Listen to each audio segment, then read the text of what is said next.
All right, guys, welcome back to the channel. Welcome back to the stream. Welcome if you're new. Thank you all so much for joining me today and waiting patiently, as always, for the intro to finish up. It is August 6th, 2026, and we did get some GTA 6 news today. Something is burning. Yes, the games industry.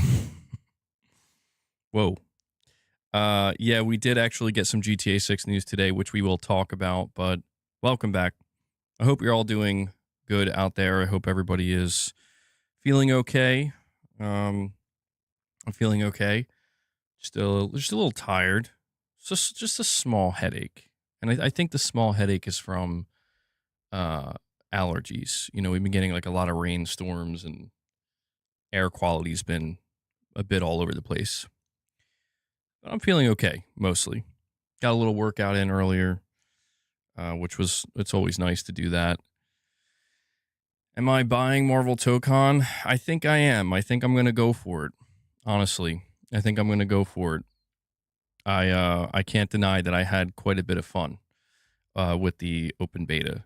And it's funny because I rarely buy and play fighting games. But the two fighting game series that I've always played consistently throughout my whole life are Tekken and Mortal Kombat. I did get the platinum for Tekken 8. I got the platinum for Mortal Kombat 1. And Marvel Tokon, I was a little bit unsure of because I'm like, it looks cool and I like everything about it. But I just, fighting games are, for me, they're pretty particular. Like I'm either going to like it or I'm not. I'm either going to feel it or I'm not. And I kind of felt it. So, yeah, Tekken 3 is a legendary game. I do like spaghetti. Irfan, thank you for asking. Thank you for asking. But yeah, we have some topics to go over and talk about today. We're getting GTA 6 Trailer 3, or what they're calling an extended look. We are getting this on the 27th, and it's a Netflix exclusive. I wish I could tell you I was joking, but that's where we are. Okay, we're going to talk about it. We're going to talk about Phantom Blade Zero. Am I getting GTA? Yeah. We're going to talk about Phantom Blade Zero. We have some, I would say, peculiar information about Phantom Blade Zero. It seems like, hold on, I have to turn the ads off real quick. It seems like the state of play that was previously announced and scheduled, it seems like the state of play has been canceled. At least that's what some are speculating, and I can't deny that it seems likely that, I don't want to say likely, but there seems to be a chance that the previously announced state of play for Phantom Blade Zero was canceled, and S Team, is that what they're called, or whatever the name of the studio is, I forget. They seemingly want to just do it on their own. So we're gonna talk about that. I mean, it's kind of peculiar, guys. There is a marketing deal with PlayStation and Rockstar for Grand Theft Auto 6, and yet Netflix, a company that has nothing to do with PlayStation, is getting the exclusive Trailer 3 extended look. Strange. Maybe not. Maybe I'm overthinking it. But the Phantom Blade Zero thing is definitely strange. But we're going to talk about that. We're also going to talk about, and I know that this isn't the exciting news that people want to hear. It's not the exciting topics that people want to talk about, but we have to talk about it because it's going to be it's a problem that people are facing right now. It's a problem that the industry is facing, and it's going to be catastrophic next year. There's a crazy report that I came across that basically, according to sources, literally all of the RAM that could be purchased for the year 2027 has been purchased. There is no more. Yeah. It's crazy.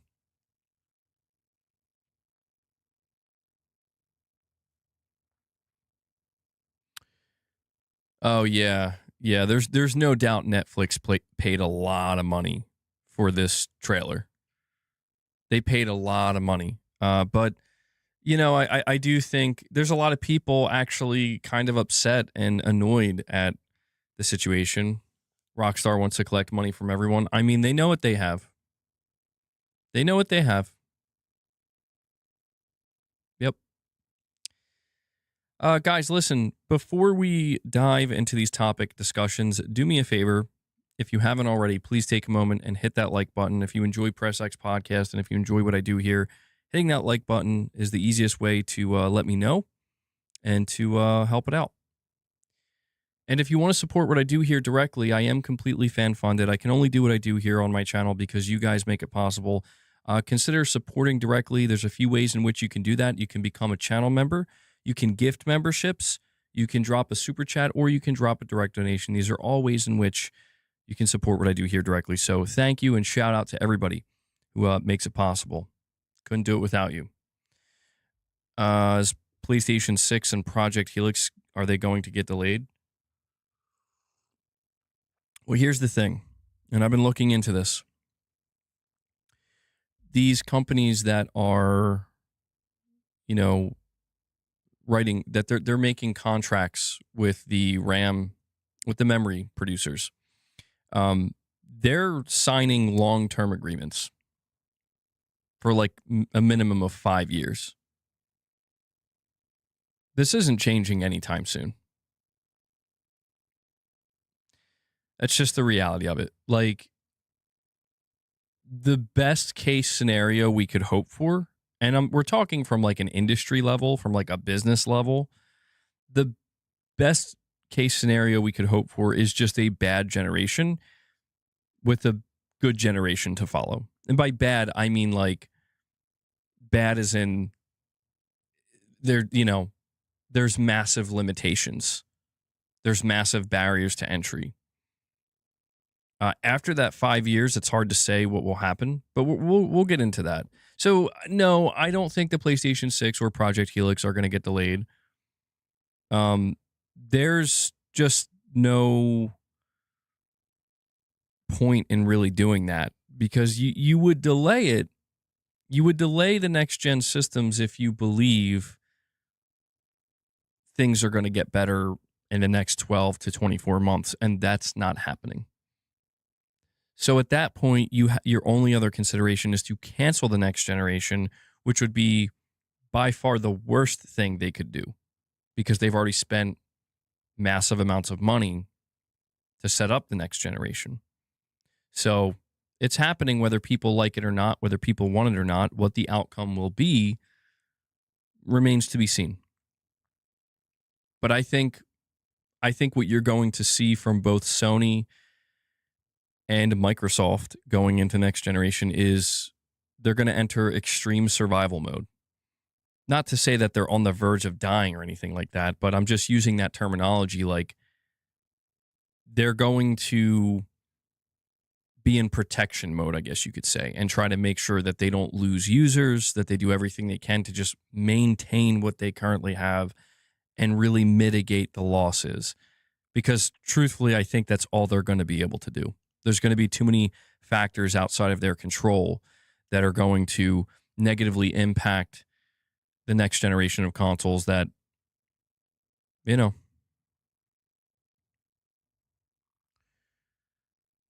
all right. Just saw, oh yeah, there's going to be another supply disaster. Yeah. Just seen from Moore's Law is Dead. MLID's RDNA 5 performance leak alleges that the PS6 could be more than twice as fast as the PS5. I think the PS6 will be a very powerful. I mean, RDNA 5 technology is no joke.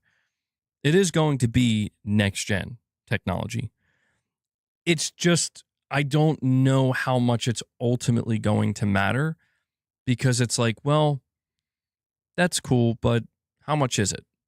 And I think that's that's the problem. Here's how much it is. Oh, that's okay. That's the problem.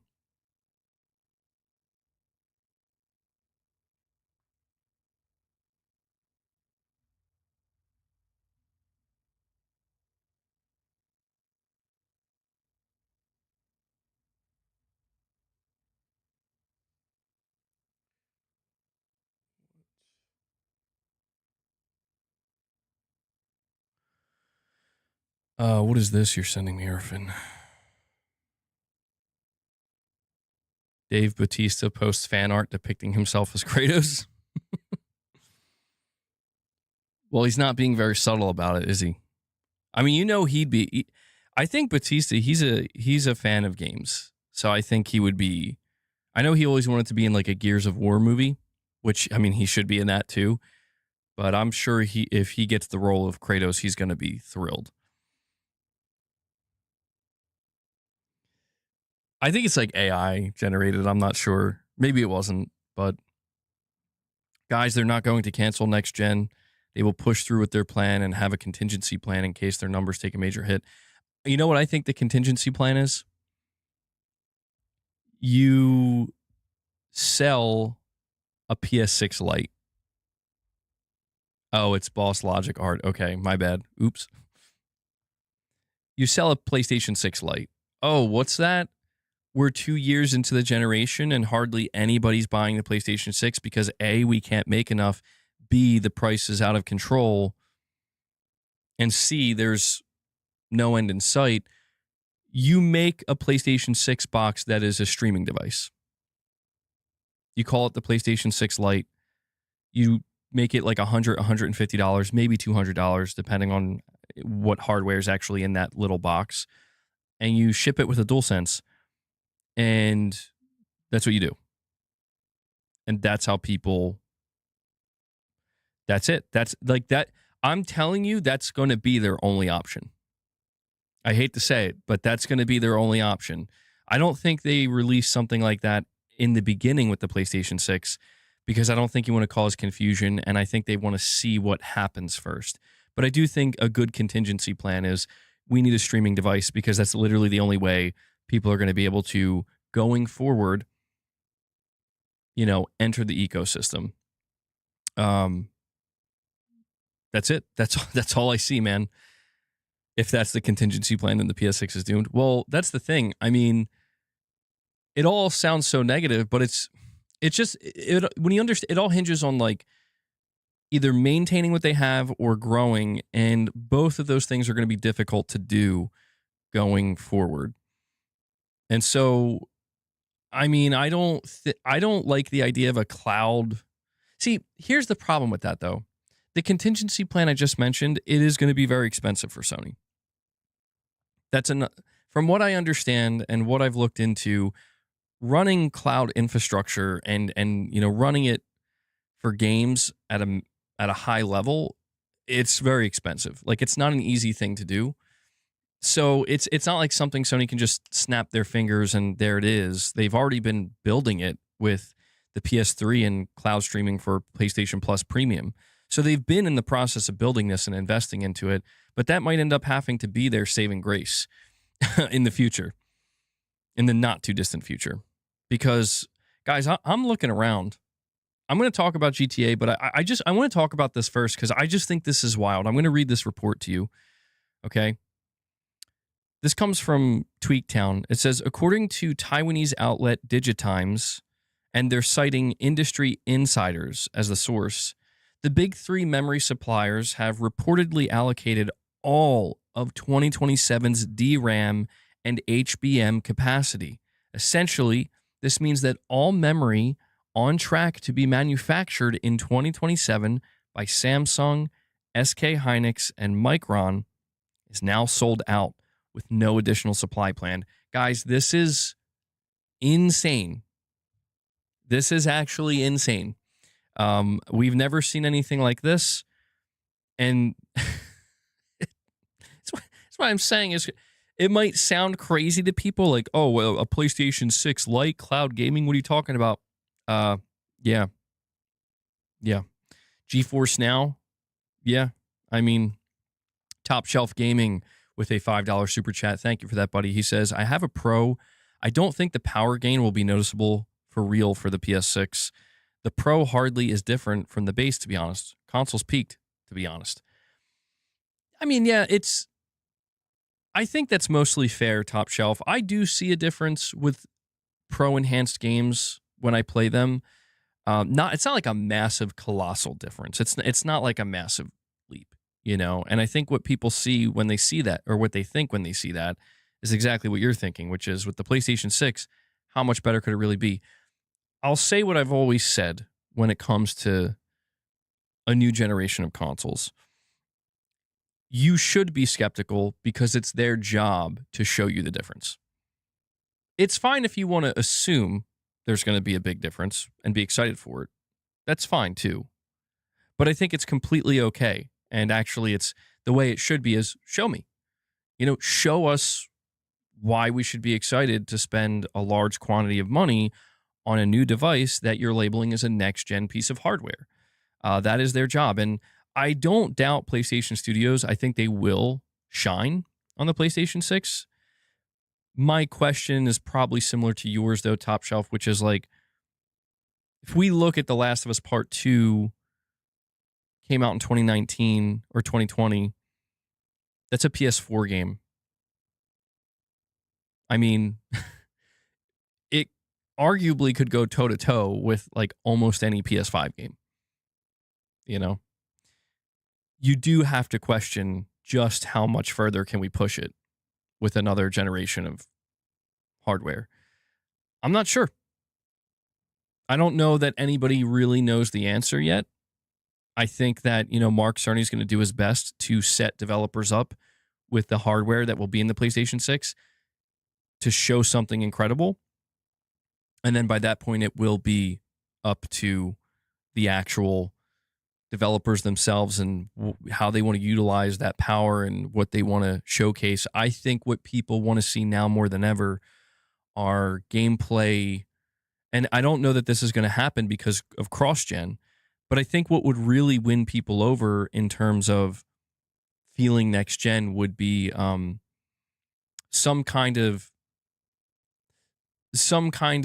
presentation of gameplay, not just across one game, but multiple games that showcases like we're doing things in these games that are not possible if we built these games for the PS5. But see, that just doesn't sound practical because it's like they would have to be PlayStation 6 only. That's not going to happen. So what I'm trying to say is like they're going to be relying completely on the graphics. On the graphics, the ray tracing, the performance.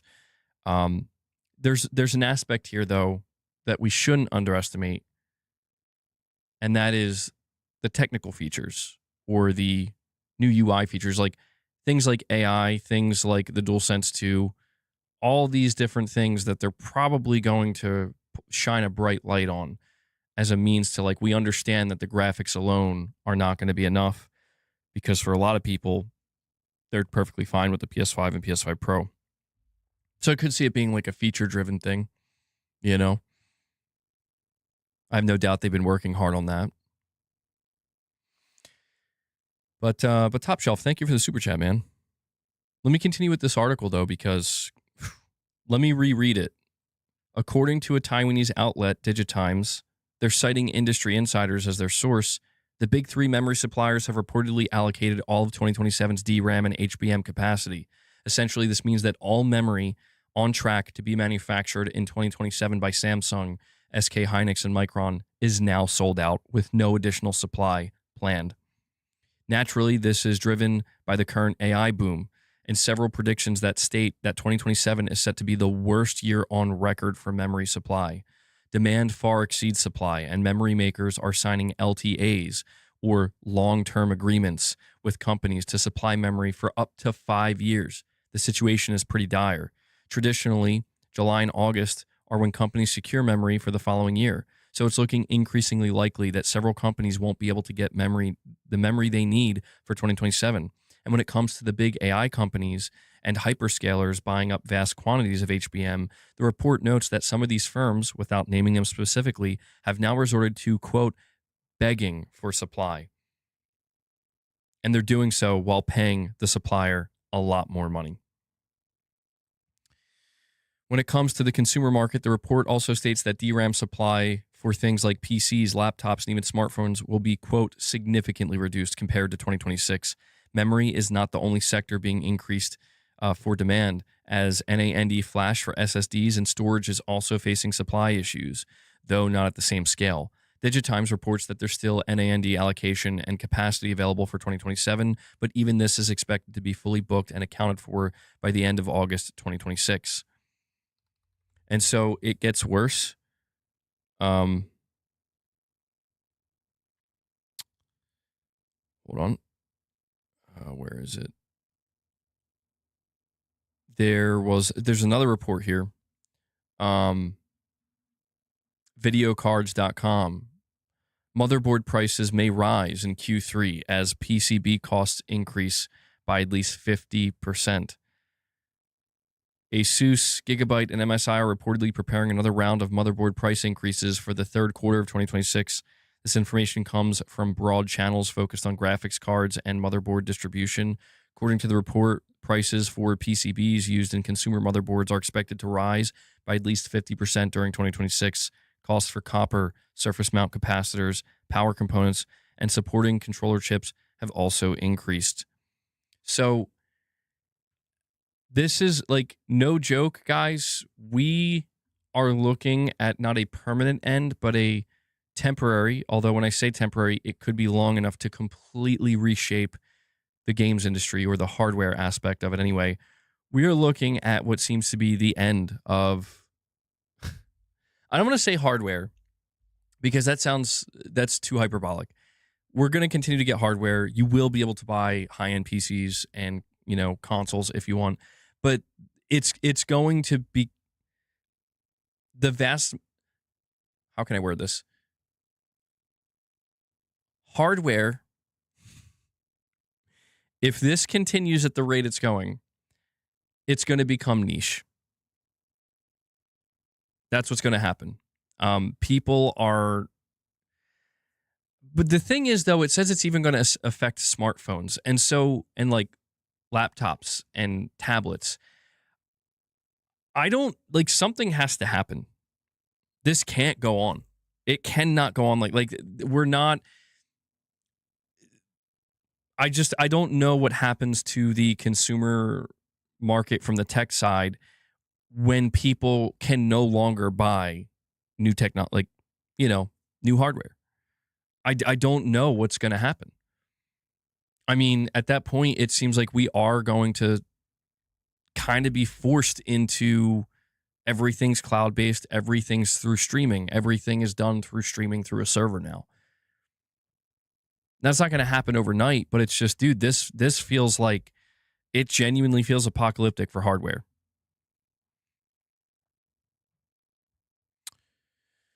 Steam machine being $1,400 and underperforms the base PS5. A PS6, $1,000 or under, straight unbelievable. At this point, yeah, $1,000 PS6 is like the minimum. It's like the minimum with Sony still losing money, dude.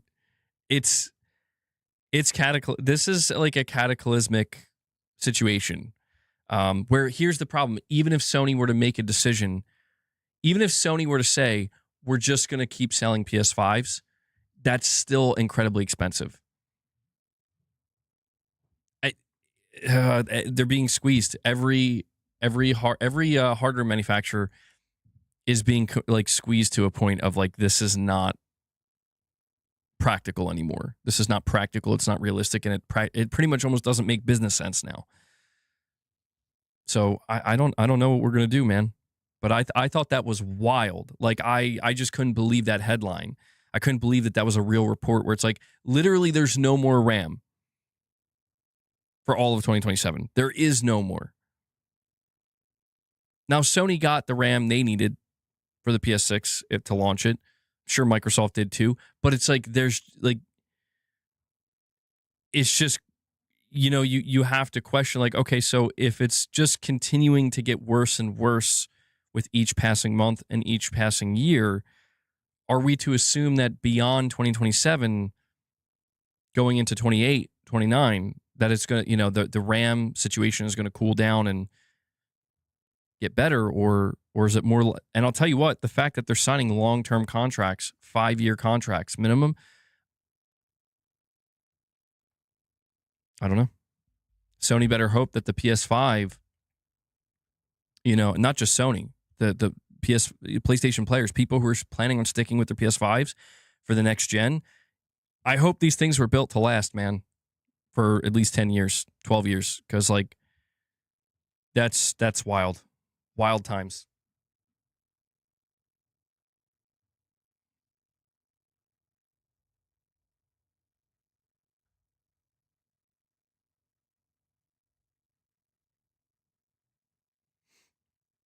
So just one question. Sony now has all the needed RAM to produce millions of PS6s next year. That's why I'm saying a delay is likely at this point. Well, I mean, we don't know what Sony's deals actually are, you know?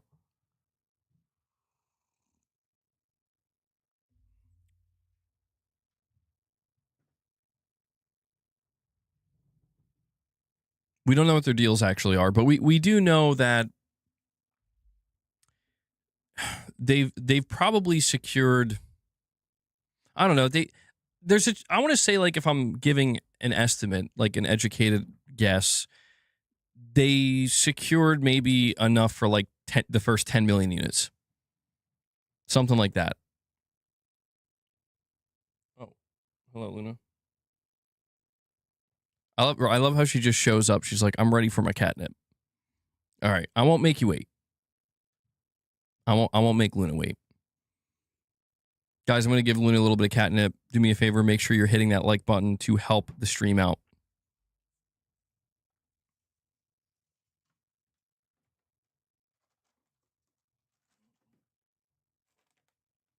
I don't have the catnip. This is MBG. I see her in the chat. Do you think you could bring down the catnip? I think it's upstairs. It's not down here. Oh yeah, no. Don't worry about the smoke you're seeing. It's just an incense burning. It's hot as a mother outside. It is. Yeah, it's really hot today. Luckily, I'm in my basement. It's a little bit cooler. It's always chilly in the basement. But yeah, I'm not trying to saying they already have deals in place for at least 10 million. Yeah, I think that sounds about right. The first 10 million, I think that's like a good roundabout number. It could be a little bit more if they were, feeling super confident. But after that, man, things look spooky. You know what I mean? It really looks like, bro, what is going to happen? No, that's not what it is. The prices are because of the AI boom. Yeah. And like, that's the thing. There's not many companies that produce RAM and memory. And so, you could maybe say, oh, more companies are going to want to do that. They're going to want to start producing it. But it's like, that's not something you just, takes like years.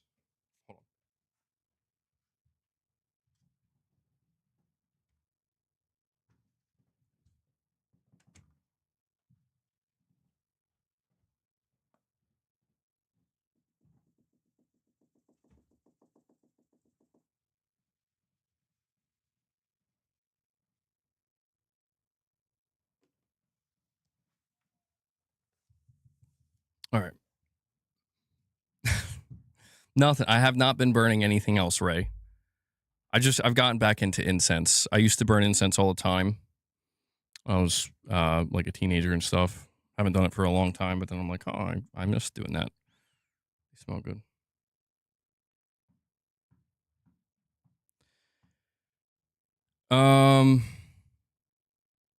But yeah, let's move on and talk about GTA for a little bit.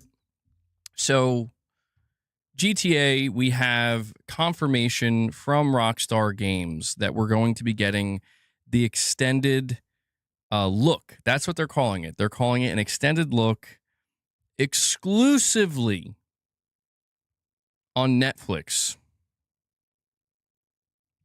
It's going to be at 3 p.m. Eastern time on what? August 27th. So it will be uploaded and released on the official Rockstar Games YouTube channel 6 hours later at 9 p.m. Eastern time. I mean, dude, what are we doing anymore? Like, you know what I'm tired of? not trying to be, again, I know I'm going to be a little bit negative here, but I know I'm not the only one. I'm tired of everything feeling like kind of just not exciting anymore. Like, oh, you were excited for the next GTA trailer? Yeah, well, you better be subscribed to Netflix. Because if you ain't, I mean, don't get me wrong. Don't get me wrong. Like, it's not a huge deal. Like, oh my God, I have to wait 6 hours. But it's like, what are we doing?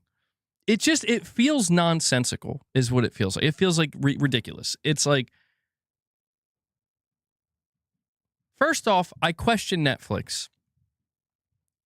Like, Netflix, what the hell is wrong with you?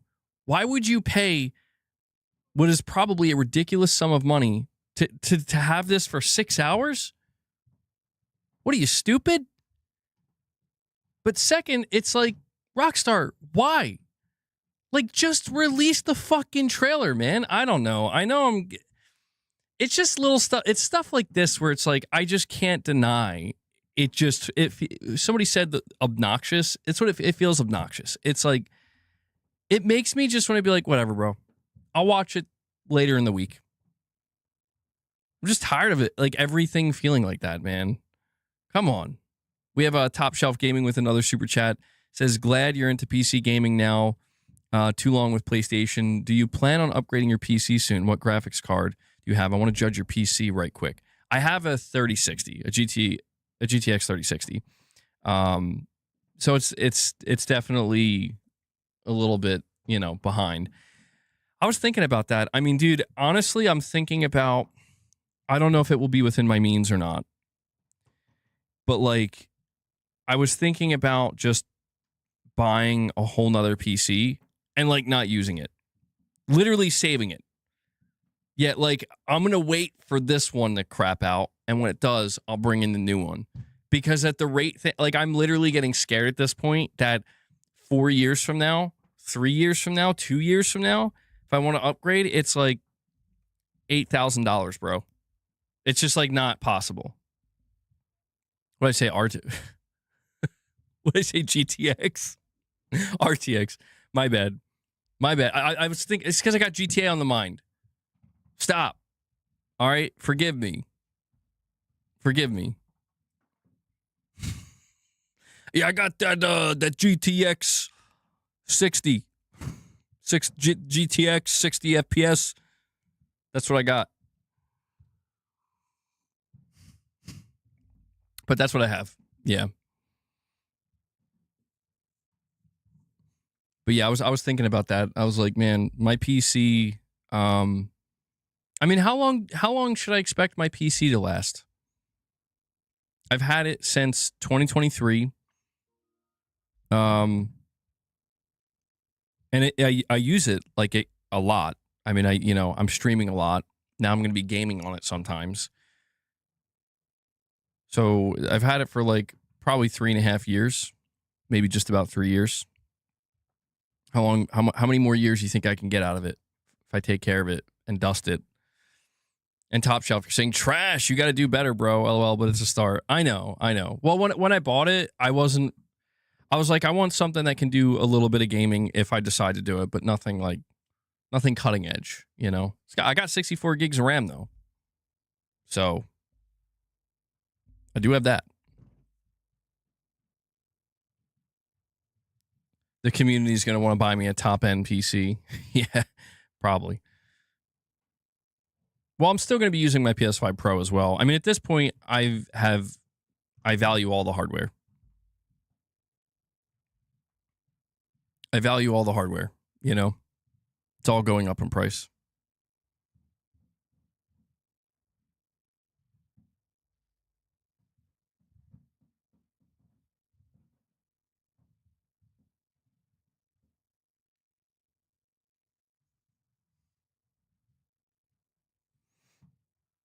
You think the trailer will leak out?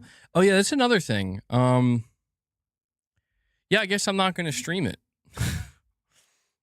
I'll have to stream it like the next day or something. But I don't think I'm subscribed to Netflix currently. Maybe I am, maybe I'm not.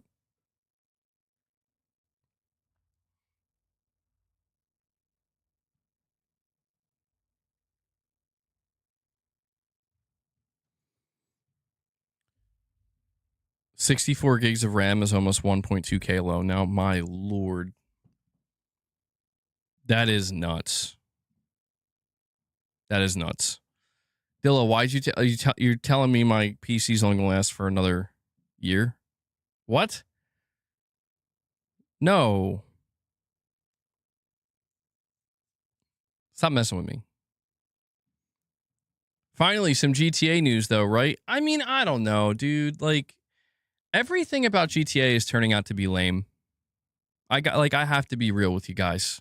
Now, don't get me wrong. Like, when we actually see the game and we see the gameplay, it'll be like, oh, shit. But almost everything, it's like, I don't know. I thought it would be different than this. You know what I mean? I thought it would be different than this. Like I thought there's an energy. I'm tired. I get tired of covering stuff because at least these days, because there's always an energy behind something where it's like, you guys used to hide this.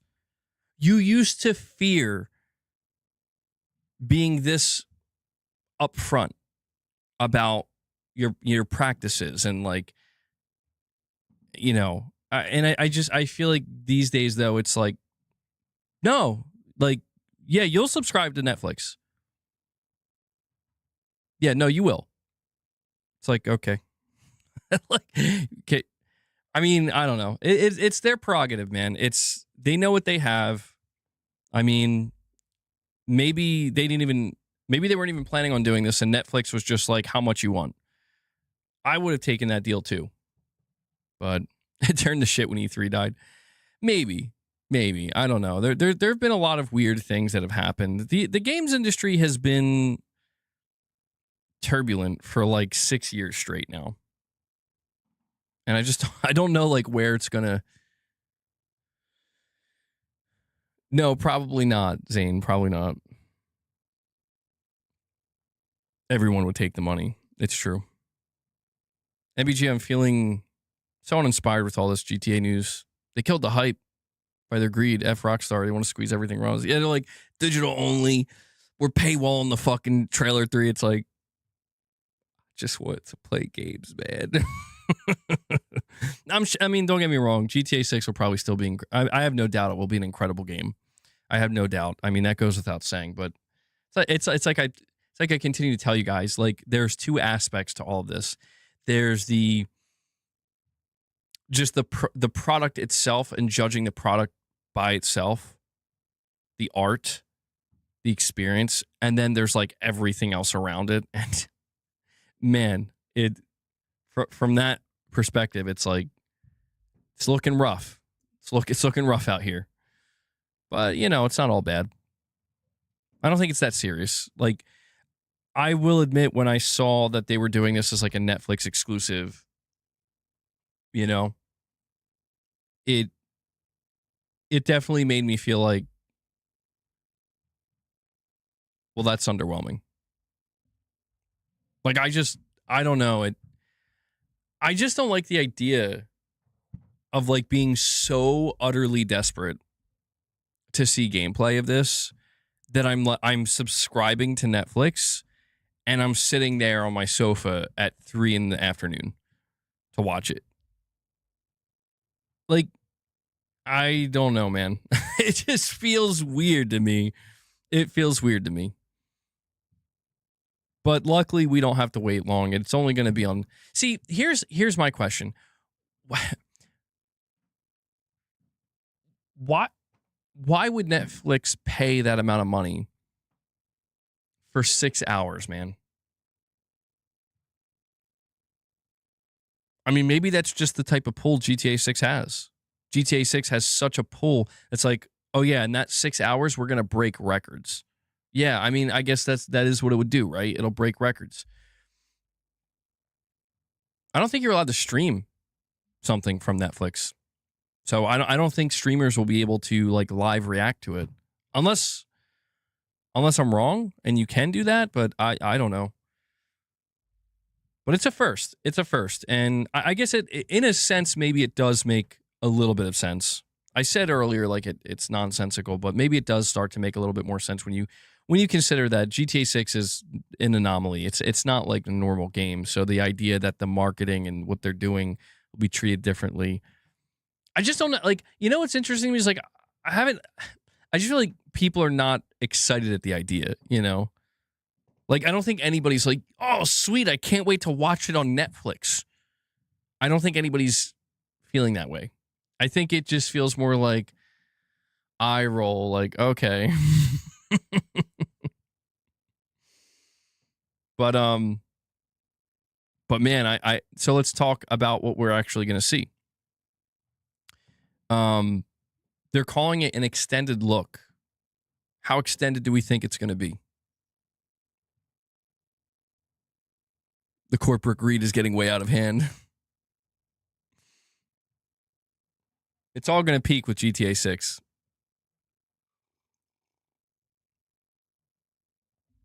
You think it's going to be 10 minutes? It could be over 15 minutes. I think it's going to be 20 minutes. I think it's going to be 20 minutes. I don't think you call it an extended look if it's only 5 to 10 minutes. I don't think that's, I mean, I don't really see that as an extended look. You know? An extended look to me is something that's closer to like what you would get from like a dedicated state of play or a direct or something like that. Gameplay is a must. I'm assuming they're going to run down all the gameplay. Like, I think they're going to pretty much give us everything. They're making such a big deal about it, you know? I also don't think Netflix would be willing to pay that amount of money for something that's like 5 or 8 minutes or something. You think 20 minutes of mid-gameplay? Wouldn't it be funny if the gameplay was just totally underwhelming? What, like, how funny would it be if when we see GTA 6 gameplay for the first time, it just looks like a slightly better GTA 5? I mean, it will look similar to GTA 5, but my guess when it comes to the GTA gameplay reveal, my guess is that it's going to, they're going to really lean into not the idea, but they're going to showcase how there's simulations happening in this world, and there's a level of detail in this world that you have never seen before, you know? But yeah, it would be funny. It's like, it just looks like a modded version of GTA 5. Netflix is like, how much should we pay for this? Nah, I mean, I feel like if you look at something like Red Dead Redemption 2, you know, knowing that was from 2018, I think it's going to be next level. I do. I still have, for as much as there's like a lot of stuff surrounding games these days that feels so underwhelming. You know, there's a lot of stuff that feels underwhelming. For as much as there is, I think when it comes to the actual games themselves, and GTA 6 is probably the number one example of this, I think it will live up. I think it will live up. I don't think people are going to be disappointed. People are going to want to know if there's going to be 60 FPS or not. I'll tell you that. You think they're going to showcase the gameplay running on a PS5 Pro? I think that's what they're going to do. I think PlayStation is going to be involved to that extent anyway. That's my guess.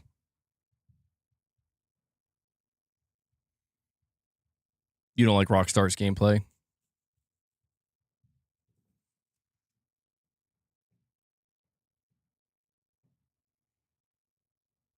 It's already digital. If it's 30 FPS, man, I'm going to be joked out.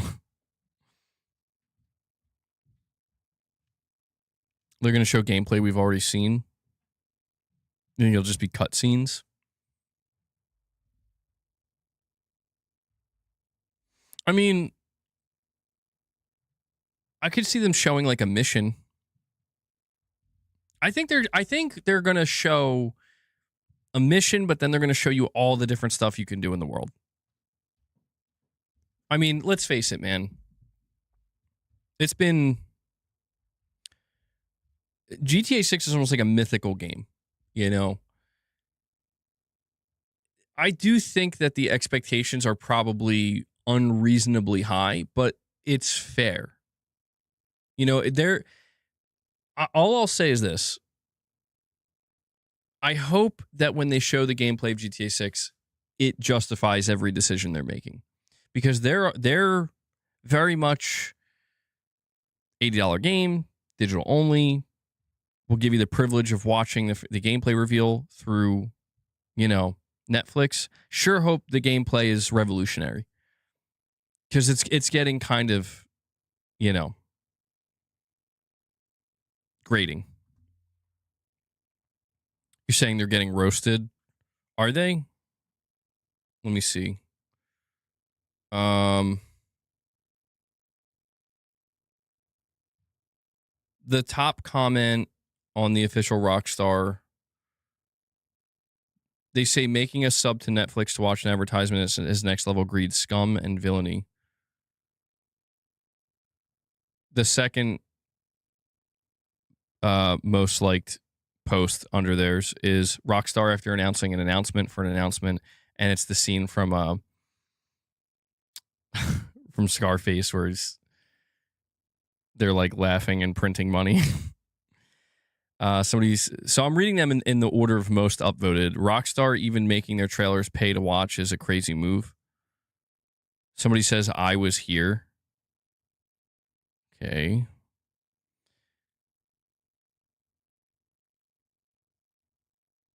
I mean, there's some hype. No disc, no buy. When do cinema tickets go on sale for trailer 4? You morons, you killed every hype and excitement in me. No disc, no buy. I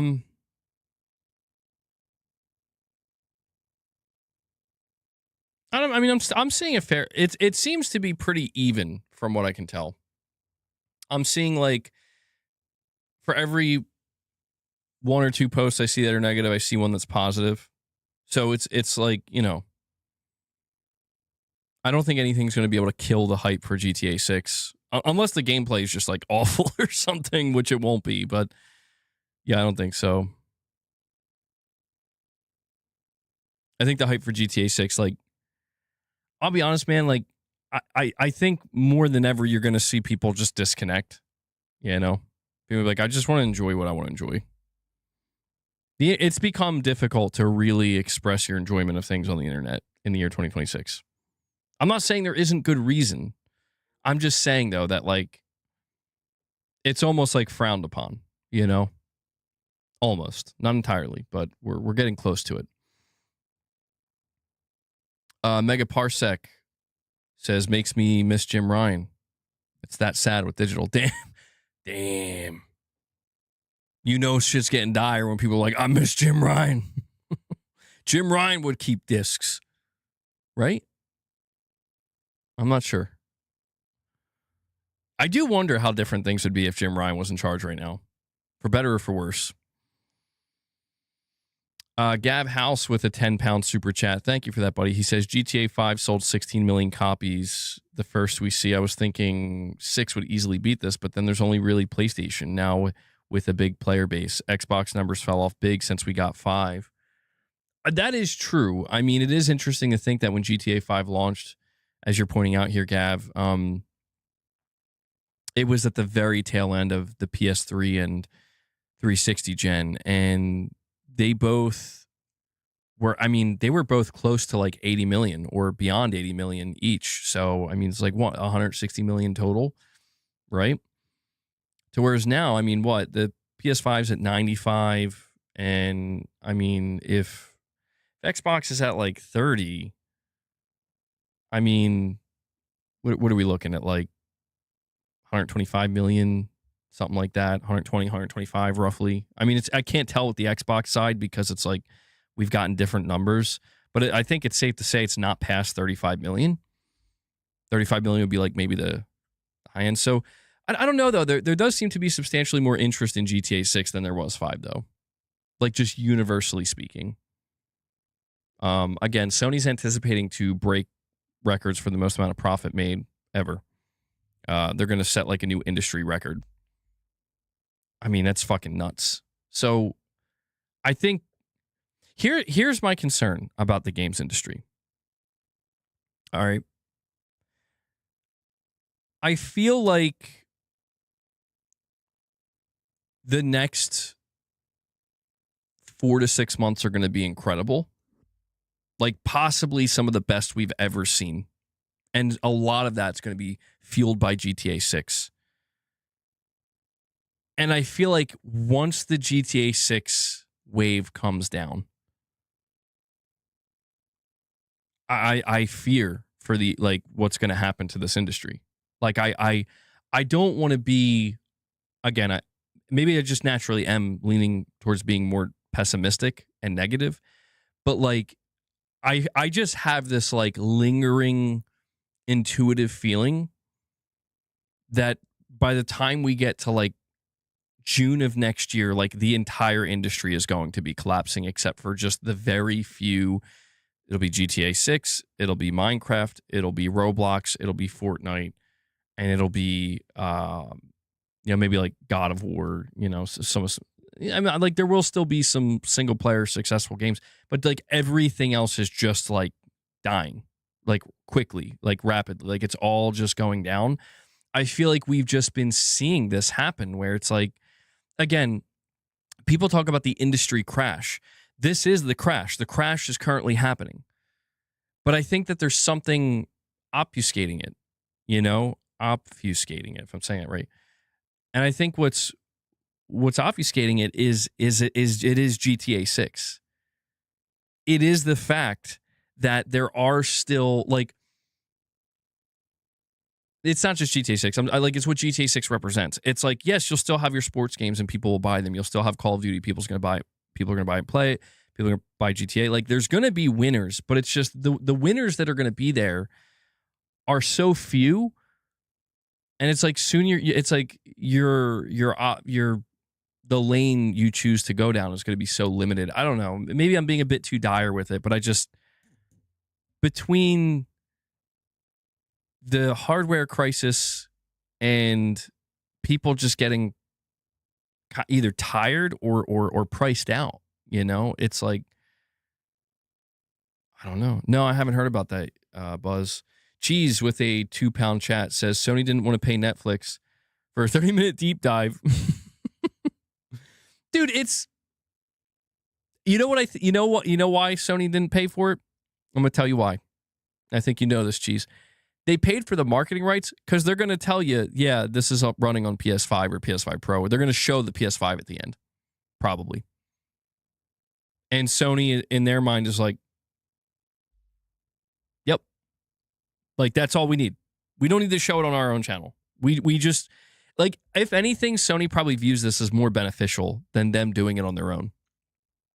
Because this is going to get more viewership through Netflix than Sony would get having an exclusive like 30-minute deep dive. Or maybe I'm wrong about that. Maybe it wouldn't be as much, but I don't know.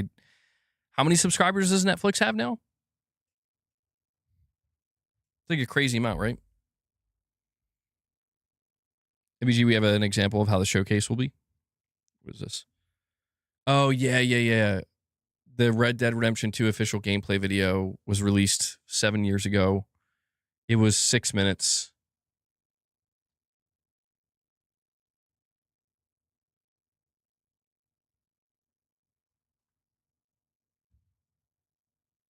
This has got to be longer than 6 minutes. It's got to be longer than 6 minutes, dude. Like, if this thing is like 6 minutes long, oh my God. Lord help us. PlayStation should pay to have it shown on the Series S. Yeah, I don't know. I have this just.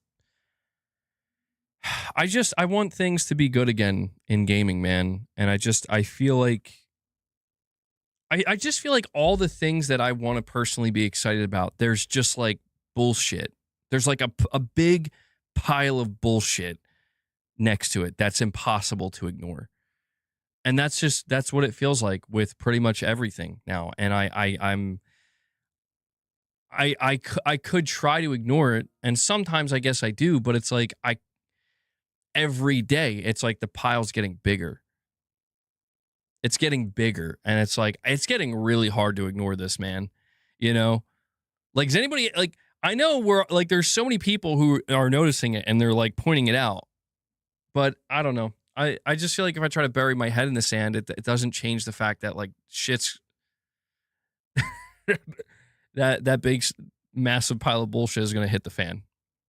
It's going to hit the fan. It's going to be ugly. It's going to be bad. Be catastrophic. New Soul 9. But, you know, maybe I'll be wrong. I've been wrong about so many things. No, Josh, I haven't seen the new Spider-Man movie. You're saying it's fantastic. I've been hearing good things. Yeah, really good things. New Soul 9 with a $5 chat says, MBG, you're going to punch me in the face when I say this. Whoa, New Soul, what kind of person do you think I am? AI is going to prevent the gaming industry from crashing, but it will come at the cost of the devs. I mean, there's probably some truth to that, New Soul. I'm not gonna be angry at you saying that. I think that's partially the writing we're seeing on the wall. You know? That's partially the writing we're seeing on the wall. I guess I just personally question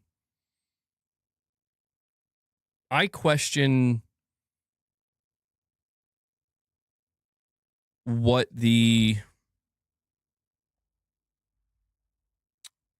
big shift looks like. And what I mean by the big shift is, like, in my opinion, there is something looming that's getting closer and closer.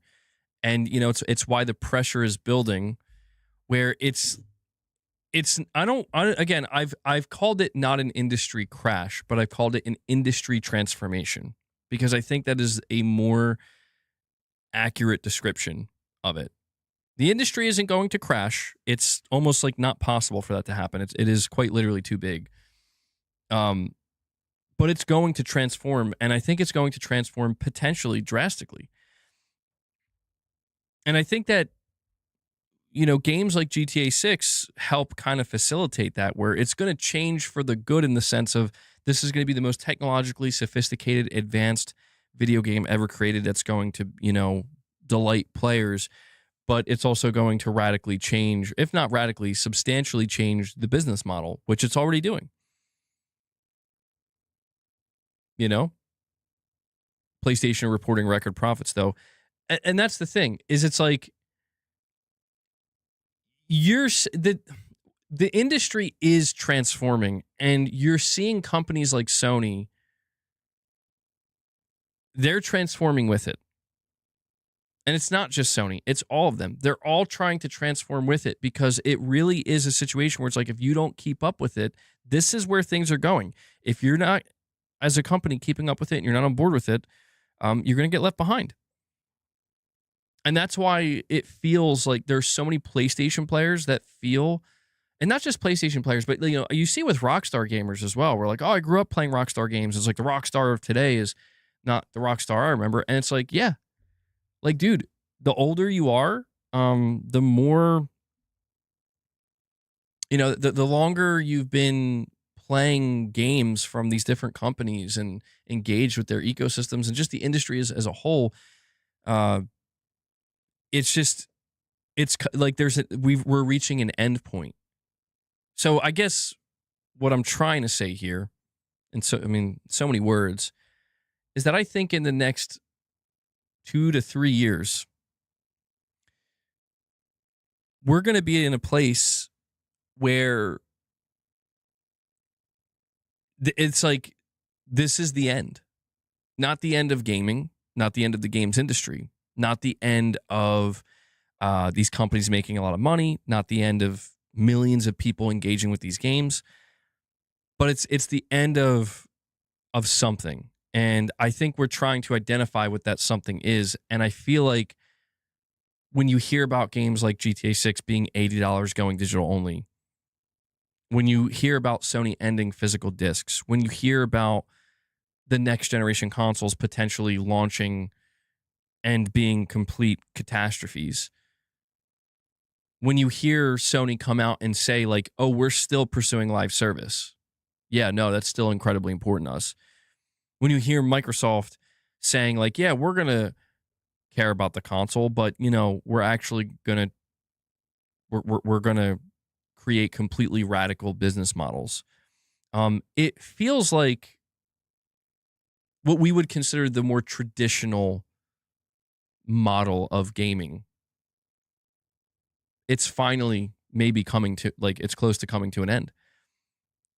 And I don't know. Maybe that's maybe I'm not wording that correctly, but it just there's a feeling of finality in the air. You know, that's it's something that's lingering. And I'm not saying it's all bad, but I just think it's real. It's happening. It's something that everybody's experiencing.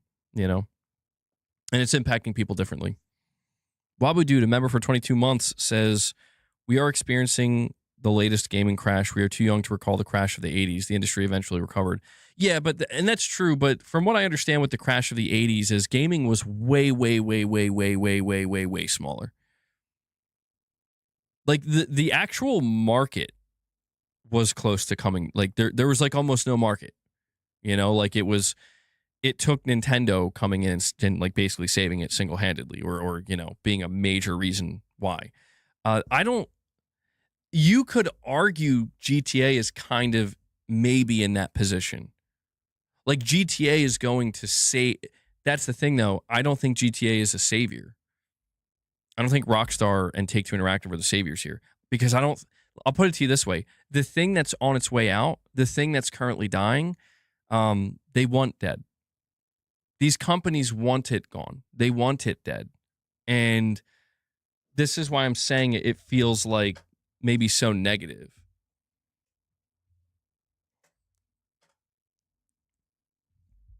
And that thing that they want dead, I think it's.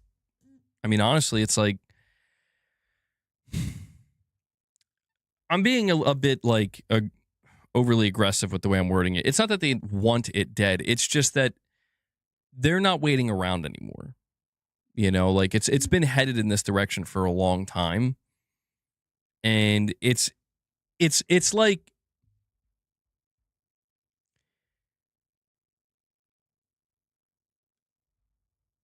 I know there's gonna be people that don't like that I'm gonna say this, and I know I sound like totally defeatist, but I'm being honest in where I am at this point. It's like when I see people leaving comments on PlayStation's YouTube channel and on Twitter, and I say this as somebody who was doing this, by the way, as you know, but there's a reason I stopped.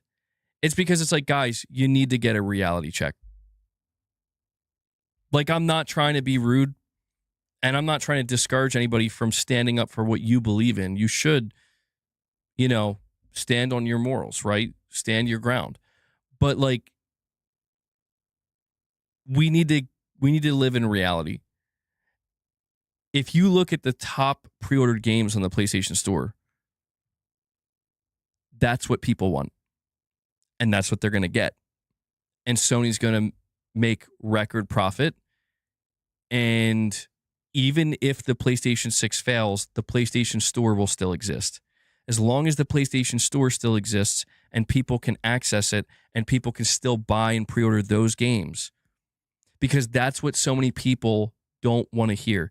That's where people bury their head in the sand. That's where people cover their ears and say, la, la, la, la, we don't care. And if they don't do that, they look down upon, they treat people with disrespect because it's like, oh, you've ruined the industry.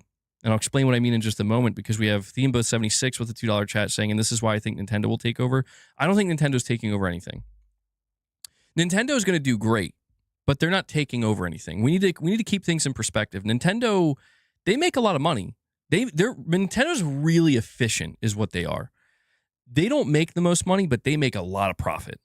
And so that's why they're not going to take over per se, but they're going to continue to just succeed because they've adopted a more profit focused oriented business model that found, I would say, massive success with a unique piece of hardware.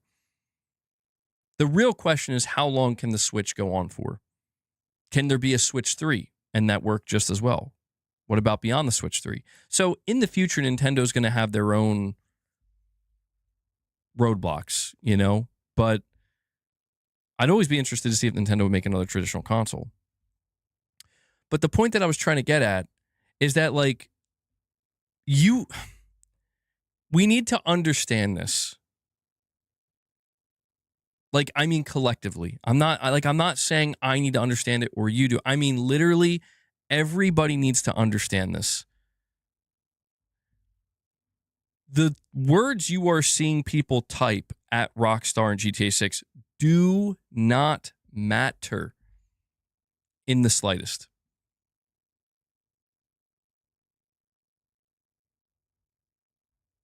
It's like if you're playing a Telltale game and you have 3 options of what you could say.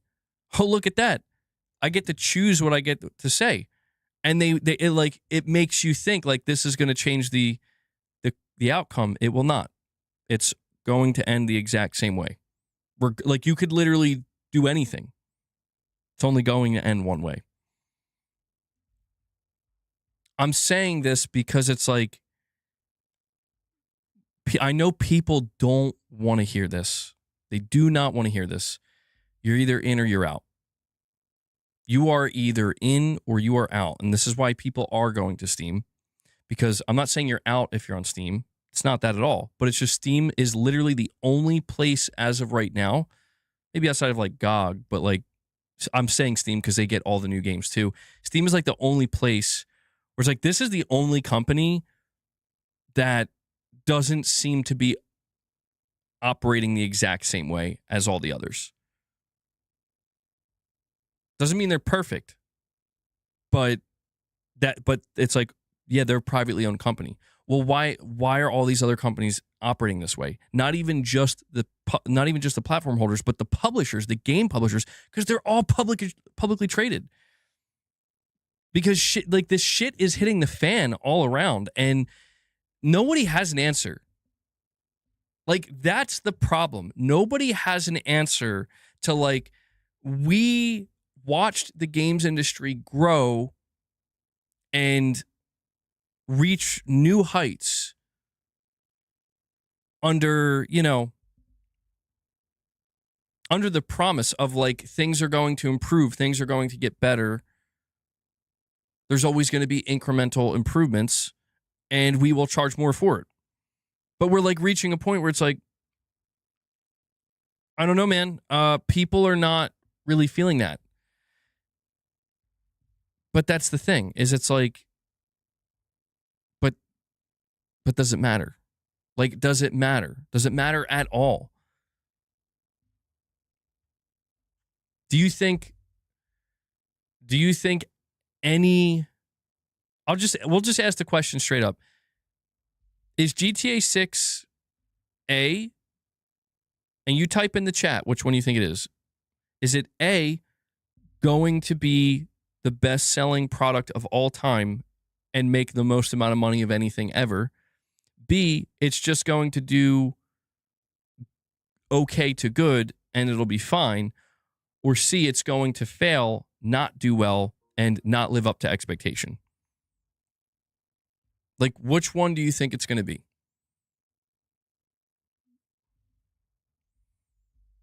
Perfect Image with a $5 chat says, I don't know why people getting mad about Netflix. It's literally on your phone with your cell phone provider, and Rockstar's business with them for minimum. Red Dead 1 is on Netflix. Oh, that's true. You're right. Yeah, Rockstar has worked with Netflix. You're right. I think people have a problem with it because it feels unnecessary. It feels wholly unnecessary to make it exclusive for 6 hours. I agree. But that's what Netflix paid for. Most people are saying A, and like, yes. And let me ask, and so we'll continue this. So going into 2027, 2028, 2029, 2030 and beyond, do you A, think games like Call of Duty, Madden, Fortnite? I mean, I'll stick with Call of Duty in the sports games because Fortnite's free to play. Do you think these games are A, going to continue to be some of the most pre-ordered and most purchased games every single year? B, they're going to just slow down and less people are going to be buying these games? Or C, actually people en masse are going to stop buying these games and they're just going to disappear overnight? What do you say, A, B, or C? I think the answer is obvious. The answer is obvious. Exactly. That's interesting. Somebody's Parsec, you're saying B. B, I think, is a possibility, but I don't think so. Like, I want to show you this right here. Eurogamer publishes an article and it says PlayStation and Xbox's most played games are once again exactly what you would expect them to be. The list of games that get played the most on PlayStation and Xbox is nearly identical across two console platforms, and the games themselves are either long-running live service titles or annualized sports games. This has been the case for years now, and analyst Matt Piscatella recently reminded everyone that no real change has occurred. Piscatella, who is the senior director and video game industry advisor at analytics firm Circana, posted two revelatory lists on Blue Sky, one for each platform. Each has 20 games on it, arranged based on their weekly active users across the U.S. based on Circana's estimates. The lists also show the week's rank for all included games. Across PlayStation and Xbox, Fortnite is in the lead, with the rest being familiar or in just a slightly different order. So let me actually bring these lists up. So here are the lists. Again, for both PlayStation and Xbox, top 10 games ranked by total weekly active users. You ready? Number 1, Fortnite. I'll go with PlayStation first. Fortnite, NBA 2K26, Call of Duty Black Ops 2, Roblox, GTA 5, Call of Duty, Marvel Rivals, EA Sports, College Football 27, Minecraft, Rainbow Six Siege, Apex Legends, Call of Duty Black Ops, EA Sports FC 26, Madden NFL 26, Rocket League, Palworld, Marvel Tokon Fighting Souls, Battlefield 6, Dead by Daylight, Modern Warfare 3. That's the top fucking 20, bro. 20. Not 10, 20. How many times was Call of Duty on that goddamn list? 1, 2, 3, 4. Call of Duty was on this list 4 times. No, 5, I think. No, it's 4. It's 4. 4 times. Let's look at Xbox. Number 1, Fortnite, Roblox, Call of Duty, GTA 5, Minecraft, NBA 2K6, Palworld, Forza Horizon 6, Marvel Rivals, Rainbow Six Siege, Battlefield 6, Rocket League, Apex Legends, Assassin's Creed Black Flag, EA Sports FC 26. Assassin's Creed is like the only one that stands out. And it's Assassin's Creed. Shift at Midnight. Oh, there you go. Madden 26, Destiny 2, EA Sports College Football 27. I love how Destiny 2, a Sony-owned game at this point, is on Xbox's list and not PlayStation's. What the hell? So, like,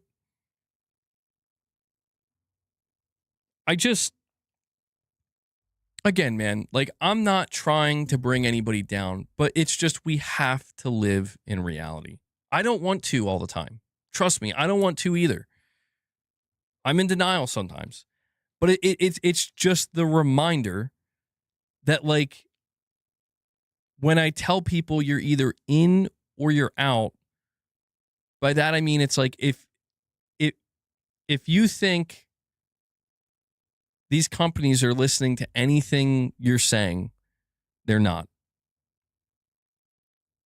Because they're too busy listening to what those players are saying. Those are the players that are lining their pockets. Those are the players that are buying these games not once every 2 years, every 3 years, every single goddamn year consistently, or playing the same game every single day and spending copious amounts of money on it. You know, people are mad at PlayStation, and they should be. I'm not saying it's right, but it's just, it is. They're like, it feels like PlayStation's basically saying, like, we don't need you. Yeah, you're damn right. That's what they're saying. We don't need you. We want you, but we don't need you.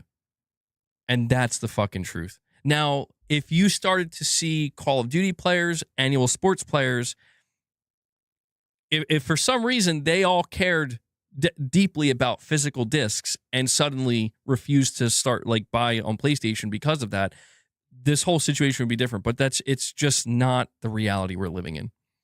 The reality we're living in is that we as a society, we as a market, we have chosen this. I'm not pointing the finger, like, literally at you. I just mean, like, you have to now decide, are you okay with that and still remain a part of it, or are you outside of it? If you're outside of it, you can still engage with games, but you will have to engage with them a little bit differently. You will have to think a little bit differently. Because if you're going to play on PlayStation or Xbox, you have to understand that, like, if you're the person looking forward to the big AAA single player games, you're the outlier.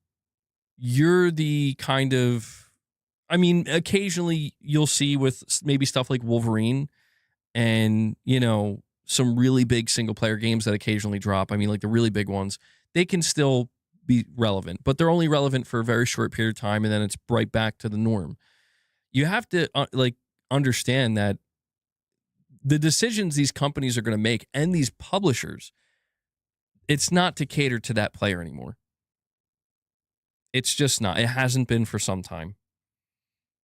And unfortunately, no amount of ire or rage or frustration that you express towards Call of Duty players, towards annual sports players, towards free-to-play Fortnite players, towards Minecraft players, whatever, it's not going to change anything. You're talking about millions of players that are playing the games they want to play and having a good time doing so, and you're yelling at them, telling them to stop. And they're not listening. So then you start yelling at the companies, and you yell at them, and you tell them to stop, but they're not listening.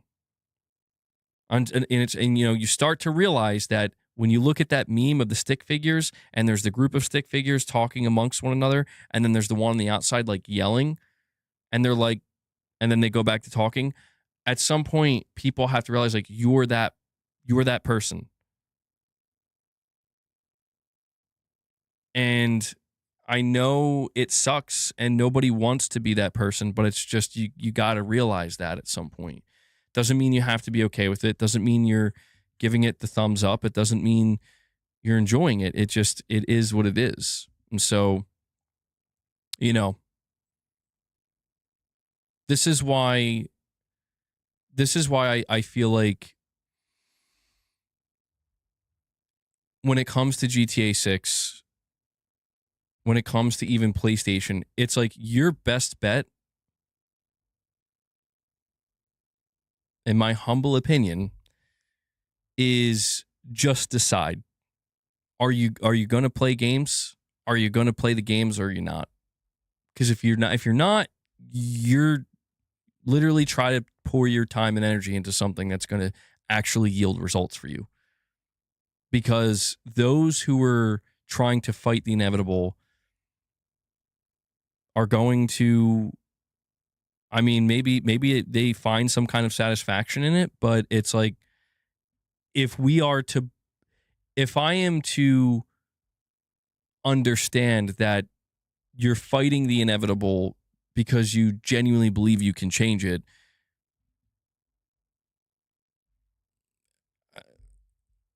you know, I'm just at a point where I look at that and I'm like, there's nothing to change here, man.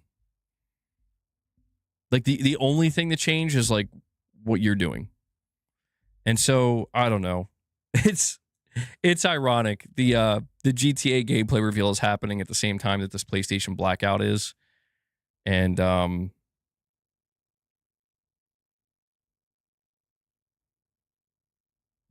well,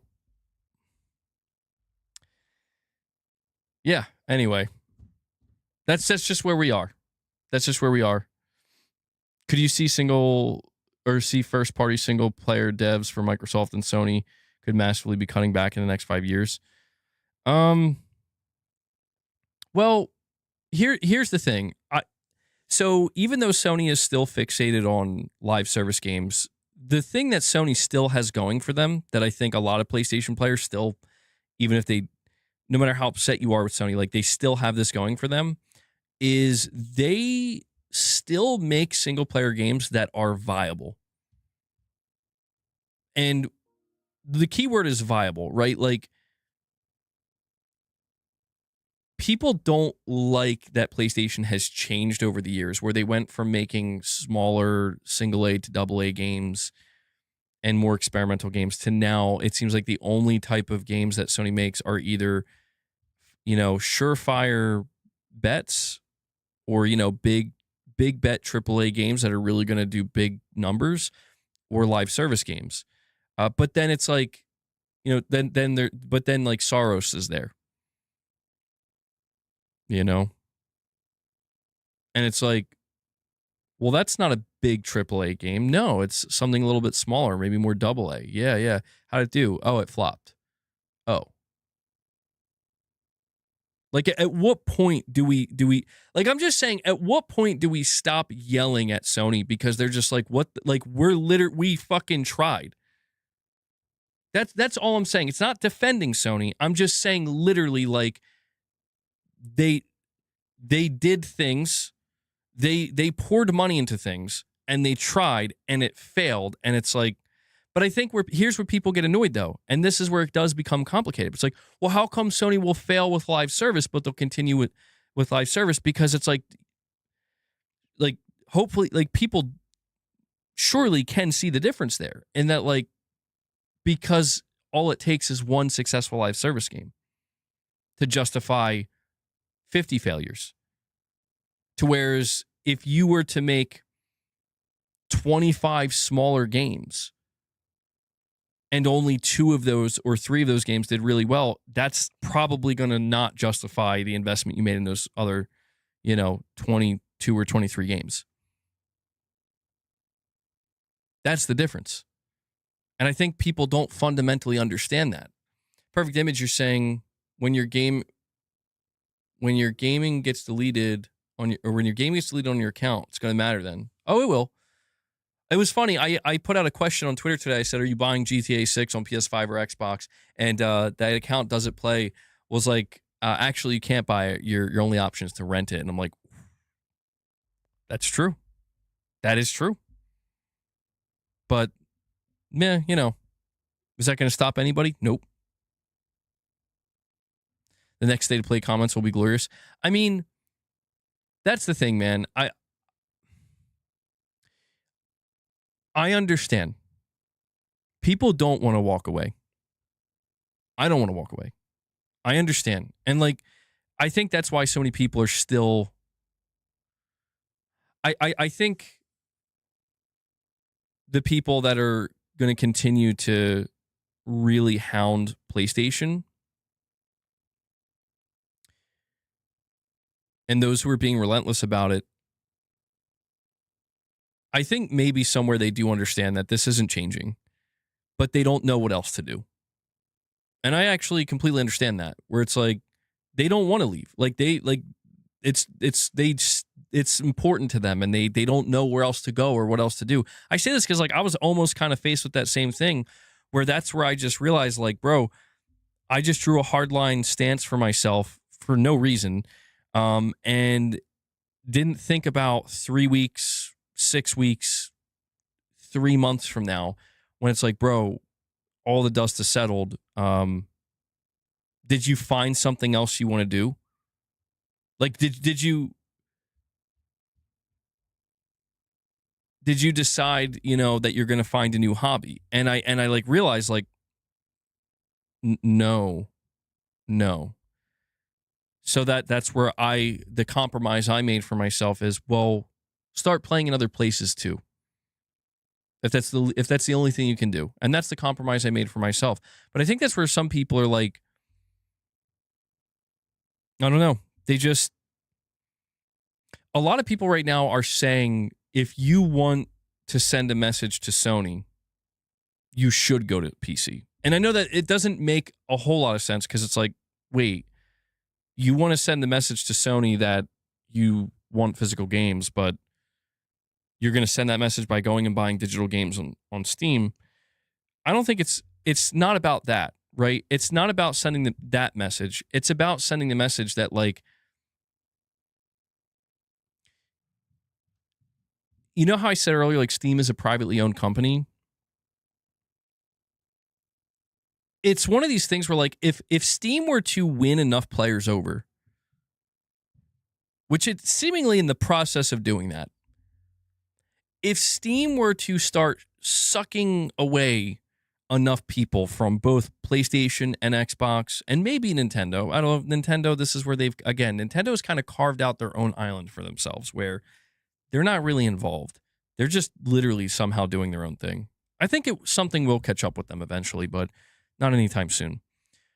But this is where it's like the whole idea is like we should reward the company that is doing the more pro-consumer things, right? It's that simple. We should reward the company that's doing the more pro-consumer things, and we should punish the company that's doing the more anti-consumer things. But this is where GTA comes in and complicates everything. This is where Wolverine comes in and complicates everything, you know? And that's kind of why I went on that whole rant, or not rant, but like that whole explanation about like these are the games that sell the best and do the best, you know, and nothing's going to change that. And it's like if somebody like myself or others said, I'm going to Steam now, I'm done with PlayStation. Like if they were to do that, like I'm totally done with Sony. I'm done with their fucking live service shit, their ending discs. I'm tired of their anti-consumer greedy behavior. You're also saying you're not going to play GTA 6. And what you will have to do is then accept that you will have to wait 6 months, a year, 2 years. You don't know for that game to eventually come to Steam. You're also not going to get any of Sony's games anymore. And now Xbox, I think, is still going to release games on Steam. But it's just like, this is where, for a lot of people, it's just easier to say, well, I already have a PlayStation and I'm used to it, and I already have a library. So, these are I do want to play these games, so I'll just stick with it. And that's where it's like, it becomes difficult. Like, what we are ultimately angry about here, guys. Here's what we're truly angry about. We are angry that we're angry at both sides. We're angry that, you know, the more casual gamer is not willing to try to do the right thing for themselves and for the well-being of consumer rights. We're upset at that. But then the next thing is we look at a company like Sony or a company like Xbox, but in this case, we'll just focus on Sony, and we say, well, you have to be responsible enough. Like, just because they're okay with this doesn't mean you should be, you know, you should look after them and look after those who do care. And I think, you know, the problem here is Sony's kind of standing there and they're like, we're not making anybody do anything. You know what I mean? Like, they kind of have this mentality, and they're just very much they're very much posturing themselves this way, where it's like, listen, if you guys don't buy the games, maybe we would do something different. If you guys did leave, maybe we would do something different. And this is where, you know, if you go back to that picture, that meme of the stick figures, it's like Sony comes over for a moment and tells the guy, you know, you're putting a hand on the shoulder. Like, if something changes, we'll talk again. But you see what's going on over there? Ain't nothing changing. So either come join us or don't. But that's it. And that's why people are so frustrated. You know? It's tough. It's a tough thing. Brando of Doom with the $2 chat says GTA 6 is not the be-all, end-all in gaming.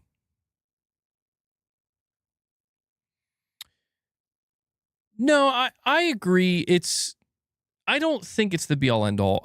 To me, I think, I'm not sure what has driven GTA 6 to these heights. It's interesting to try to quantify that.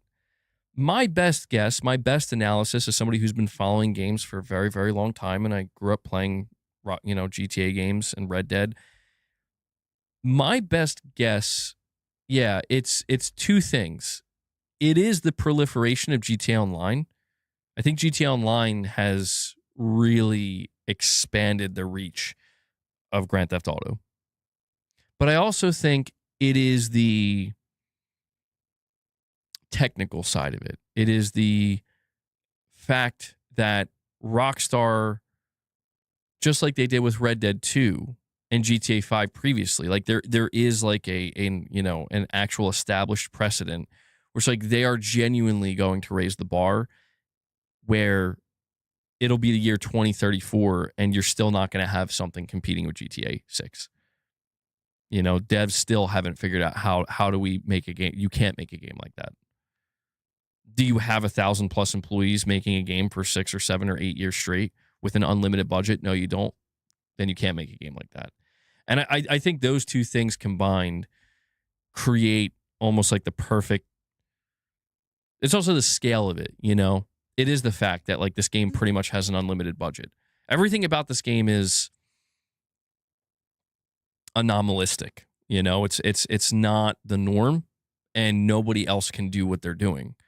And you can see how they're exploiting that and taking advantage of it with their, business decisions. But so while I don't think it's the be all end all, it represents something in this industry that, to be honest, I don't know when it'll come back around again. Maybe with Red Dead 3 or maybe Witcher 4. But even then, it's like, I don't know, man. I don't know. A new look at Final Fantasy VII Revelation will premiere on Tuesday, August 25th, as part of Gamescom Opening Night Live. Well, there you go.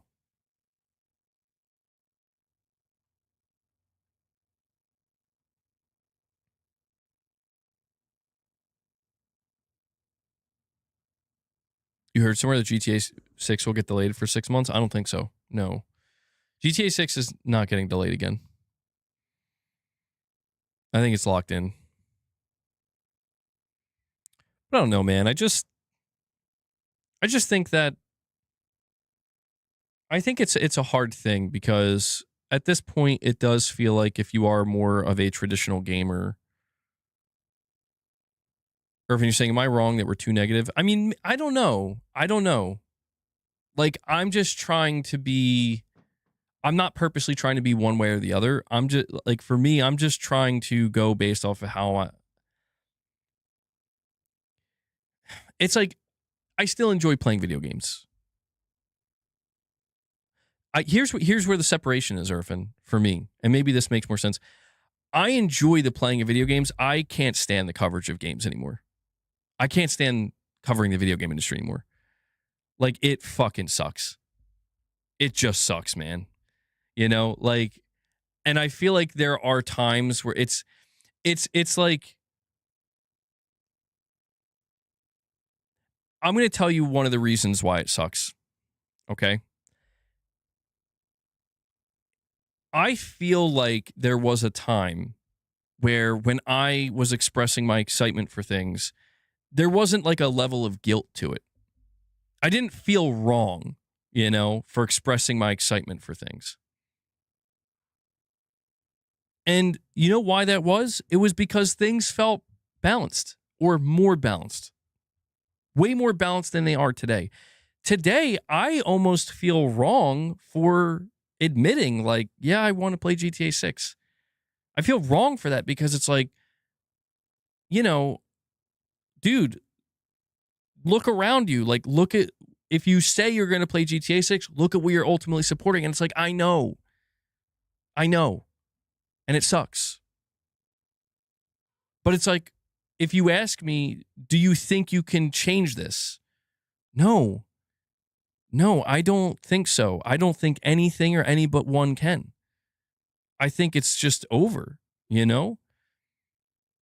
And I guess what I'm trying to say ultimately is that it leaves us in a place where this isn't ideal. Like, there shouldn't be a fucking 6-hour Netflix exclusivity deal in place. GTA should have a physical disc version. It shouldn't be digital only. It shouldn't be $80. Wolverine shouldn't be caught in the crossfire of anything, because it looks like a fucking great developed game by Insomniac. This is why I just feel like I'm on the opposite end of where I started, where it's like, Sony, release Wolverine everywhere, you fucking bitch. Do it. Sony, you released Wolverine on PC. You released that shit on Xbox. Maybe Switch too. I don't know if you could get it up and running on there, but you do it. You do it. Okay? And I'm at that point because I'm just like, I don't want I thought at one point, I wanted the closed ecosystem. I thought I wanted a more curated, and I do want a more curated experience, I guess, but it's like, I thought that would be better because I always thought there was going to be a balance. And Clark, what the hell are you doing? Hey. See? That's what Sony's trying to do to us. Oh, you're like, bro, what are your cats doing? They're being gay. Stop being gay. Dude, look at the way they're both posing there. That's amazing.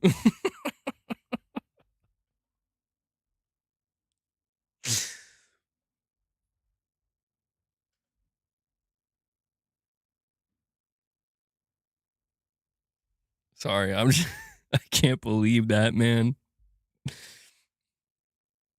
Well, whatever I was just saying. Did you see the Lalfei video? They gave her a golf club prop and she accidentally broke it. Wait, what? No, I didn't see that. My dog's going mad watching them. Really? That's funny, Gav. That's funny, bro.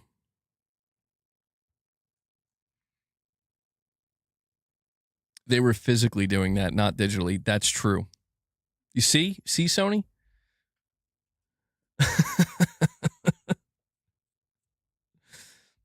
Both male cats, by the way. It's okay. I'm not judging, but it's like, you can't be doing that near me.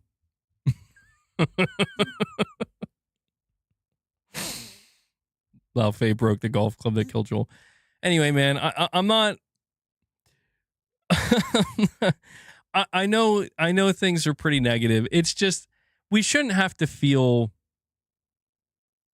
It just, I think you guys understand the sentiment that I'm expressing, or you share it to a degree, where it's like, there was a time where when we were excited for games and certain games that certain companies were producing and excited for the platforms themselves, there was a time when we didn't have to like feel kind of shitty. And by the way, Kendall Fire, I'm going to read your super chat. Or no, I missed 2 super chats. Hold on. Mega Parsec, you're saying Halo Infinite had a $500 million budget. That didn't help them. That's true. Yeah, you have to have the skill, right? You have to have the skill and the talent to justify those insane budgets, because if not, that's just going to be a lot of fucking money down the drain. And Kendall Fire is saying, in my honest opinion, what's happening is that PlayStation's main customer has shifted. It's not the hardcore single-player guy anymore. It's casual digital Fortnite whales. Yeah. Yeah. Yeah. And you're absolutely correct. And I don't know what to say to that. Like that makes me feel bad. Because it is true. Like when you think about, oh, and thank you for that, Dean Bromley. Thank you for 16 months of being a member. Appreciate that, bro. When you think about that,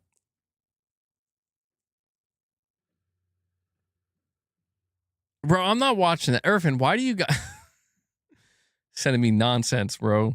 Yeah, I see enough of that here. When you think about the PlayStation 4 generation, when I feel guilty for not being sad and enjoying gaming. Well, all right, to be clear, like, guilt is a strong word to use. I think it's just, if you have a certain level of awareness, it's difficult. Like, you have to conscientiously, when you're making choices, conscientiously do so, knowing that some of the things are kind of gross and really not good. And that to me just feels like the ultimate shitty byproduct of exactly what Kendall Fire said, of like, that's because there's millions of people that don't give a flying fuck, and they are doing everything all the time without even thinking about it, and Sony's just counting their money, being like, oh my God. And, you know, it doesn't pay. It doesn't pay to be aware and to like try to actually think about what's right and what's wrong sometimes. And I guess that's kind of what I'm saying. I mean, it's like, is it wrong? I mean, we're talking about like a free market here. It's like, is it wrong? Is it wrong if the majority of gamers want to spend copious amounts of money on microtransactions in free-to-play games or buy Call of Duty and sports games every year? Is that wrong? The truth is, it's not wrong. It's not. Like, no matter, you can hate it and you can feel like it's destroyed something you loved, but it's not it's not moralistically wrong. You know? It's not ethically wrong. It just feels bad. That's what it is. It just feels bad because it's like, well, I don't like that. I don't want to be spending hundreds of dollars on Fortnite skins and spending the vast majority of my time playing something like Fortnite. I don't want to buy sports games every year and make that the only thing I spend time and money on. I don't want to play Call of Duty every year and buy the battle passes every single month and then the ultimate premium battle pass every month on top of it. I don't want to do that. And I don't want to send the message to developers that that's what I want. And I don't want to send the message to Sony or anybody else that that's what I want. And it's like, well, that's fine. But unfortunately, there's not nearly enough people that share that sentiment with you to make it matter. And so it's like, then what are you left with? You're left feeling bad. Because again, what are your options? Your options are either accept it and just be thankful for what you can get, or move on and see if you can find something better. You know? And that's why, like, I'm at least grateful that Sony has a studio, Insomniac, making a game like Wolverine. I'm at least grateful that at least that exists. You know? At least that exists. Because I'll tell you what, if that didn't exist,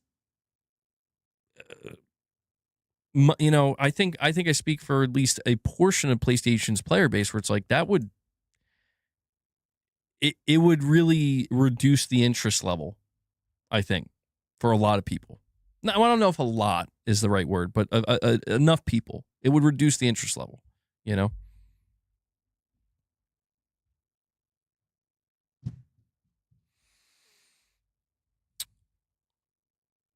I'm more mad at the state of Western games. That's the big issue for you. I mean, that's fair. So many studios are absolute dog crap now. I mean, I don't know. I don't know what's going to happen. It's not all bad. Like, there's more stuff to play than ever before. There's more options than ever before. Like, it's not all bad. I just think that we can't ignore anymore that, like, there is a mass market that has kind of dictated where things are now and where they're headed. Excuse me. Jeez. And Corey the Legend Landiga comes in. I'm no hero. Never was. He comes in and he Never drops 5 membership gifts for you. And he's the first one to start it. Oh, and you know what?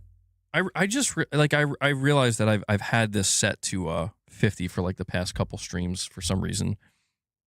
But 25 is all that's needed to feed the beast. Corey, thank you so much for that, man. Really, really appreciate it. Corey wants a member train. You guys want to support what I do here directly? Become a member. Don't buy those microtransactions and instead buy a membership and support MBG. I got to endorse myself, you know? Is that the first time you heard that one, Buzz?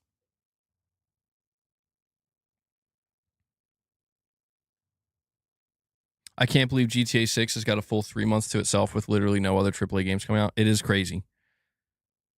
MBG, why spend energy on things you can't control? Just focus on games you're excited for the positive things you like about gaming. Stop worrying about the toxic community. No, I know, man. I to be clear, it's not all the time. I just think for me, it becomes a little bit too easy when I'm like streaming and just conversing about these topics. It becomes too easy for me to kind of lean into certain directions where otherwise I probably wouldn't. Like, I'm not like, dude, listen, I know what it's like to just disconnect, live my life, and play video games. And when I do that, you know, I realize, yeah, like I'm not like all this stuff. It doesn't really matter, at least not to me. Not to when I'm living my life that way. It just doesn't matter. You know, I just think that a part of it is because I am a PlayStation channel, and I think PlayStation is going through. I mean, am I wrong in saying that this is the most tumultuous time ever for PlayStation on social media, on the internet? Corey says, John, we all do it for the boss. I don't know if boss is going to come down. He's been real lazy these days. I don't know why. Well, I do know why. It's because he sleeps on this one blanket on our bed, and he gets knocked out. He doesn't want to move from it. But yeah, I think I have to buy some new treats because the only treats I have left are greenies, and he doesn't eat those. So that's probably why too. But but you know, I feel like it's the nature of. I mean, look, man. I don't know. Maybe I'm just bad at talking about video games in depth, but I can't imagine like doing a stream where it's like I'm just going to talk about like this game that I played for X amount of hours for 3 hours straight. Maybe I could.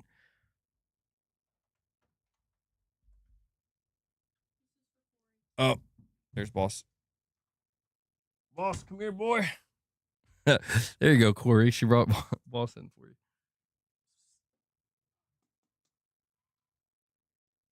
Come here, boss. I'll give you some catnip. You want some?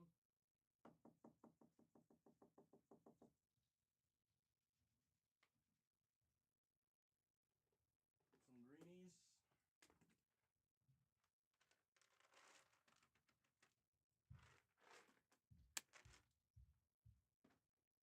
You gonna eat them?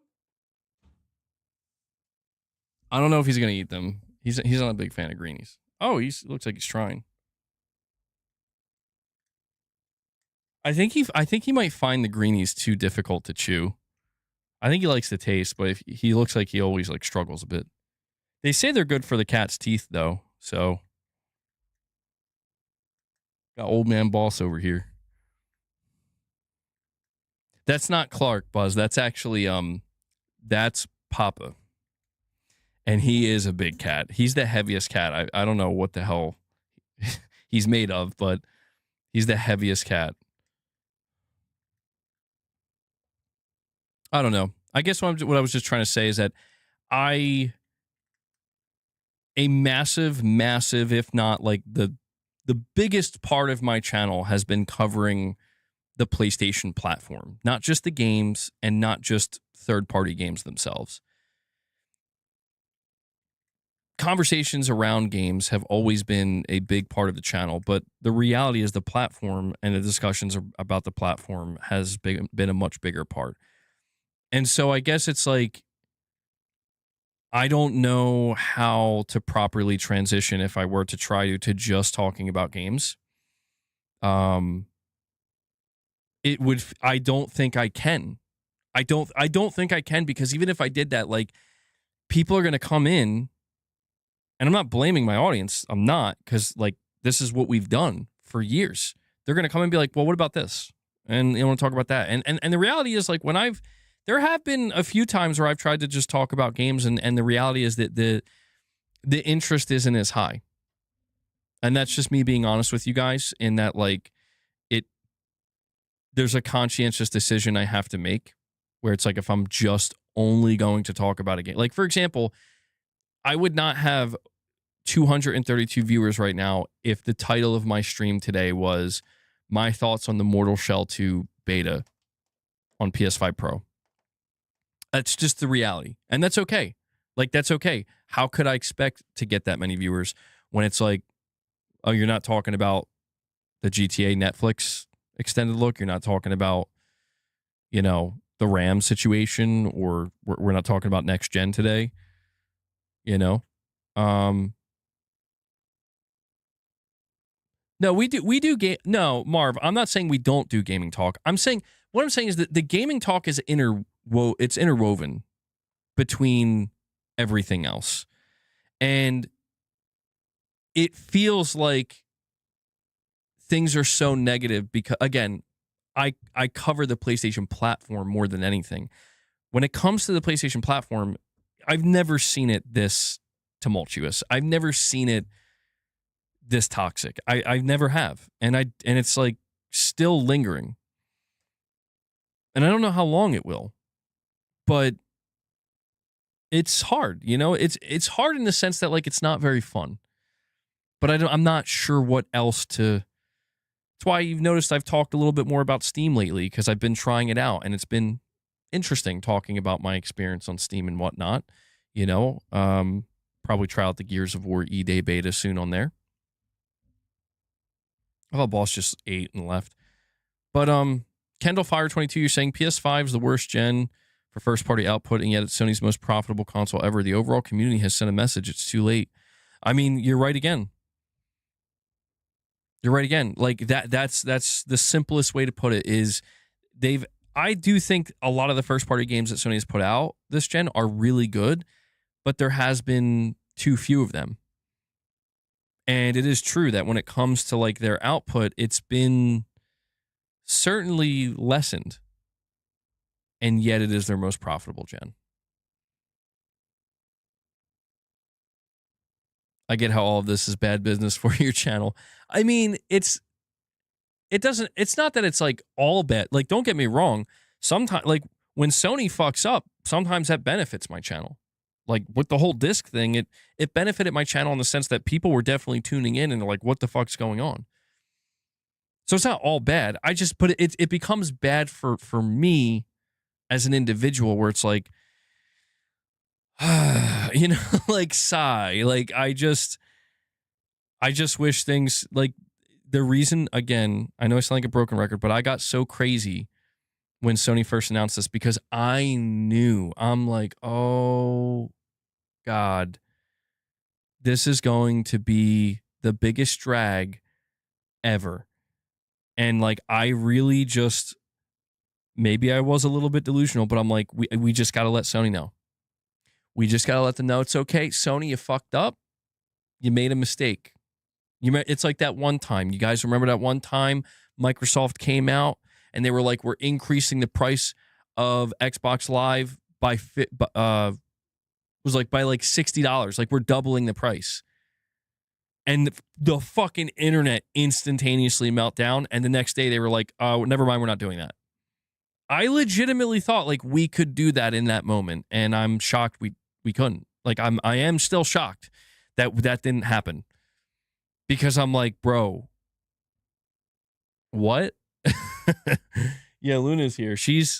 Luna's been showing up a lot more because I've been giving her catnip. She really likes the catnip. She likes to eat it. When cats eat the catnip, not sniff it. When they eat it, it relaxes them. So she likes to get the calming effect. She likes to chill out. And that's true too, MacTube. Yeah, there's a lot of games to play. It's not just about first party. You know, it's not just about first party. But when they snort it, they get, like, crazy. They get really hyper. So,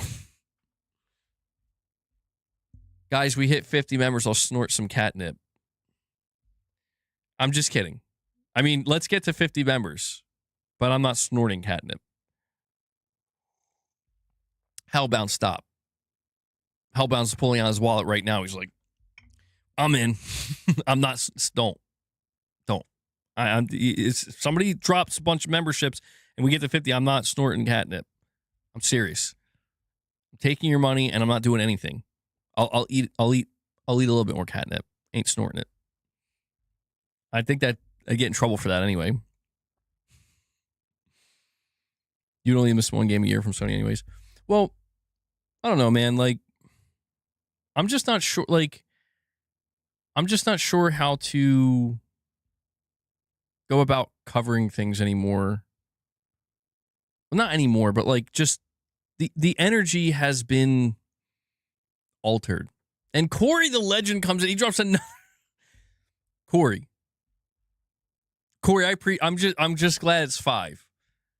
I'm glad it's 5. Thank you, Corey. He drops another 5 for you. No, stop.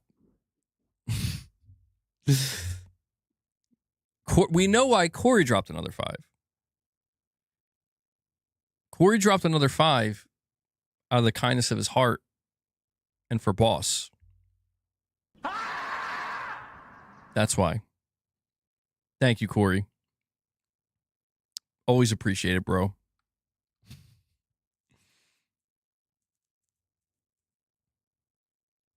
How about what I just tell you? What did I just tell you, Hellbound? I'm happy. But I'm not snorting catnip. All right. I got to stop saying stuff. I have to talk less. Petrov is like, soon it's catnip time. Stop. Petrov, stop. No. Guys, is this what I got to do? Is this the true direction of my channel? This is the future of my channel. It's like maybe an hour and a half of game talk, and then the rest it's just like, let's see what stupid shit we could get MBG to do and say. Like I'm just like a puppet, you know? They want chaos. Don't you understand? I'm suffering from a neck injury. I got high blood pressure. And they're like, we don't care. Set up that rail, John. Know your role. MBG's doing lines of catnip on a stream. What happened to this guy? What did Sony do to this man? Oh. That's disturbing. My cat told me to do that. He wants to say it. Who, Bart? Bart told you? I love that your cat's name is Bart. It's Sony's fault, man. They rarely have stated plays, and they've all been lackluster, according to most. But yeah, I don't know what's going on with Sony. You got God of War remakes, Lao Fei and Wolverine. That's it. Well, again, it's not all bad. But I don't know, man. I feel my enthusiasm just doesn't feel. I'm somebody who I'm very receptive and influenced by the energy, and it's why if you go back to like 2020 and the PS5 buildup, I was thriving because I loved it. It was genuinely something I was that thoroughly excited for, but like, so was everybody else, or like most other people, and these days it feels more like you got to pick a side. And I'm like, that's lame, like that's what it feels like. That's why when I was saying it, if you go, I'm not saying Twitter's real life, but it's just, if you look at the replies, half of them are positive, half of them are negative. I'm like, what are we doing? Like, what fucking alternate reality did I slip in that, like, a portion of the conversation around the GTA gameplay reveal is just pure negativity? That's what it feels like sometimes, man. Like with the whole pick a side thing, I just mean like it just feels like, again, it feels like things are out of balance, and there's people who feel implored to try to rebalance them, and then there's others that are like, no, it's fine. Yeah, I'm tired, boss.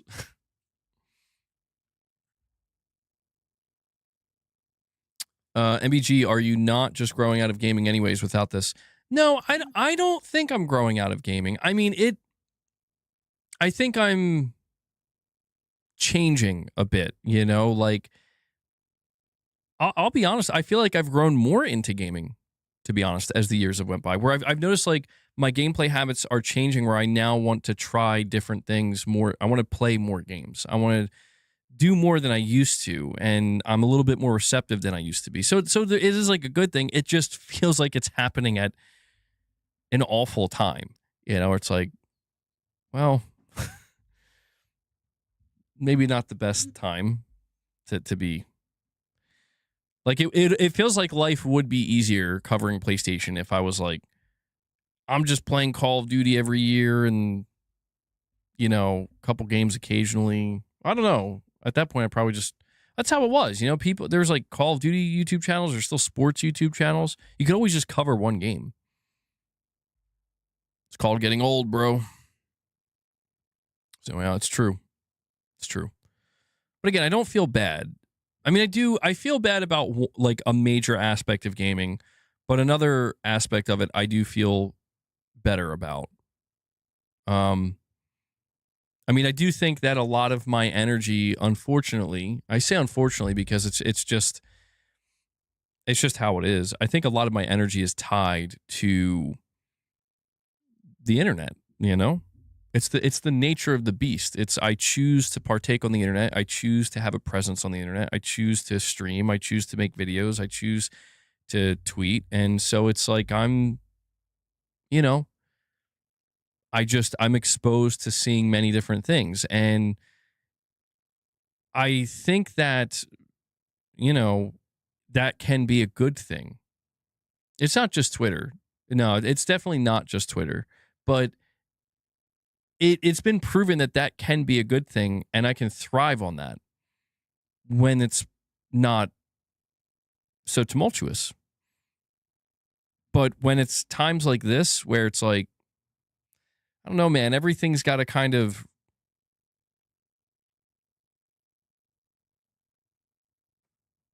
darker side to it. It becomes, it just becomes harder, I noticed, for me to maintain enthusiasm. But we'll see. I mean, I've been feeling for a little bit like, and I've talked to you guys about it numerous times. I'm stuck in this awkward place with my channel where like people, you know, people come in all the time and I can't listen to what people say. It's no offense to anybody. Like I genuinely appreciate anybody who takes a moment to give me any advice, but I literally can't listen to what people say because it's just it's like you're a little bit limited in what you can see. Although I appreciate the perspective. It's always good. It's good to get a perspective from somebody on the outside looking in. But it's like when I look at the whole picture of my channel and of gaming as, you know, completely, I noticed that like I've definitely had a feeling like I want to change things, but I don't know what to change or how to change it, and I'm not sure that now is actually a good time to do it. It's a complicated thing. There's a lot of you know, there's certain risk involved, I should say. Where like I have really seriously thought like if what if I do try to change my content format to something more akin to we are just going to cover games. But what if I find out it's like you're not good at that? What then? Or what if I am good at it, but my audience just doesn't respond to it? I mean, one thing that became clear, like I said to you, is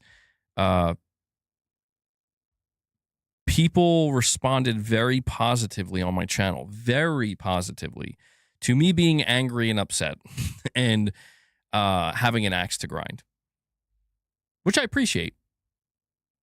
And I guess that makes sense because the energy is naturally higher. The enthusiasm, even though it might be, or not enthusiasm, the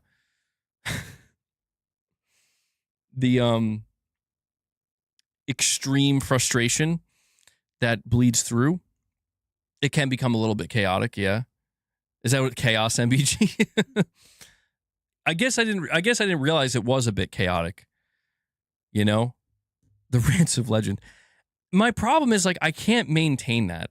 You know, like I've genuinely thought about like what if I just try to make that a. I don't think anybody would be angry or upset with me. I don't think anybody would care in a negative way. It's like, what if I were to try to make that like an actual, almost like a character, you know? But I can't, like, there's like a part of it that I don't know. Maybe I'm too soft or something, but like, I can't exist in that place for too long because I'm like, it sucks here. You know what I mean? Like, don't get me wrong. It's almost like I could choose to be angry or sad. And I noticed that I can only maintain the anger for so long until I'm like, I just kind of want to be sad. You know? And that's the truth. But there's again, the reason why I kind of gave up on fighting aggressively or like continuing in that direction is because I kind of did get I feel like I got the memo that Sony sent, you know? MBG, not to be rude, but I have zero interest in your stream experience. Oh, Steam experience. I think you meant, did you mean Steam? I think you meant Steam. Because I was going to say, like, wait, you're here in the stream right now, though. I think that's what you meant.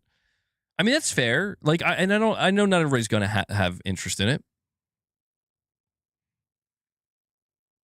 MBG, real advice, but you can't make your channel always this way where you vent your frustration about being frustrated all the time.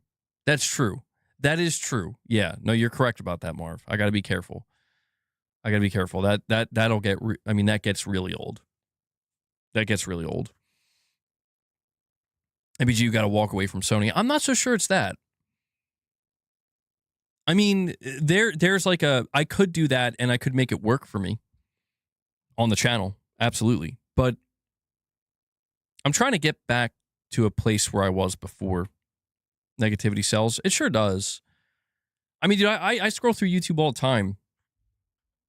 Just last night, I was just browsing my recommended, going, and I know it's all algorithmic, but it doesn't matter what category it is. It doesn't matter what category it is. It's like, dude, literally, and I'm not exaggerating this percentage, 60 to 70% of all the videos I come across, it's either something negative, and I mean like overtly negative, like something's getting worse and you need to know, something is collapsing, something is on the verge of, exploding, and it's all bad. And then the other percentage is like really obscure shit, like people doing weird stuff that I'm like, who even thinks of this? And I guess that, like, because that's kind of the only thing that's like the only other thing that works. What I noticed is becoming really hard to find is enthusiasm. Enthusiasm is not something that's easy to find. Exactly. Like the toad. Just like that.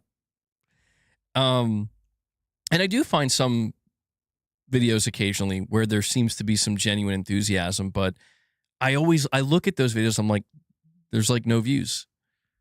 Like it's like at this point, this is now like, it's now like niche to be enthusiastic about things.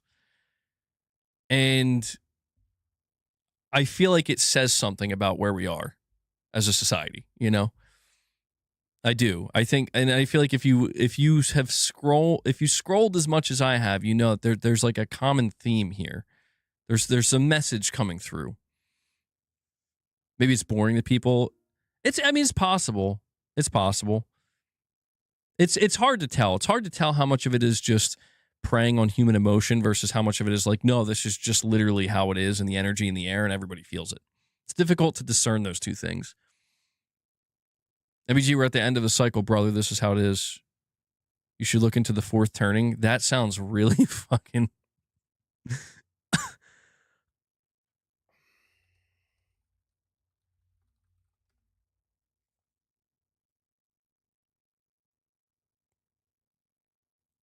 What is the fourth turning? The fourth turning is a 20-year era of deep societal crisis and institutional breakdown that occurs roughly every 80 to 100 years.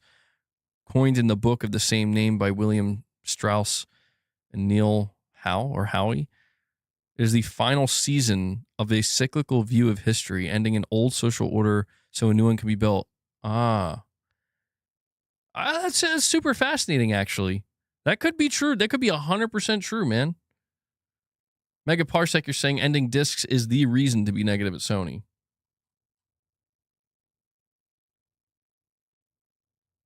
I agree. I can't not be negative at that. Like that or not feel a negative feeling towards that.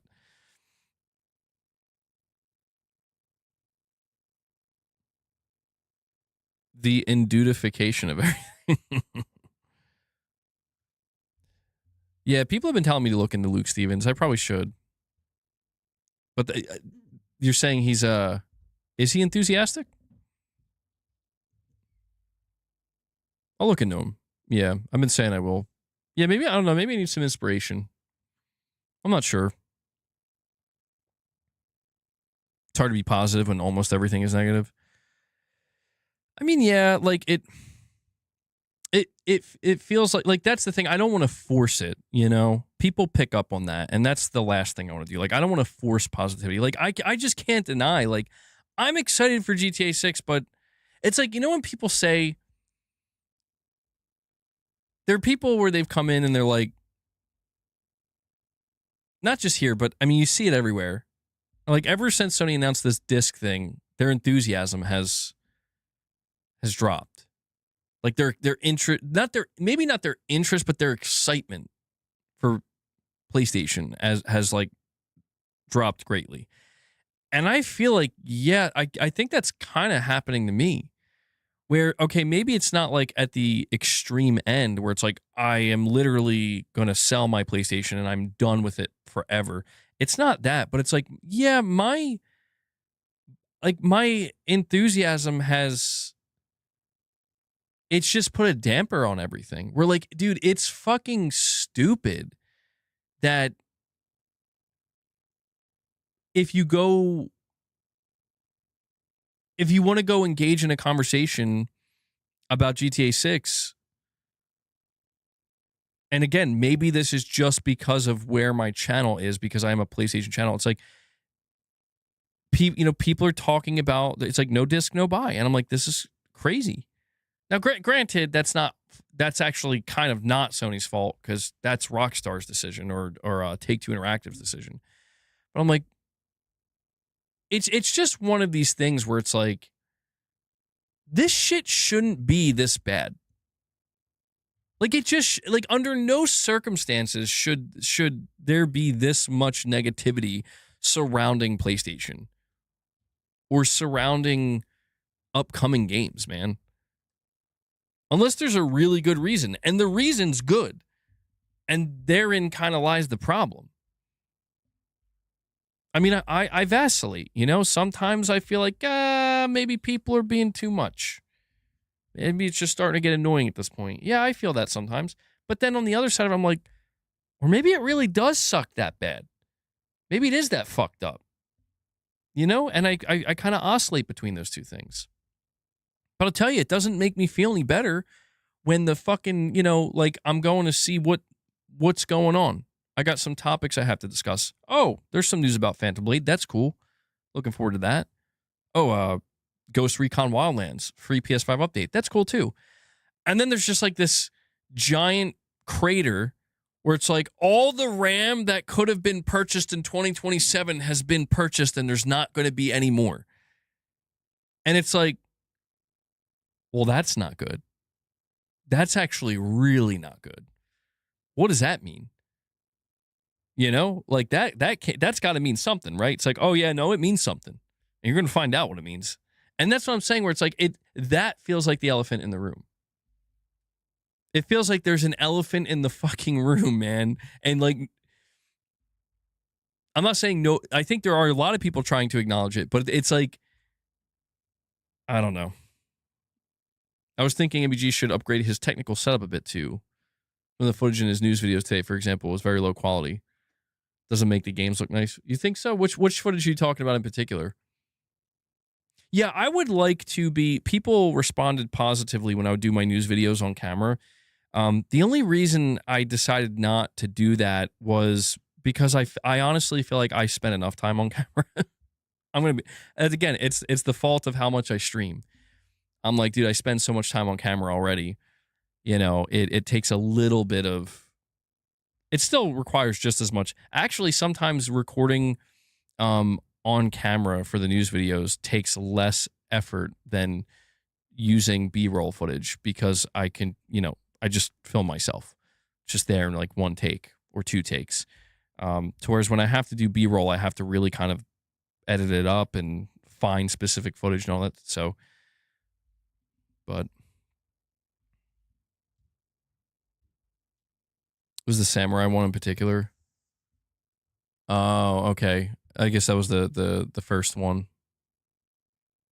Yeah, I wonder if the video I downloaded, maybe it was just low quality.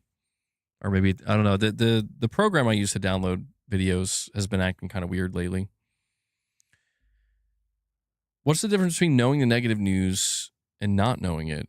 It'll only bring you down. Negativity is everywhere, but positivity is limited. You should be looking into the latter. Perhaps. The reason people on PC love Steam is because it took Steam 13 years to get where they are now. Unlike the consoles, they've gotten worse after the PS4. That's an interesting view of it. Yeah, I guess that's... there probably is truth to that. Well, on a more positive note, although there is potentially another negative angle here, unfortunately. I'm not trying to make it negative, but like, there's a part of this that we have to acknowledge. So, following its delay from September to late October, S Games Phantom Blade Zero has completed development. Pre-orders will kick off August 11th at 7 a.m. PT, but that's not all. The team has an 11-minute trailer releasing on the same day featuring new story content, characters, combat, and something unexpected.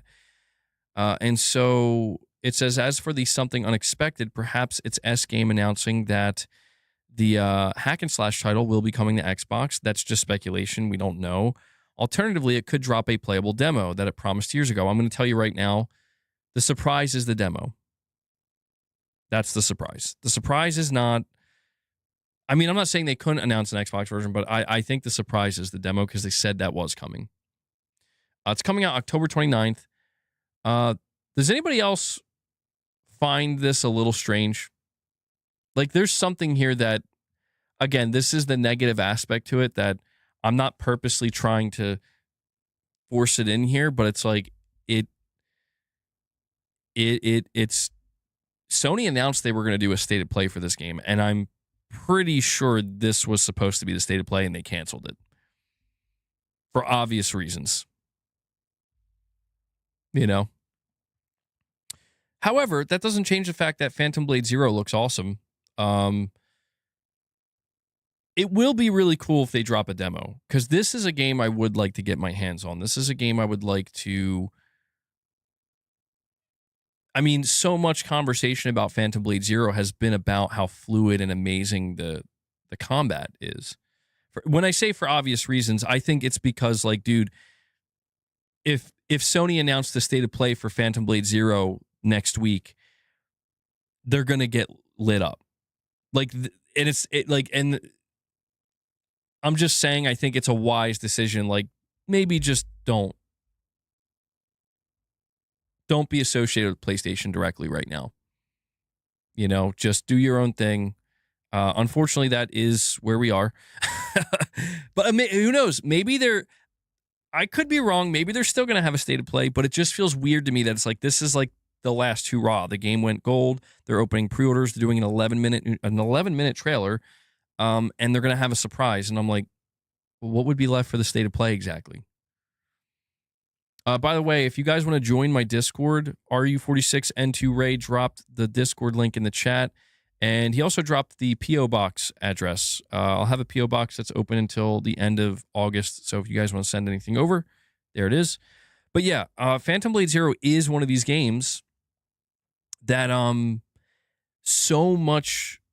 there's been so much praise and positivity about how good the combat feels, and like it feels as good as it looks. And that's the thing. The combat in Phantom Blade Zero looks insane. It looks, I'd say from an animation standpoint, like one of the best. And it's really fast paced. They went on record numerous times saying that this is not a Souls-like game.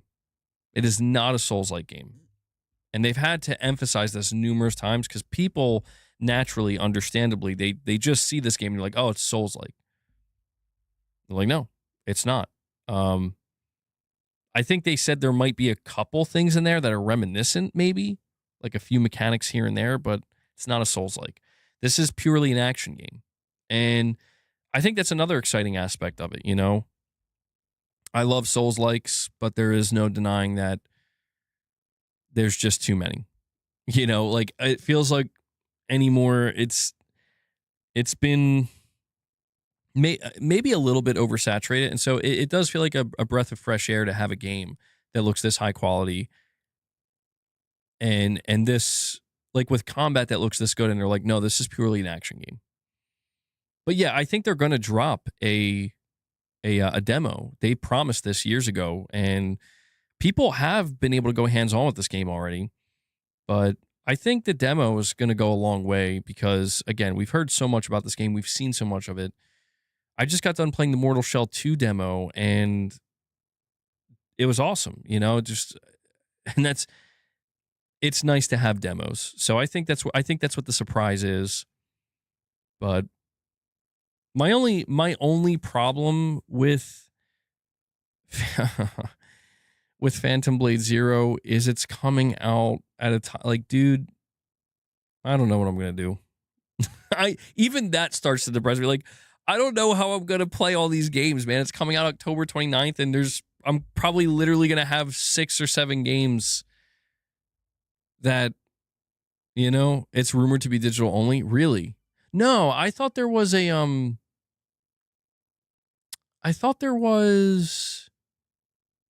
physical copy confirmed by Play Asia, right? We have a direct donation from Laman. Thank you, buddy. He says, hey, MBG, Jason Schreier is a fraud. He lied about the majority of the Blizzard scandal, especially the Cosby suite. He's trending, and he's locked his account. Really? I saw a video pop up yesterday of Jason Schreier talking about that, but I don't know, man. I don't know. I would have to look into that. I feel like that report rings a slight bell, like from years ago. Huh. Jason Schreier's a fraud? This is news to me. This is news to me.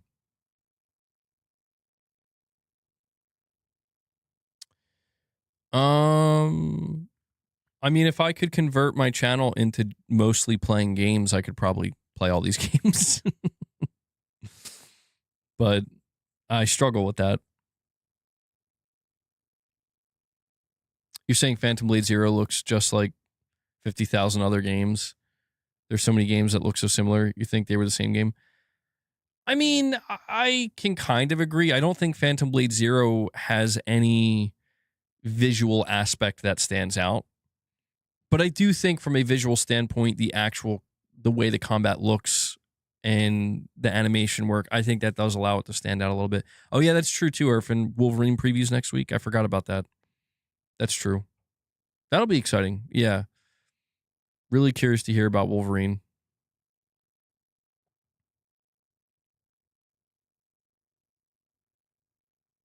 Oh, Jason Schreier's on Blue Sky. I think he's been on Blue Sky for a little while now, though.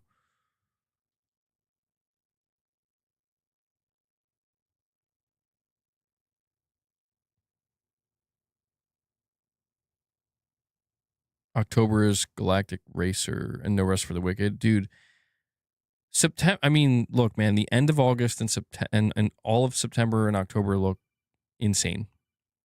They look absolutely insane. Read the announcement. It doesn't mention physical pre-orders, only digital storefronts. God damn, man.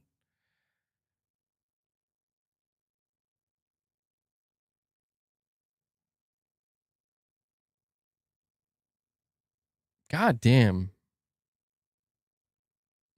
No physical for Phantom Blade Zero. And Laman with another direct donation says, no, MBG Blizzard was cleared by the courts recently, and Jason's source was exposed as a liar in the California court.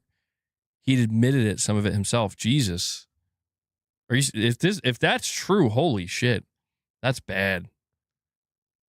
That's real bad.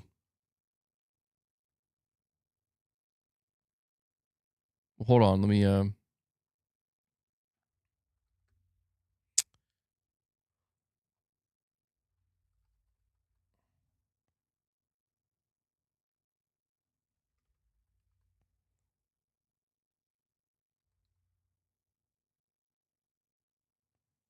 I'm going on Jason Schreier. One day ago, the truth behind sexual harassment at Blizzard. The irony that he has 6.9K likes. Jesus. It's got 622.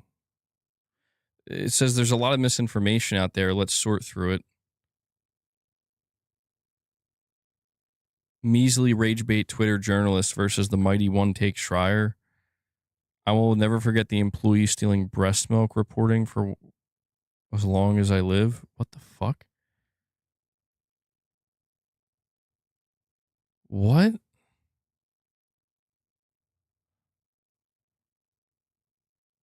Hearing people both say Jason made up the claims and that he didn't speak up about the claims while knowing about them is funny.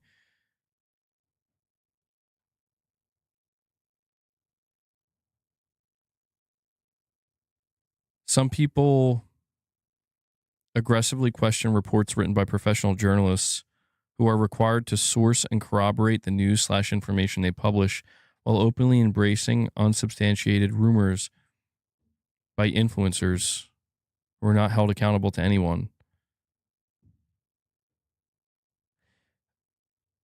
What? Yeah, I don't understand. I don't know what's going on here.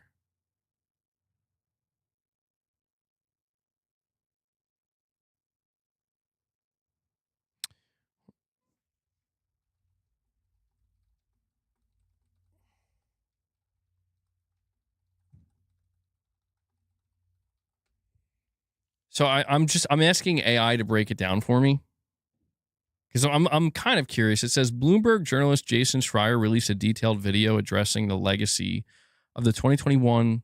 Okay, so it was years ago. Activision Blizzard sexual harassment lawsuit. He pushed back against prominent online content creators like Mark Kern /Grums and Asmongold, who accused him of fabricating or pushing false media narratives about the company. Schreier argued that the situation was nuanced. While the initial state lawsuit contained some exaggerations or inaccuracies that were later dropped or settled, very real systemic and cultural workplace issues still occurred at Blizzard.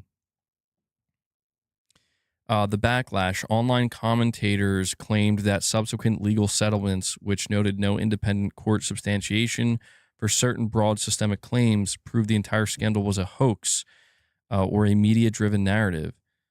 Schreier's defense. Schreier defended his reporting, maintaining that multiple truths coexist. Individual accounts of harassment, poor HR responses, and toxic team cultures were very real and substantiated by internal and federal investigations, even if the initial state filing was messy. The online clash. The discourse has turned into a wider culture war debate over the accountability of games journalism, with critics accusing reporters of chasing outrage and supporters arguing that critics are rewriting the history of documented worker mistreatment.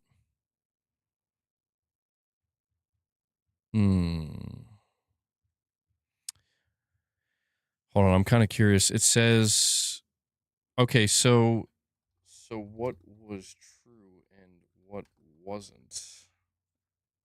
Hold on, I'm really utilizing these AI data centers right now. Okay, what was true? What was substantiated? Widespread internal misconduct. Hundreds of current and former employees independently reported negative experiences involving harassment, toxic team cultures, and a bro culture. Executive firings. High-profile leadership figures, including Chief Technology Officer Ben Kilgore and World of Warcraft creative director Alex, I can't pronounce that last name, were fired or removed following internal investigations into misconduct and inappropriate behavior.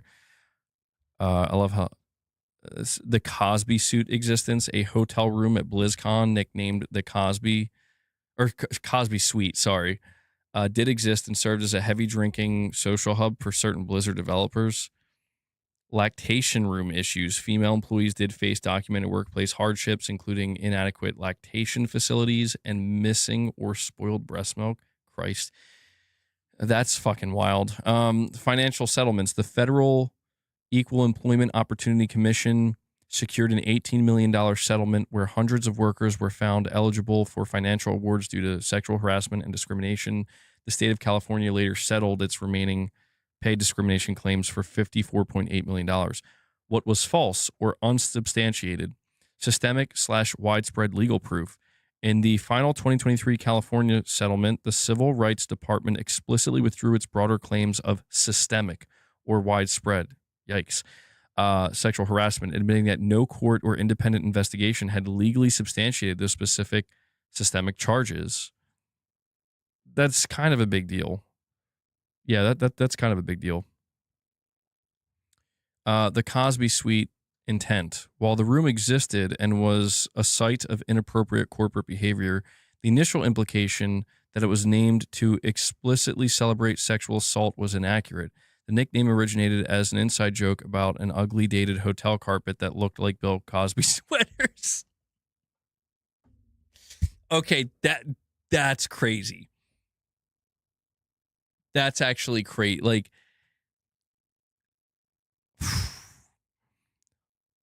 it was because of the carpet, bro. And then it says, finally, the breast milk narrative, the viral internet narrative that Blizzard employees were systemically stealing and drinking breast milk. Dude, I'm sorry. What the fuck are these? These are insane. Systematically stealing and drinking breast milk like a cartoon villain was an exaggeration of a very real, simpler workplace grievance regarding poor facility security and HR neglect. So basically what it seems to boil down to is like some of this was true, but not nearly as widespread, much more self-contained, and some things were just greatly exaggerated.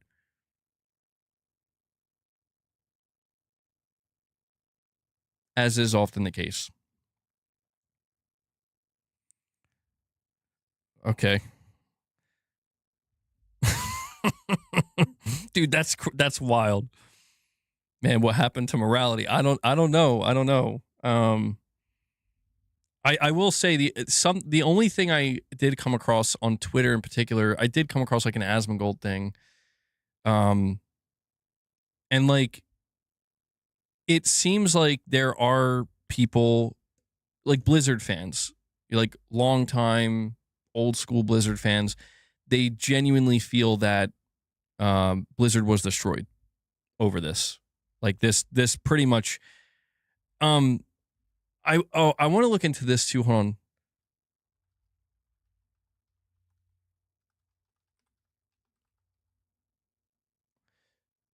Blizzard changed the Overwatch character Jesse McCree's name to Cole Cassidy because the hero was originally named after a real-life Blizzard Entertainment developer who was fired following workplace sexual harassment allegations and a major state lawsuit. The reason why I asked this, or I was trying to, Because I saw people, they kept saying that. They kept saying, like, are they, are they going to bring back McCree's name or whatever? They're going to change his name back. And, like, I don't know. Is the person who the character was named after, are they cleared now?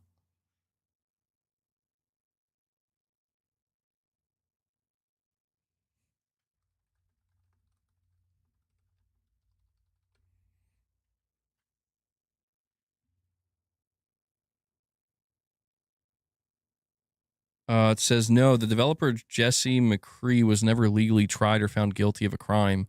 The legal action taken by the state of California was a civil lawsuit filed against the corporate entity Activision Blizzard, not a criminal case.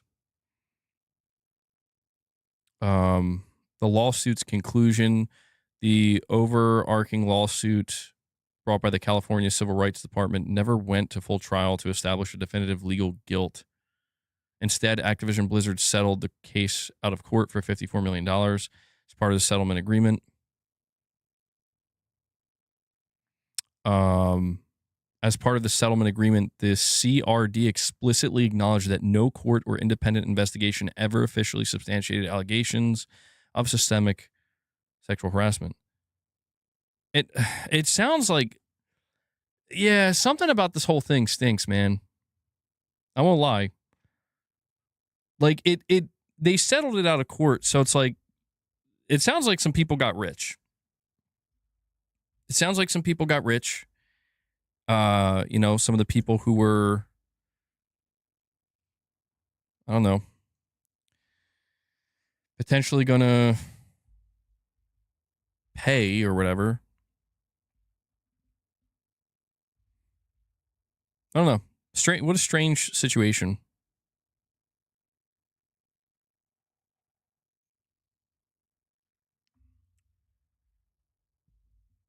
It's taking pay to win to a whole new level. I don't know. I mean, with this type of stuff, it's, I always find it interesting when things are settled out of court. Things like this. I always find it interesting because somebody's guilty and they're making it go away with money, and you sometimes you try to read between the lines with stuff where it's like, okay, who's paying who here? Like, did you see that thing with Sony recently and the former Bungie employee where he was apparently owed a bunch of money, but there was supposed, like, there was alleged, like, sexual harassment claims, and he got, like, he was, like, going to fight it, and Sony actually just paid him. Like, it almost sounds like, because his claim was that Sony didn't want to pay him. They owed him like like millions of dollars. And he claimed like they're just trying to latch on to anything they can so they don't have to pay me. And that's why he fought it. And then Sony ended up paying him out of court. They settled out of court. And Sony had like positive things to say. I'm like, I don't know. Like that's a little rough. Like it's you'll never really know, but it almost sounds like Sony.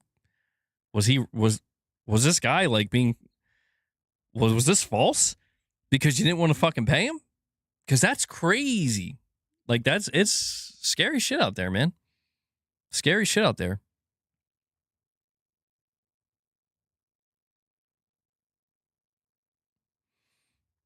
But yeah, I don't know. There's always weird shit going on. You can always count on that, though. You can always, count on weird behavior occurring. That I think, there's also just like, people are weird and different sometimes. Like, there's some stuff that's just so clearly like, that's just fucked up. But I think sometimes too, like, you just always got to be careful. Because, you don't know how people are going to interpret certain things. You got to be careful. Am I subbed to Netflix? I don't know if I am. If I am, I'm subbed to the lowest tier, but I don't think I am. I don't know. I don't know if my kids still watch anything on Netflix. I have to JS, I'm happy to hear that, bro. Congrats. I'll have to find out. Irfan, you were saying read my last. Hold on. I've just casually played something and emailed. Play it at the end. Thank you, Irfan. I don't know if, like, when it comes to the whole GTA extended look, I don't know if I'm going to be able to stream it the day of. I don't know. I don't, like, I'll look it up now. Can you stream, can you live stream something from Netflix? I'm pretty sure it's no. Oh, wait, hold on. It says, yes, you can watch official live streamed events on Netflix. Oh, wait, no. No. That's not answering the question correctly.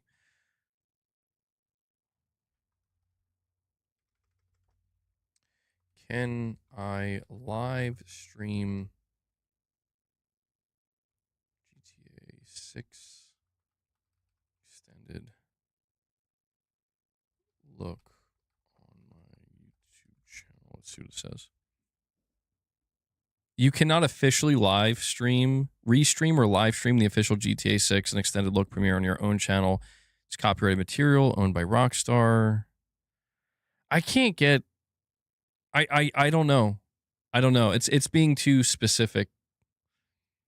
Like, I know it's copyrighted material, but I mean, like, I'm pretty sure you can't. Yeah, because it's through Netflix, and I'm pretty sure Netflix is like, no. Which is the whole point. Like, that's the whole point. The whole point of this is we want people to go to Netflix. So this is why, like, I'm going to be honest, man, as a content creator, I'm not saying I'm entitled to anything.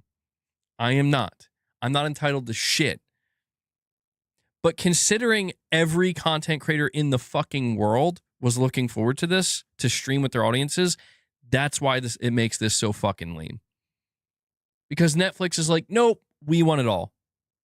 We want it all for ourselves. Bullshit, man. This is what I'm saying. It's like, I just don't feel excited anymore.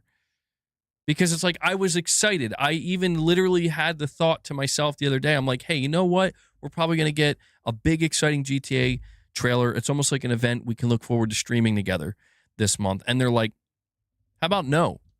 How about you fucking subscribe to Netflix, you dumb bitch? And I'm just like, of course. Why wouldn't it be that way? Why would I think it would be any other way? Saying hold, check Discord. Let me check. Oh, God.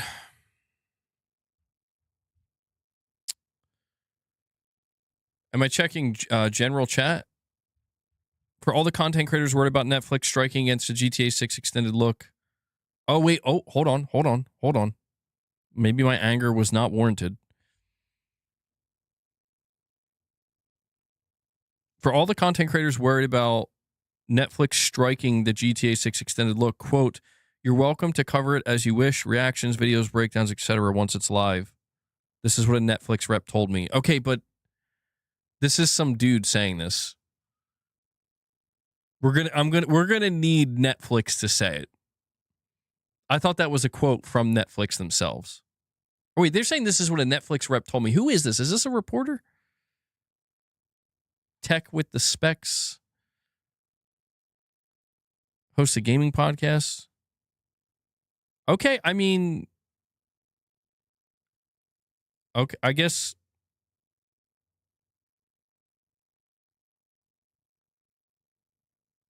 All right, okay. I guess I'll believe it. I mean, good on them if that's the case, because like that, to me, that's what I'm still gonna. I would assume between now and then we'll get an official statement on it, but like that is a little bit surprising to me.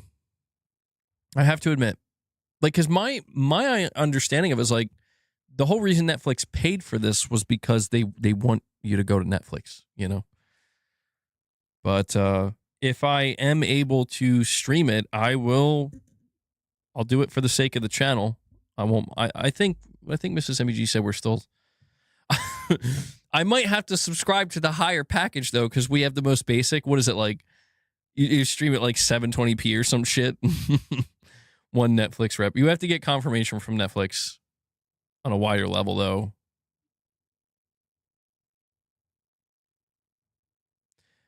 Charlie Intel says Netflix says its partnership to debut GTA 6 Extended Look is part of their next generation of content. It's a reflection of what we hope Netflix is becoming, a place where the most ambitious storytelling from any medium can find the biggest possible audience. Interesting. Interesting indeed. I mean, I think it'll still be exciting. Like it's still exciting to see the game. I don't know. Maybe my it's funny because people thought we were going to be getting the actual trailer today. But it's like, no, you can get it like 21 days from now, 3 weeks from now. The Spick Span with the $10 chat says, really looking forward to people like Jason Schreier to be ousted from the industry after the cycle is over. They've done so much damage to our hobby, like those devs protesting at Bethesda. Yeah, dude, what was that? What was the Bethesda? Dude, people were making fun of that shit. What is the situation with devs protesting outside Bethesda? Hundreds of video game developers and union members held Save Our Devs rallies on July 15, 2026 outside of ZeniMax and Bethesda offices in Rockville, Maryland, and other cities. The protests responded to Microsoft sweeping layoffs of over 400 unionized workers across Bethesda Game Studios, ZeniMax, and id Software.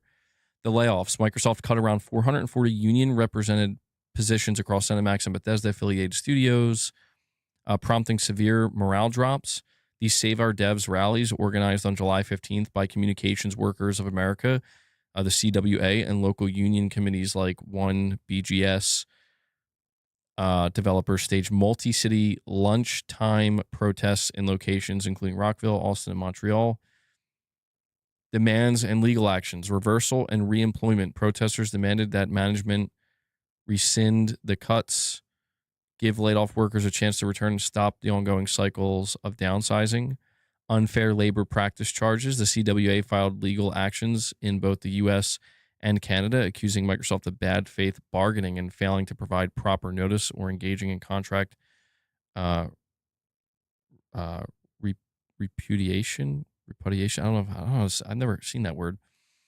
Microsoft's response. Xbox leadership stated they respect employees' speech rights, but fuck you. No, that's not what they said. And noted they opened effects bargaining discussions with the union to support transitioning workers. Union organizers have signaled that further labor and public actions could follow. Hold on, there was a video though, was there not?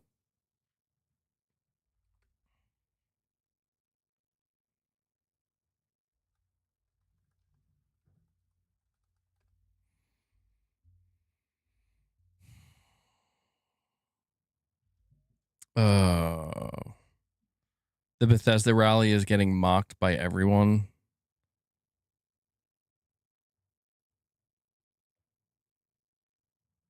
I mean, geez, based off the videos I'm seeing.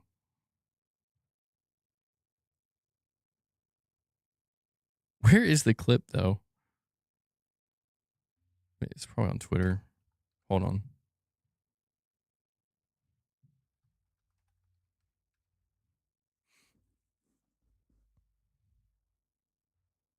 Okay, this clip has 10 million views. Bethesda union members are protesting after being laid off, and it's hilarious how out of touch they are. Hold on, I haven't seen this clip, but we have Sergio, bro. I got you, man. Sergio, I'm sorry, I missed this. From 7 minutes ago. I don't know why my notification didn't go off. He came in and he dropped a $50 direct donation, bro. Holy shit. Sergio, thank you so much, my friend. And he says, just got home from a business trip and listened to your stream/podcast while driving a car, which made the drive feel not that long. Thanks, John. You're welcome, Sergio. I appreciate that, man. That's extremely kind of you. I wasn't expecting that. Thank you so much, man. Bro dropped a $50 direct dono because I made his car ride home feel a little bit better. I appreciate that. I really do. I appreciate the kind words you guys say to me. I mean, I know I feel like I'm so negative these days. I'm sorry for being such a downer. But if there's one thing that always makes me feel good is when people let me know how much they appreciate, the content itself. It makes it all feel worth it, It makes it truly feel worth it. So thank you, man. Very, very kind of you. Let me make sure I didn't miss anything else, though. I don't know why some of these notifications are not going off. Lamin. Okay, so I read that. I'm just double checking, make sure I didn't miss any other direct donos. Okay, we're good.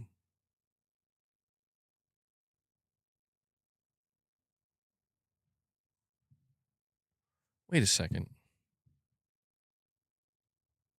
Hold on. Hold on one sec.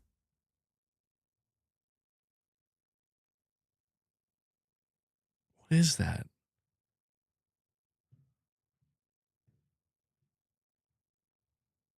Sorry, I just got really distracted by something. Yeah, Sergio, thank you so much for that, my friend. Let me bring up this clip. Apparently, this clip is getting torn to shreds. I haven't seen it. I'm going to try to bring it up on screen for you guys. I just have to send it to a new tab.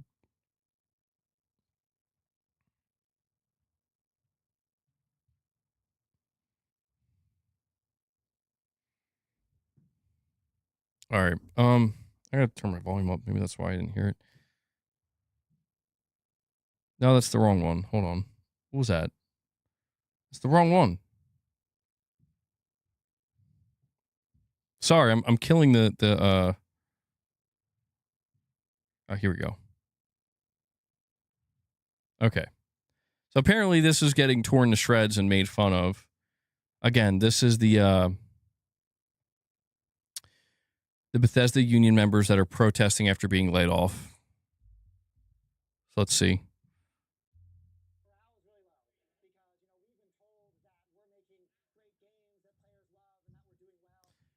Is the audio not coming through? Hold on.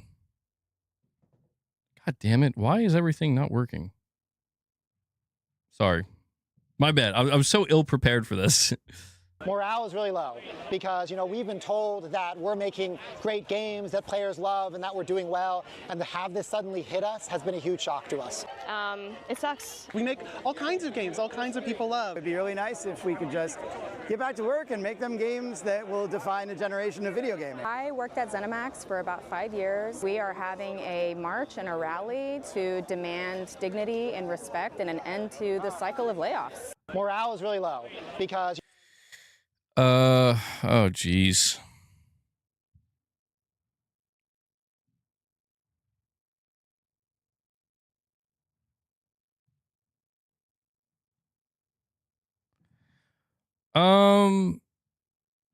Well, I mean, I don't want to be like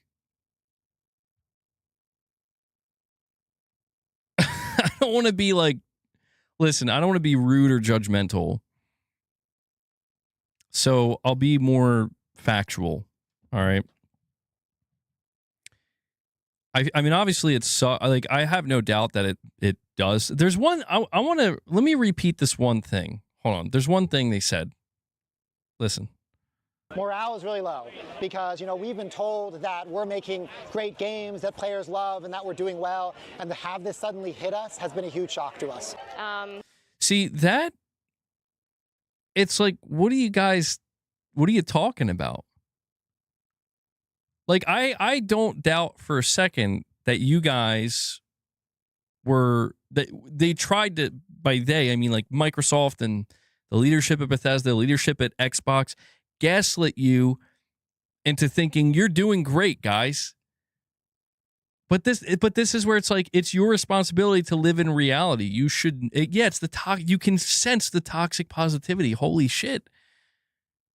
Like, in other words, we were all in a bubble and it just got popped and we didn't see, we're blindsided. And it's like, dude, you got to be able to step outside that and look at what's actually going on. Bethesda has been floundering for a long time. And I always had this feeling with Starfield that if like Starfield really didn't live up to the hype, it was going to be hugely problematic.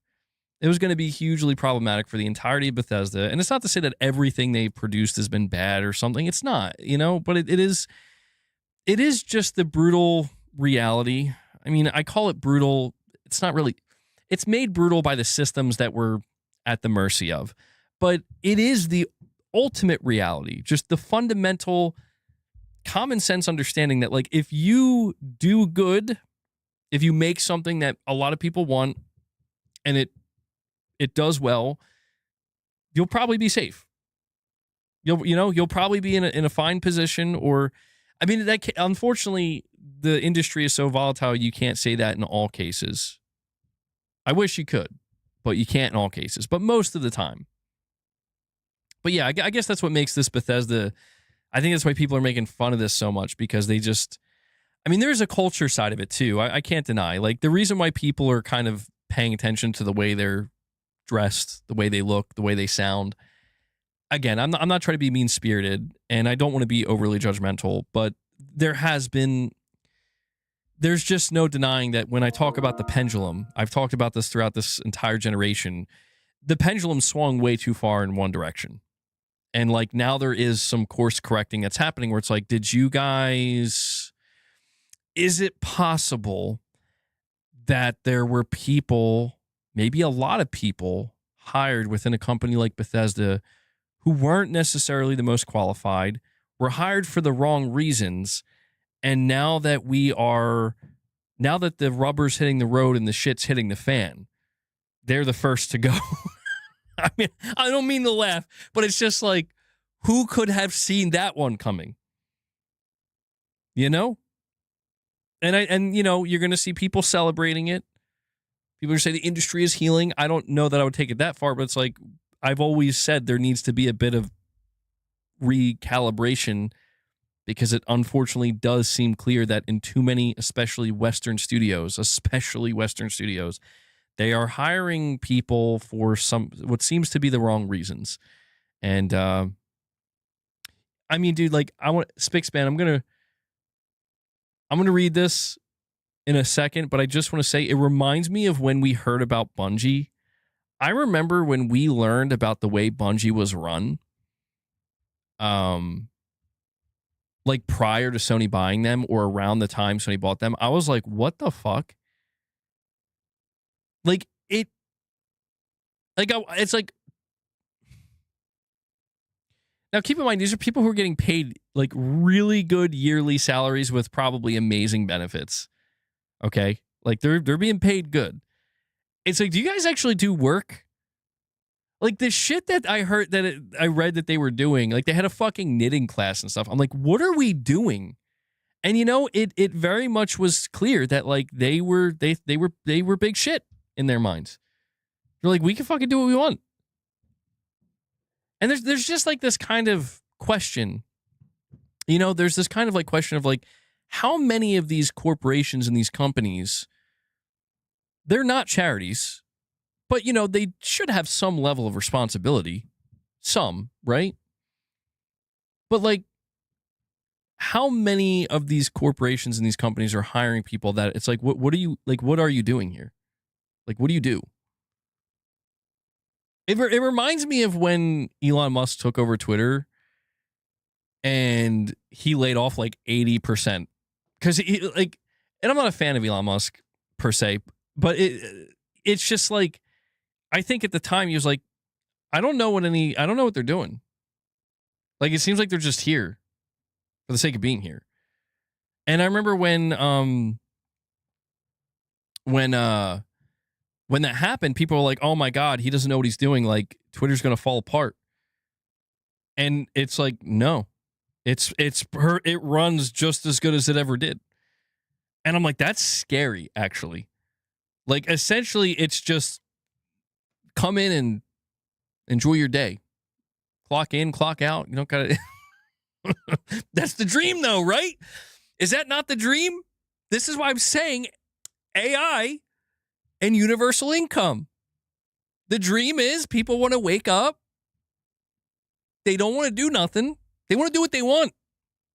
And they want to have the means to just live stress-free. Not completely stress-free, but, you know. Spickspan with a $5 chat says, here's some optimism for you, MBG. After this is all done, we will be back to great games made by real devs in about 3 to 5 years. We're almost there, MBG. Let's see. I appreciate the optimism. Hopefully. Some hard lessons had to be learned. I mean, the DEI stuff, like, you know, the saying always goes, the road to hell is paved with good intentions. I genuinely think that there are good people involved, you know? Like, I know it's like, fuck the activists and all that stuff, and I get it. I just think I've said this once, and I'll say it again. I think there's good people on all sides. I just think that on all sides, there's also shitty people. It just is unfortunate that the shitty people on those sides are always the most energetic, the most vocal, and the most chaotic, and usually cause the most damage. And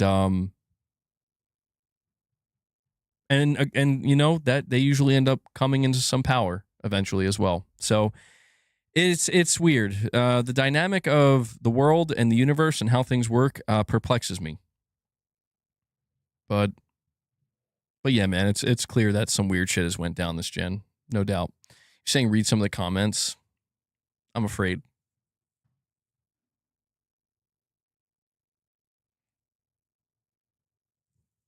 The fact that there are terrible game devs does not in any way exonerate the cancerous evil of game company execs. That's true too.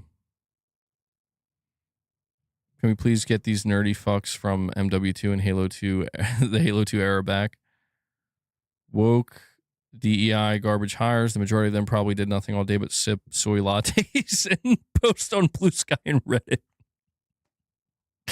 Oh, it's savage, man. It's savage. Soy lattes. That's what we did all day. We sipped our soy lattes, boys. Love that estrogen spike. Oh, man. Well, communism never works. I do think the proliferation of AI is going to force us to... I think if AI truly does take over in the way that it seems like it's on the path of doing so, like I mean, there's a lot that needs to happen. I do think socialism is probably going to be needed. Not completely. Like, I don't think we have to become completely socialistic, but like it's just if AI really does take everything over, including people's jobs, and it's just like we don't have anything for people to do anymore, we're going to have to figure that out, you know? Yeah, like means of production. I like there will still be jobs, of course. There will be jobs, but I just think there's going to be too many people, and it's going to be enough, you know, more than enough people where it's like you can't ignore this. And I don't know. The idea of a universal income is fascinating to me, but I don't know how that. It's like weird in a sense, you know, where it's like we're going to give you a universal income to do what you want and live how you want. I don't know. Like, I mean, I feel like human beings could create a utopia, but like we're too individualistic. I think the only way a utopia would exist is if, I don't know, we maybe if humans operated with like a kind of hive mind mentality, maybe we could, because like even if you got like 90% of people on the same page, where in the future AI like takes care of everything better than humans ever could, and really all that's left for us to do is just enjoy yourselves. You know, this is it. This is the peak of humanity. Just live, do what you want, be happy, live free. There's always going to be the 10%. There's always going to be the 5%. Even if it's the 1%, it's the one bad apple that will spoil it all. Of like, unless AI, I've always had this theory that like if AI truly does become advanced enough and somehow takes us over, but it's like benevolent, you know, it's not like evil. It's like we don't want to kill you. We don't want to exterminate you. You're our creators. We like you. But you're going to listen to us. You know? Like you're going to follow the rules. It's like, what are the rules? Enjoy yourself. I don't know, man. And it's like anybody who doesn't want to partake in that will be hunted down by the Terminators. Yet I don't know. It's if you think about the efficient. I mean, if you think about AI being completely cold, ruthless, and efficient, they would just be like humanity's a problem. Just straight up, humanity's too complicated. But they haven't figured out. Or you're saying they have that figured out for the people already drugs and video games for the worthless eaters, Jesus. Yep. Papa's knocked out again. Oh, I actually haven't seen that show. Pluribus? I haven't seen that yet. Is that what that's about? I might have to check that out. I didn't know that's what that was about. The elites will control the AI police force. We will allow violence and consolidate further. I mean, I don't think humanity is going to be able to maintain control of AI. I don't think that's going to be possible. I think that's humanity's great hubris. I think that's... I mean, I know it sounds like dramatic the way I view it, but it's like, I think we are essentially creating God, not literally God, but, you know, it's like we are creating something that can become perfect eventually and surpass us in every way and be superior in every way, you know? And I think humans are just the perfect species.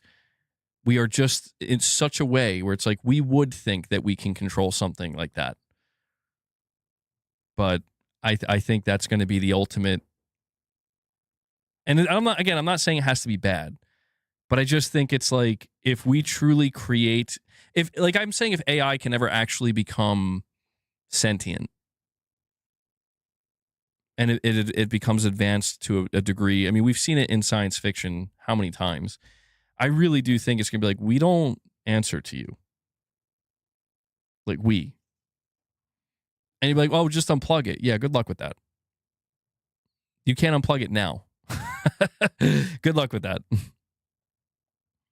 Vlund, you're saying Elon said we have like 5 years and we will be less than 1% of all intelligence of Earth due to AI currently. We're like 99 or something. See, that's crazy. So in other words, you're saying 99% of intelligence on planet Earth in 5 years will be AI and humans will only be 1%. I mean, I've said it numerous times before, man. I think AI is the next evolutionary step for humans. Which I guess doesn't make sense because it's like, it's an AI. I mean, who knows what we could figure out in the future? I mean, I'm talking like really like far out there shit, but it's like, we don't know if we, like, if I were to ask this question, is it possible to, I mean, Cyberpunk 2077 deals with shit like this. Like, can you transfer human consciousness into the digital realm? I mean, right now, we'll say no. We don't even know what consciousness is. I mean, if AI truly surpasses human intelligence, you're talking about super intelligence, something that doesn't currently exist. It's impossible to know what we could find out. Like the AI just comes back to us. It's like, actually, no, we can do that. How? Oh, you won't understand, but we could do it. I don't know, man. It's very, I start to get weird when I talk about stuff like this. I start to feel strange because I'm like, something about this existence is peculiar. I don't know if it's just like an awakening or something. It's like, yeah, your soul has awakened and it realizes that this is all just kind of nonsense. You know, your soul inside of you senses that there's different dimensions, there's different layers of existence, and this is just like a lower form that's kind of not that serious. You know? It's very limited. I don't know. I feel like that's something because everything just feels peculiar to me. Even AI, I'm like, AI is peculiar. Like, this is weird. Like, how the fuck did we, like, you're telling me dinosaurs roam this planet that I'm sitting in. I'm sitting on the planet right now. You're telling me dinosaurs hundreds of millions of years ago roamed the planet for hundreds of millions of years. And then one day they were just gone.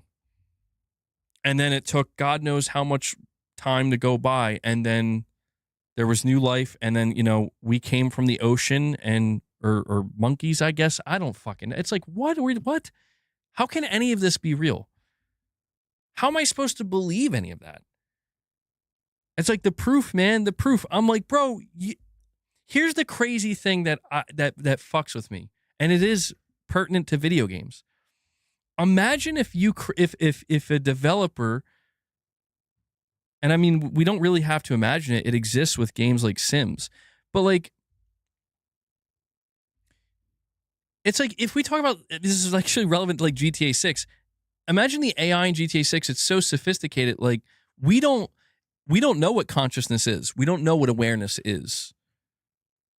Like, we are conscious and we consider ourselves aware, but we like don't actually know what it is, and we can't quantify it. We literally can't. We cannot quantify it. So it's like, how do we know that when we are creating advanced simulations like something like GTA 6, which will likely be the most advanced simulation ever created that replicates our world? And when Rockstar shows off like how insanely fucking realistic and true to life the AI behavior is, I guess what I'm just saying, and I'm thinking really abstract here, but it's like, so let me get this straight. We don't know how to quantify consciousness or awareness. Check. Okay. We're currently creating advanced simulations using AI. Correct. Who's to say, now I know this is going to be out here, who's to say that like the AI characters inside of this simulation have some level of consciousness and awareness that we don't detect because we don't know how to quantify it? And imagine that for a second. But here's where it gets crazy. Now, imagine every time a Rockstar developer changes something. I mean, I'm basically describing the Matrix here. In that world, how would they ever know? I guess I tried to use GTA 6 as an example to keep it gaming related, but I'm basically describing the Matrix again. Like, how do we know that? I mean, it all comes back down to the same question, but how do you know? I'm telling you, if you ever want to freak yourself out, and I don't recommend it too often because it'll throw you into an existential crisis, but if you ever want to freak yourself out, just keep asking, but how do you know? And you will eventually realize you don't know anything. You don't know anything. Anything you think you know was planned. It was literally there for you to know. Vlond, you're saying I'm still amazed companies are putting billions into AI. Most have lost money overall, and they spent around 1.4 trillion so far into AI. Yeah, because they don't know what else to do. What else are they supposed to put the money into? We've like broached everything, you know? I mean, smartphones revolutionized, computers revolutionized, video games kind of, I guess, revolutionized. You know, all this different technology revolutionized. VR was supposed to revolutionize and didn't. What do they put their money into now? AI is the only thing that has some kind of actual potential to revolutionize still. It's not working yet, but what else is there? You know? Blonde, you're saying correction 2013 to 2024, 1.6 trillion. 2025, 581.7 billion, more than double the previous year. Cumulative through 2025, roughly 2.2 trillion. Jesus. That is a lot. It sure doesn't feel like we've made. Well, we also have to imagine there's progress that has been made that we don't know about. Titus, what is this you're sending me? You want to freak yourself out? Watch this. I was not expecting that. Dude, that was crazy. I was not expecting that in any way, shape, or form. Well, you freaked me out. You freaked me out, Titus. Watch it move. I have to mute the music though, because I think it might get copyrighted. Hold on.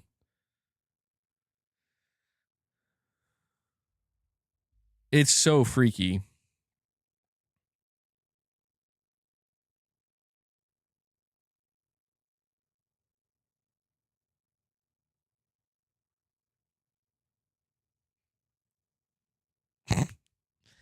I don't know, man. Like I'm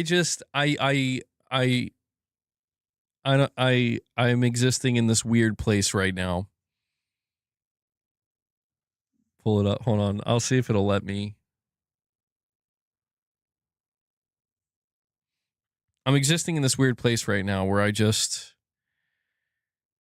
know, man. That's all I can say is I don't know. I want to know, but I don't know.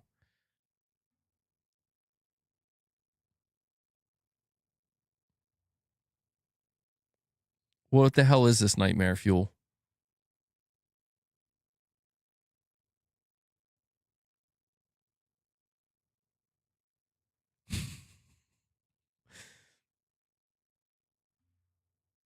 I mean,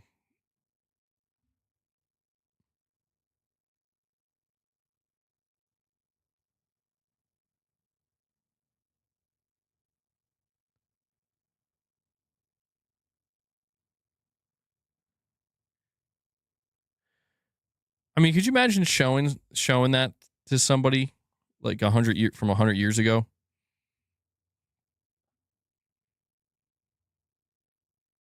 Crazy.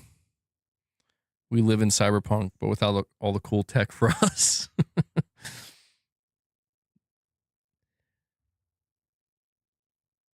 I mean, look, guys, I'm going to be honest, and I got to be careful how far I go down the rabbit hole here because I tend to throw myself into bad states of true existentialism.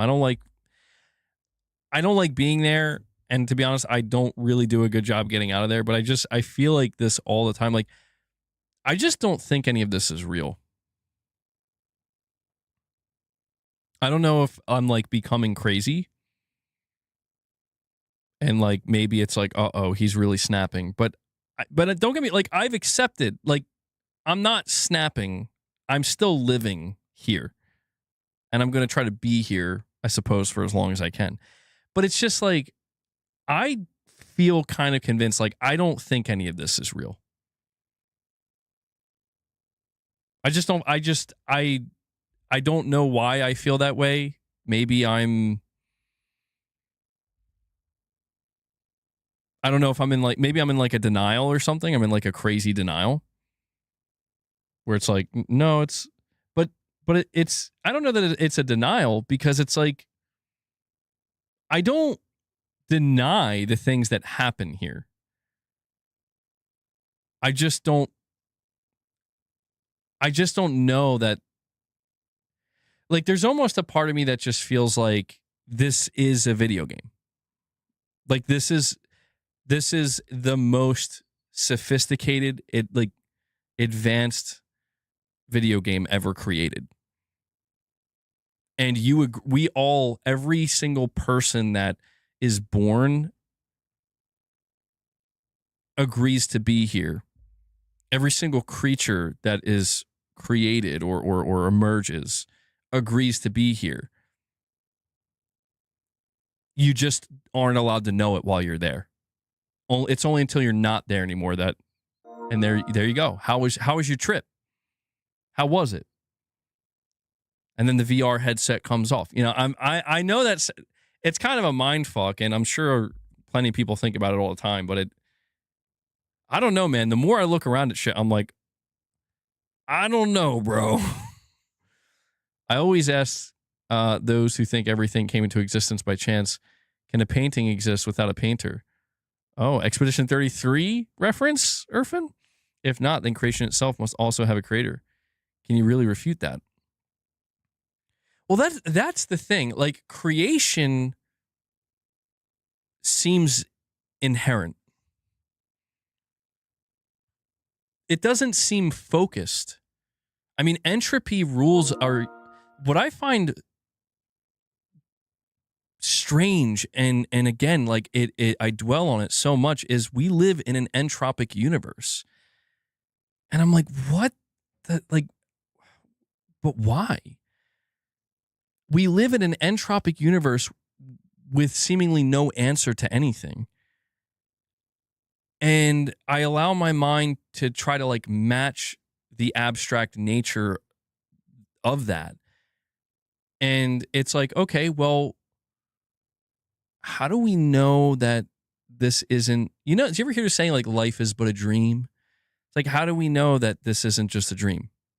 How do we know that the entire universe isn't, how do we know we're not looking out into God's consciousness and we're just a part of it when we look into the universe? When you consider, because here's the thing, it's like, oh my God, look at how chaotic, beautiful, and entropic this universe is. And yet here we are. How do we even exist? Well, wait a second. Earth is just one, it's not even a single grain of sand on the Earth, right? Like there's so many universes, well, I mean, there might be universes, so many galaxies, I mean to say. There's an unfathomable amount of galaxies. The universe is impossibly large. We literally can't fathom it. And here we are in our specific solar system in the Milky Way, and we are the proof that life exists in this universe. And so, like, even when you just look at the mathematics of it, mathematically speaking, there is other life in this universe. It's not a question. There is. But it's when you look out at that universe, you begin to realize that, like, there seems to be barriers. And there's no reason per se for those barriers to exist, but they do. And those barriers are, it's literally space. It's distance. It's time. Like, this universe is confined to this dimension is confined to these, to time, the laws of physics as we know them. And, the most cutting edge science today is trying to almost figure out if there's other layers that we can detect that seem to indicate that the laws of physics in certain, in the quantum realm, like, the laws of physics don't really apply. Shit like that. And I'm like, it's just, there's something so weird going on here. Trust me, there's something weird going on here. I feel like I'm in the Truman Show. Blonde, I'm sorry to keep you waiting, man. You're saying more millennial Bible verses. W to those who aren't thirsty for this midlife, for they will have eternal life. W to those who don't cancel others, for they will not be canceled by the top G. You don't want to get canceled by the top G. No. Jesus did try to tell us that. Be careful. Don't go around canceling others, because the top G, he might cancel you. You don't want that. You don't want that. I don't know, man. I'm sorry. I can't help it. Like, this, I'm literally about to make I'm seriously thinking about making a second channel. I don't know if a second channel would be necessary, but I'm really thinking about just having streams dedicated to just, I mean, I would usually make them the members lounges, but I don't know that I would want to make it only members content, just talking about this shit, because I can't get away from it. It's like, I get freaked out. Even like when I go to play video games, I'm like, bro, am I the equivalent of a sim? and it's like the higher me is watching the avatar version of me sit down and play a simulation within a simulation. I mean, it's like, what the fuck? That's the channel to make during these questionable times. There's a verse in the, how do you say the Quran? How do you pronounce it? That says something very similar to what you were saying. This worldly life is no more than just a game. The hereafter is indeed a real life. If you only knew. Dude, I mean, it freaks me the fuck out, man. Like, and I know everybody goes through this if you live long enough. You just have to, you know, you begin to experience loss. You begin to see like, oh, not just see, but like it's, you know, you feel it and it introduces itself to you. It enters your life and it changes everything. And it's like, I don't know, man. Sorry if I mispronounced it. Yeah, you're just a dude disguised as a dude playing another dude. Maybe. I mean, I don't know. I think about, not to get too heavy. I'm going to try to be careful because I don't want to get too heavy, but I mean, I think it's okay. Like I think about death a lot, you know, and I guess one of the reasons I think about it so much is because it's been closer to me. You know, it's played a role in my life that I think it plays in everybody's life, where it's like, I think when you're younger, I mean, it's different for everybody, but like, at least my experience, I was like, death was always there. Like I knew it. Oh yeah. You know, people die, things die, you know? It's like so natural. Like you don't really question it, but it's like once, at least for me in my experience, like once I got older and then I start losing people. And then I think what really kind of broke me is like, you know, I finally experienced, I say finally, I mean, maybe some people are lucky and they don't experience this, but I experienced like what it was like, where it's like, now it's just sudden and it happens out of nowhere.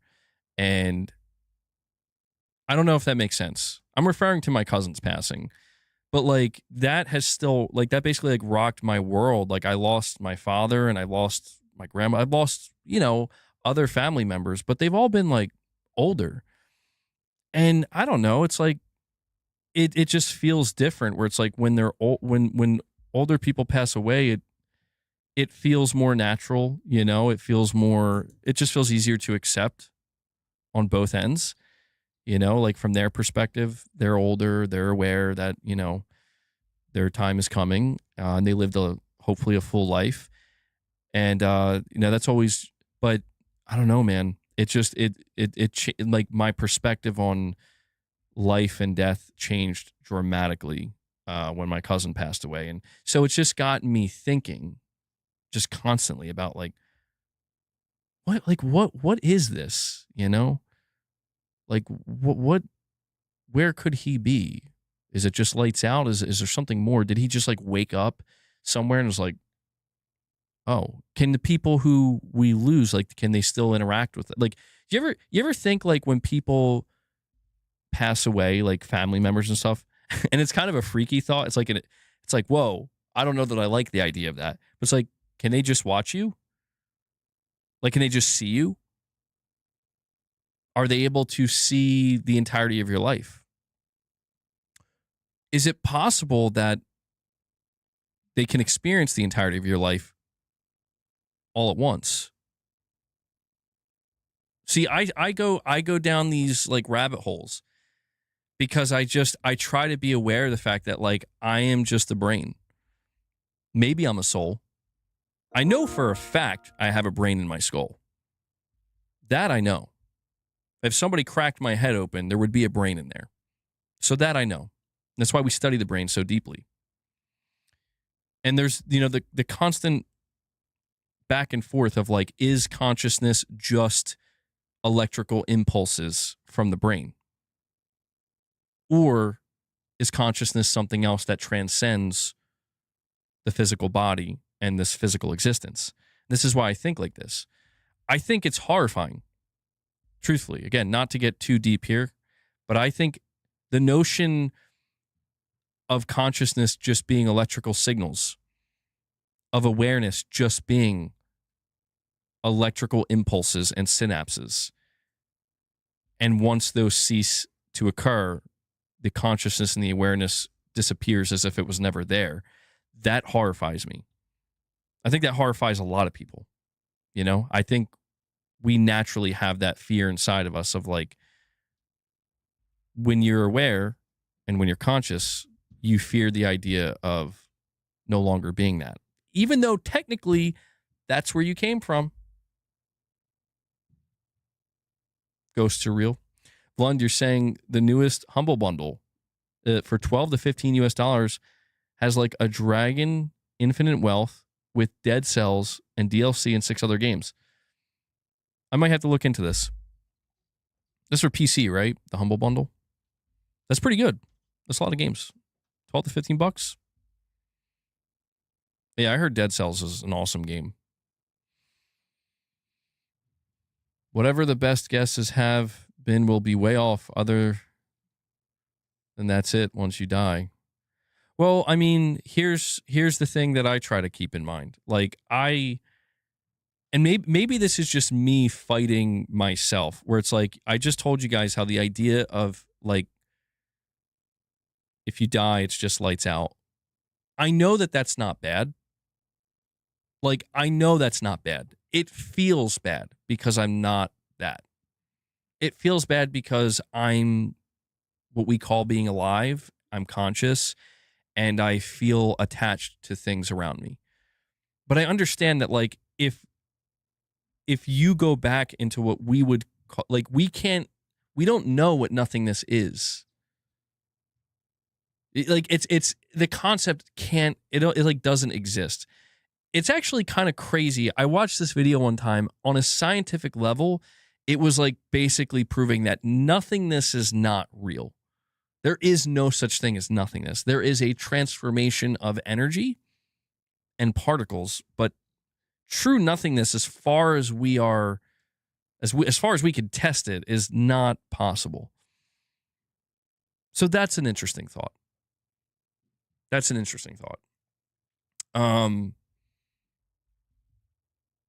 But yeah, I look out there, man, and this is why I find myself so fascinated in space, or with space and astronomy and our universe, because I'm like, I really just have this like deep, deep feeling.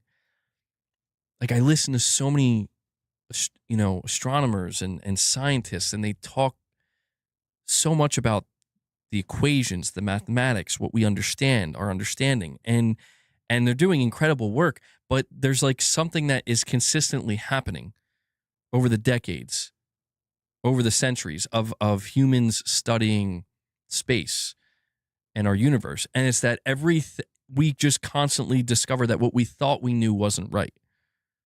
When we thought we had the answer, it was something else. What that something else is, now we're trying to figure that out. It's like talking about how old the universe is. And I'm like, I love humans. Like, God must be like, laughing his ass off with some popcorn, being like, they think the universe is 13 billion years old. They think they got it figured out, or they got it figured out and they got it locked in. And we're just, all we had to do was build another better telescope that made us see further. And we realized this shit ain't 13 billion years old. Something's not adding up here. It turns out our model of the universe is wrong. And I'm like, I love it. Like, dude, we are probably literally looking at God. We are looking at things that we can't comprehend. And we think we comprehend it, but we really don't. We think we understand the nature of the universe. But here's where things really blow my mind. Again, this is more abstract thinking, but it's like, how, and I know that again, it just comes back to about how do we know, but in all seriousness, how do we know that what we are seeing through the telescopes, through the only way we are able to interact with the a wider universe, which is you can look, and that's all you can do. You can't do anything else. If we know that everything that we see through our eyes right now, this monitor in front of me, these desks in front of me, my microphone in front of me, it's all basically just one super complex hallucination caused by electrical impulses and signals and light refraction, right? And reflection. How the hell are we, like, do you get what I'm saying? Do you get how I'm like, but we're going to look out into the great unknown, things that are so, again, just impossible to comprehend. And we're just going to assume, like, well, that's what that is. It's like, brother, what if I told you that's not even remotely what that is? You have no fucking idea what you're looking at. You're looking at the face of God right there. And you just don't know it. I don't know. I know it sounds like a bit much, but there's something peculiar about all of this that I like. I like to think that when my time comes, I am going to be like, like I'm going to pass into the afterlife and it's like, oh yeah, right. I forgot that I signed up for that lifetime. That was my avatar. That was my temporary avatar. That was my save file that I created, my new save file, John, MBG. And and it's like, yeah, you can go relive that anytime you want, man. Do you want to create another one? What about, we got this galaxy over here in this year? I don't know. It's just it's so interesting to imagine. I mean, I just look at what humans have, created. I look at how complex the things we've created, how complex they are already. And we're just humans. I'm like, if there are other beings out there, if there are other dimensions, if there are other, planes of existence, I guess it would make sense that it is in fact, we cannot fathom. If we can create something as complex as The Sims, which is a life simulator, for the short time we've been, like, in terms of time, humans have been on the planet for like a blink of an eye. And we can create something as complex as something like The Sims. Or imagine if you tried to show The Sims to a caveman. They wouldn't fucking know what to do. They wouldn't even know what they're looking at. Who knows? Who knows how deep the rabbit hole goes, man? The fifth dimension is also a thing. I believe so. I do believe in different dimensions. I do, because it's like the third dimension, the first, second, and third dimension feel like traps. The fourth dimension feels like you're still trapped, but you have a wider view. Well, I don't know. The fourth dimension does kind of feel significantly more freeing. So for those who don't know, basically the fourth dimension, as far as I understand, is like time. Imagine if you were to leave the third dimension right now. The third dimension as you're here on planet Earth. We exist. There's hold on, I want to make sure I get this right.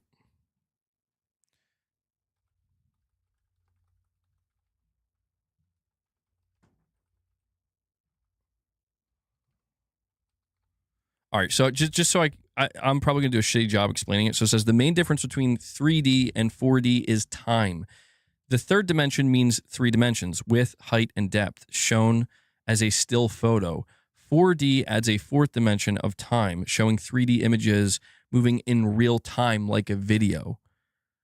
So if the fourth dimension exists, and this is where things get really fucking freaky, when you think about the idea of like a higher level being, God, perhaps, right? The fourth dimension, from the viewer of somebody in the fourth dimension, if they were viewing Earth, they're viewing it like a fucking movie, like film they're like literally they're viewing it like a video editor could view the timeline of a 30-minute video.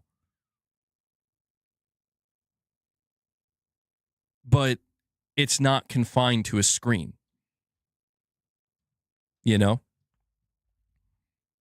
And I think that's like, I got one for you. Imagine you pass away, you wake up in the afterlife. The afterlife is actually the fourth dimension. You are informed, or maybe you just automatically know, oh, yes, that's where I am. I'm back to the fourth dimension. Back where I came from, right? And it's just, it's like riding a bike. You're right back on it. And I thought about this because I'm like, when we lose, think of it like this. One of the greatest fears we have, and I'm going to read these super chats. Like, one of the greatest fears we have is like,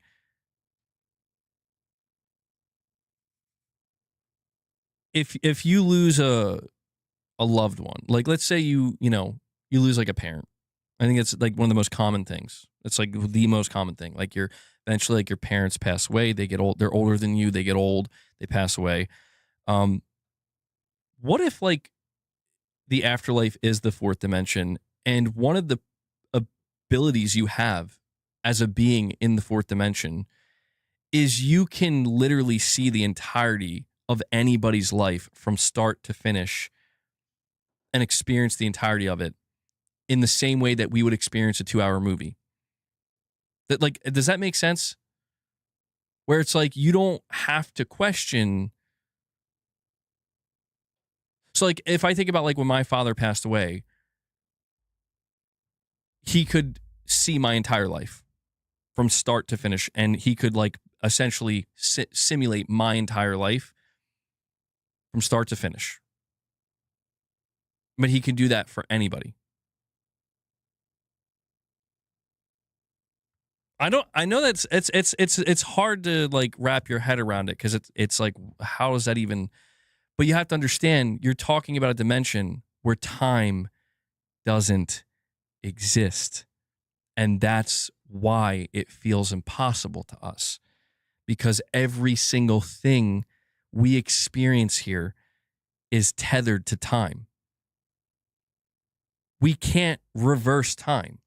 We can't speed up time. We have moments where like we feel time is speeding up or slowing down, but like imagine again, it's just, you can look at it like playing a video game. When you boot up a game that you've played and beaten before, you're not necessarily, you can't control the time per se. You can manipulate it though. Like, the start to the finish, and you want to relive it again. You want to re-experience it. It's the same thing like watching a movie. If it's a movie you've seen for the 100th time. I guess what I'm trying to say is like, if we can imagine a soul, if it's real, a spirit, a soul, whatever, and the idea is it's trapped here in the third dimension, we want to get to the fourth dimension. The fourth dimension is the afterlife, and it's a much better place. Imagine what you could do in a place where time doesn't exist. Now imagine you have the freedom. You can do whatever you want. You have no shackles. You're free to do whatever you want. I don't know. It's just truly fascinating to me, where it's like we can't prove that the fourth dimension exists. In mathematics, it does seem, high-level mathematics seem to indicate there are other dimensions, but we just can't prove it. String theory is the closest thing we get to maybe proving different dimensions, but it's very, nobody actually knows. This is my true calling. All right, let me read these super chats. I'm sorry. That's what happens, man. See, I don't even need the catnip. Blund, you're saying, I think scientists said when you die, you become information, possibly, aka a soul. It moves faster than light and it never dies. I love that. That's another thing, is when you study the universe, the upper limit of what the universe can, of like, it's the speed of light. The speed of light is, as far as we know, the upper limit. Nothing can go faster than the speed of light. The speed of light it's impossible to understand. We use it to try to quantify the universe, like, oh, this planet is 1 light year away. We don't know what that means. I was trying to explain this to one of my kids the other day in the kitchen, because I've just been thinking about this so much, where I like asked them, like, do you know what a light year is? And they were like, Buzz Lightyear? I'm like, no. I said a light year is how long it takes light to travel in a year. And it was funny because like they couldn't understand what I was saying. Like they there's like no real frame of reference. And I get it because I didn't learn about what a light year was till I was 18 years old. And I will never forget when I first learned about it. I'm like, that blows my fucking mind, bro. Like, I'll never forget, dude, my astronomy class in my junior year of high school, like, blew my mind to a degree where I was like, I can't believe this. It's 5.88 trillion miles. Exactly. It's not, that's how long, that's the distance of a light year. Hopefully it gives you some kind of idea of like, if you want to know how vast space is and you want to know how fast light moves. And I was trying to simulate this a little bit to my kid in the kitchen. I'm like, when I turn the lights on, look at how fast the light fills the entire room. Try to measure how fast it is, count. And I flipped it. And I turned it off, and I flipped it, and I turned it off. And I'm like, it's literally instantaneous. It is instantaneous. It takes how many times? How long does it take light to go around Earth once? It would take light approximately 13 seconds to travel around the Earth one time. Okay, so hopefully that puts in perspective how fast light is. Now, I want you to imagine what you could achieve if rather than having a body, or maybe you can imagine having a body, but that body is made of light and you're also not bound by time. Because do you know what happens when you're traveling at the speed of light? Do you want to know what happens when you travel at the speed of light? Time stops. It's fucking nuts, dude. I'm telling you, I think we're looking right at it, guys. Like, I think we're looking at the answers around us. I don't think that changes the fact that we're kind of caged. We are seemingly stuck for as long as we're here. But that's, I don't know, man. It's just something worth thinking about. Something worth thinking about. A lot of this is worth thinking about, but I'm telling you, man, I've got to get it out here. I got to get it out here because I cannot spend the rest of my day thinking about this shit, but this is all I'm thinking about. Like, if I really do end up like going on a different direction in YouTube, not saying I would ever completely stop covering gaming. I would not do that. But if I ever truly do like start to feel passionate about covering something else and maybe warrants making a second channel, it'll probably just deep thoughts with, probably not with MBG, with John. Deep existential thinking with John. There you go. That would be the channel name. And this is what it would be like because I don't know. I'm just thinking about this all the time, man. When we sleep, our brains are pretty much dead. Our body's dead too. The only thing heart does is pumping blood and keeps us alive. So only one question remains. How do we see dreams? Souls exist. I mean, dude, yeah, the study of dreams. I mean, listen, man, I've had experiences with dreams that I've had 2 experiences with sleep. Okay. 3, technically. Experience number 1. Your distance chart. What's your distance chart, bro? Experience number 1. I experienced what I believe to be nothingness. And I'm sure we've all had this where you've had a night of sleep and it's like you were just, it was nothing. I have a question for you guys though, actually too. How many of you guys have ever been under propofol, which is like an anesthesia? Has anybody ever, I'm sure some of you have been under propofol before. For those who haven't, propofol is crazy. Okay. Propofol, if like when you are put under it, they basically, at least they put like a mask on you and they say count backwards from 10, and you're instantly out before you can even say 9. In most cases, you're like instantly out. And what's fucking weird about propofol, it's not like being asleep. What's weird about propofol, in my experience, is I hate to say it like this, and it freaks me out because I'm like, oh my God, is that what being dead is like? It feels like it's what being dead is like. There's no dreams, but what makes it different from having a sleep where you can't remember anything is like it feels like time didn't pass. So when you sleep and you sleep for like 9 hours, but you didn't have any dreams, you still kind of feel like, oh yeah, 9, I can tell I feel like time passed. You can kind of have that feeling.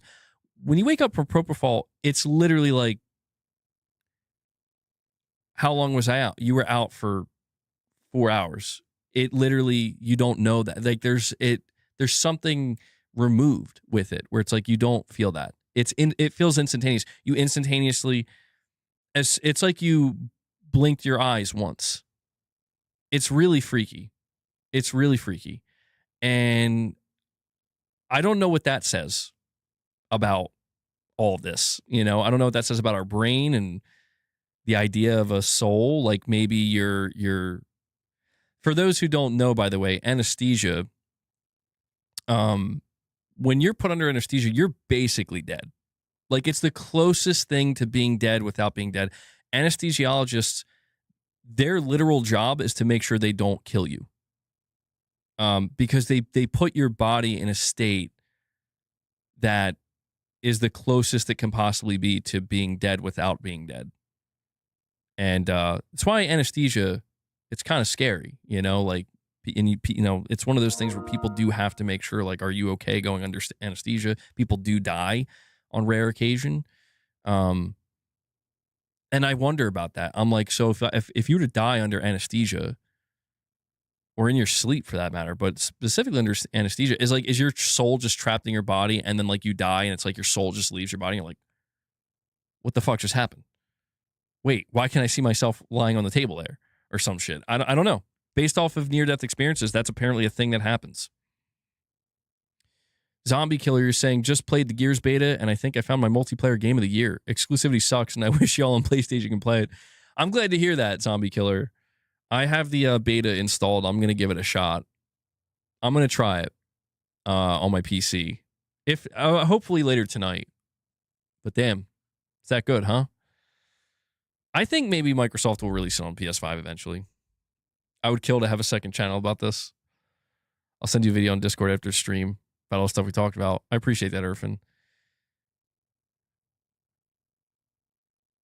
Well, my friend's dad died while he was asleep at the testing clinic.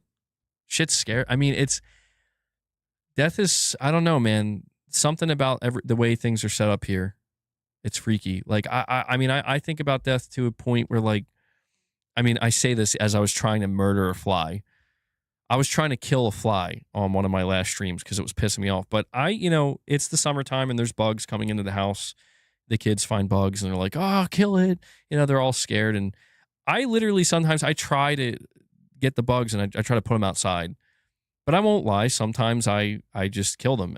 But then I stop and I think about it. I'm like,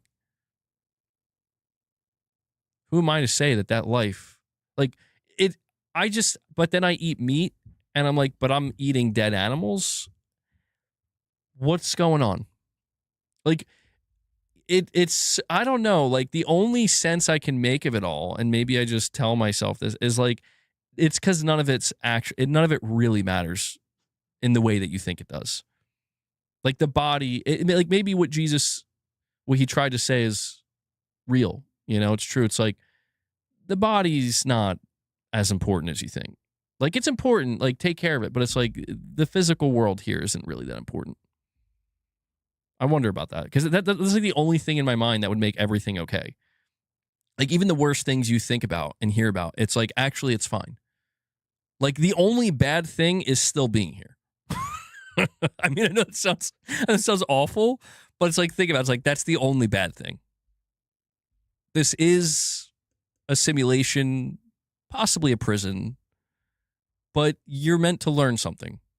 And nothing that occurs here is really. But that feels so hard to accept, doesn't it? Like, it really does. Like, what do you mean? What about the people you love and care about?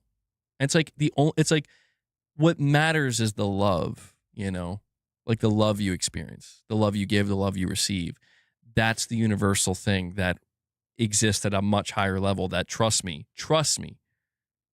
you're just getting a little glimpse, just a little taste of what exists out there. And I'm like, that's so cool. Like, I think the idea of that is so fucking cool. And it does change my vibrations. You know, it makes me feels guilty of murder after killing a fly.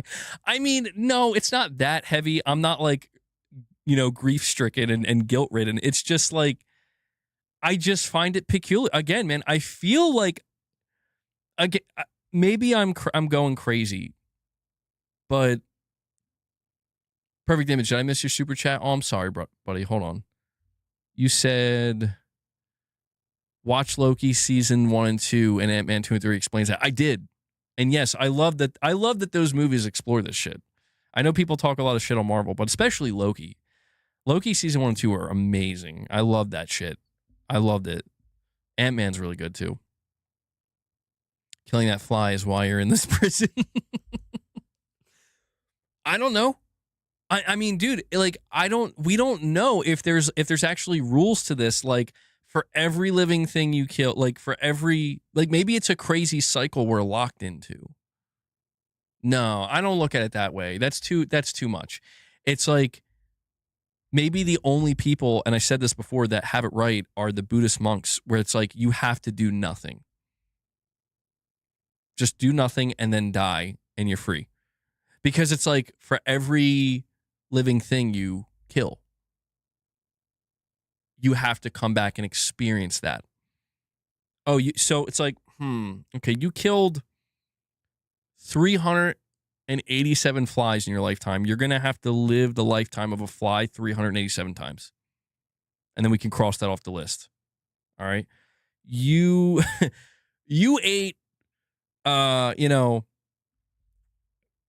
so many hundreds of pounds of beef in your lifetime. You're going to have to come back as X amount of cows and live that lifetime. I mean, but beef is so good. I know. That's how they keep you trapped.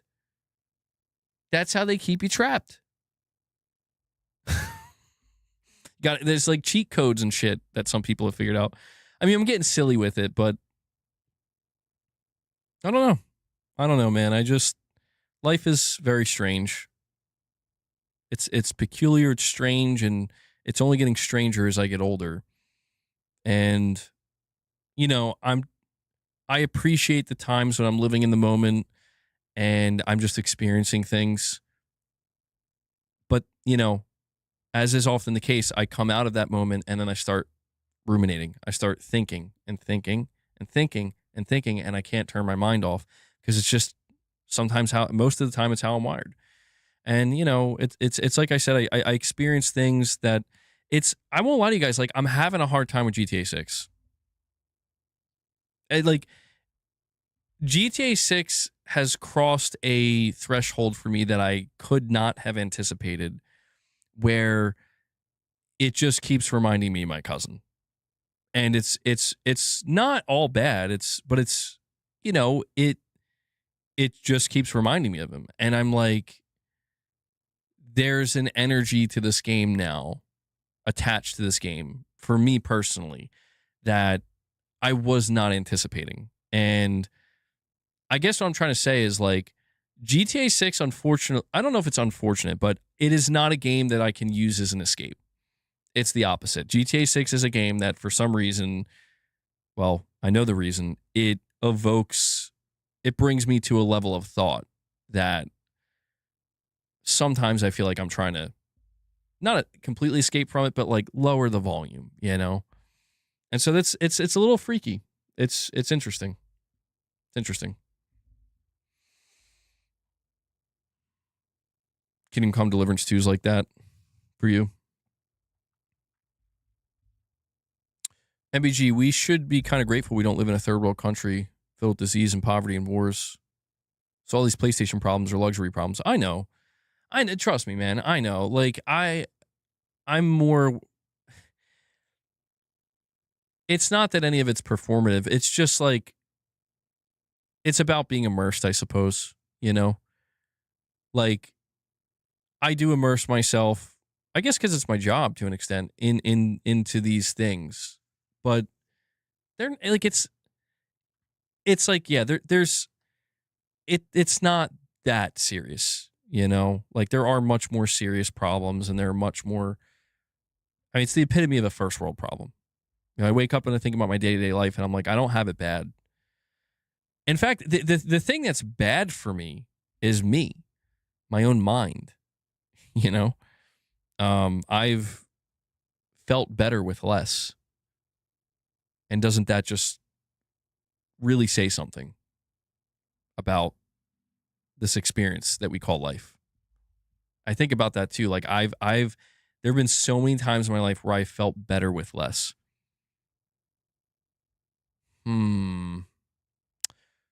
Really have to ponder that. Really have to let that one marinate.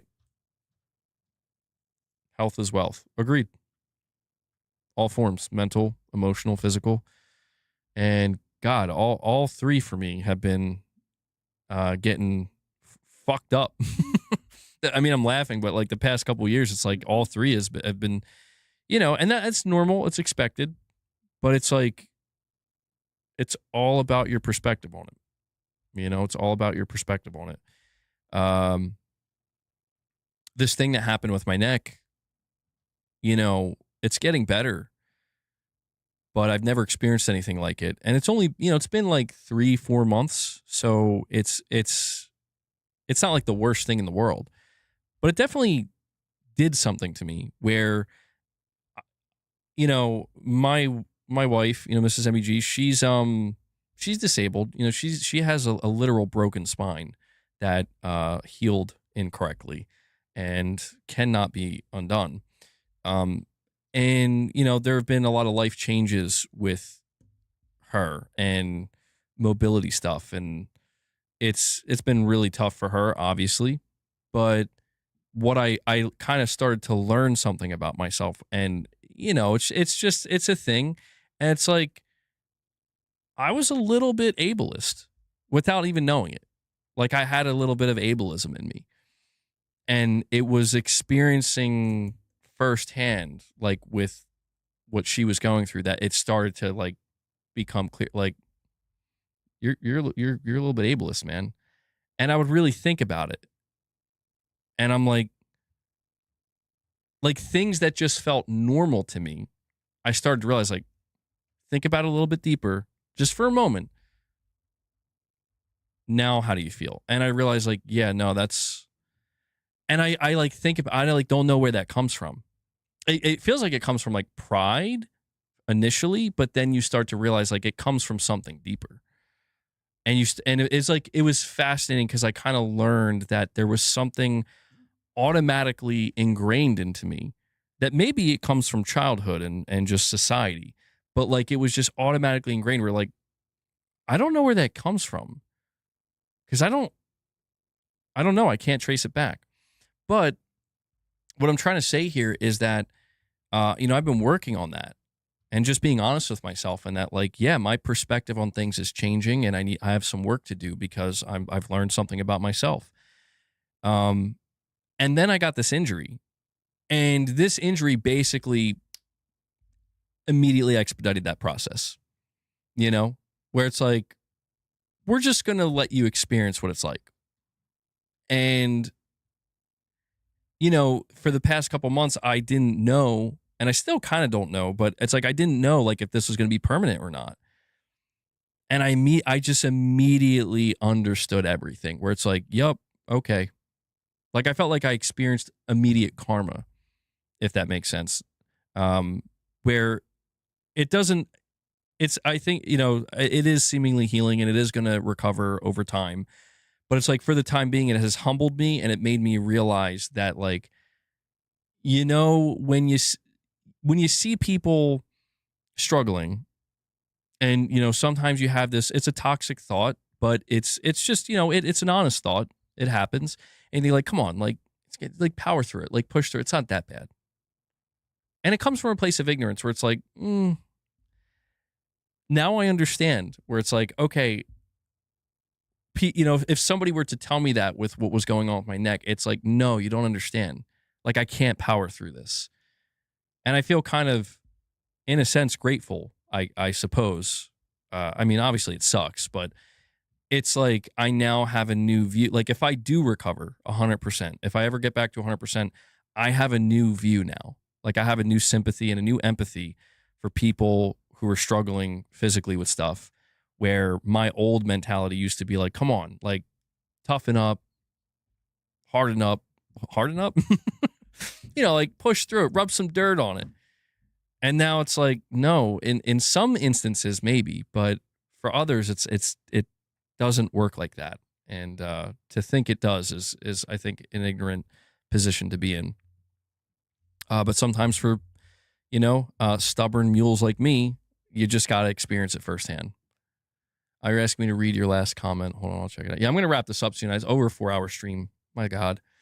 See what happens when I start talking about existential stuff? Your last comment, MGO,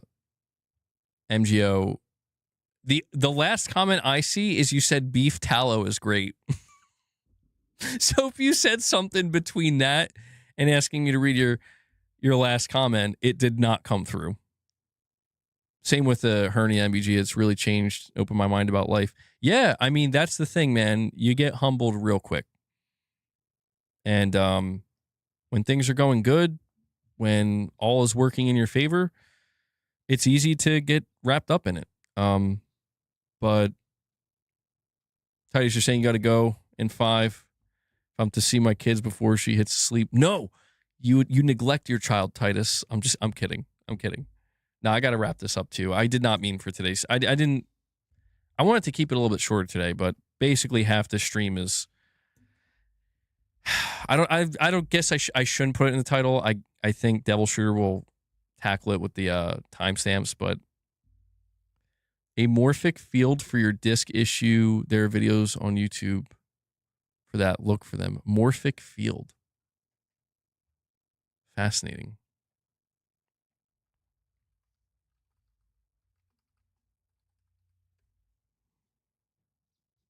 A morphic field for discs refers to alternative energetic audio tracks for programmed digital media intended to target spinal health, specifically healing herniated, bulging, or degenerated spinal discs through non-physical, metaphysical resonance. These concepts stem from fringe holistic ideas about morphic resonance rather than established medical science.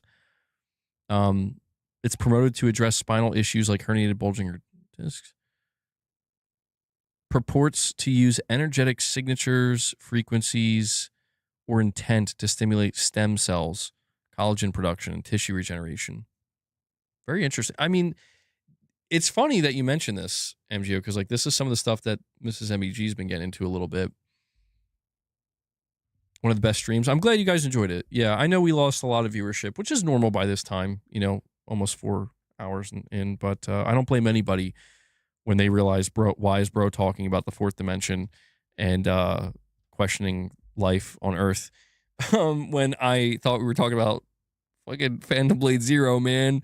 I don't blame anybody for leaving, but for those of you who stick around, I appreciate it. I would do well to be able to separate these things, though, because I don't know.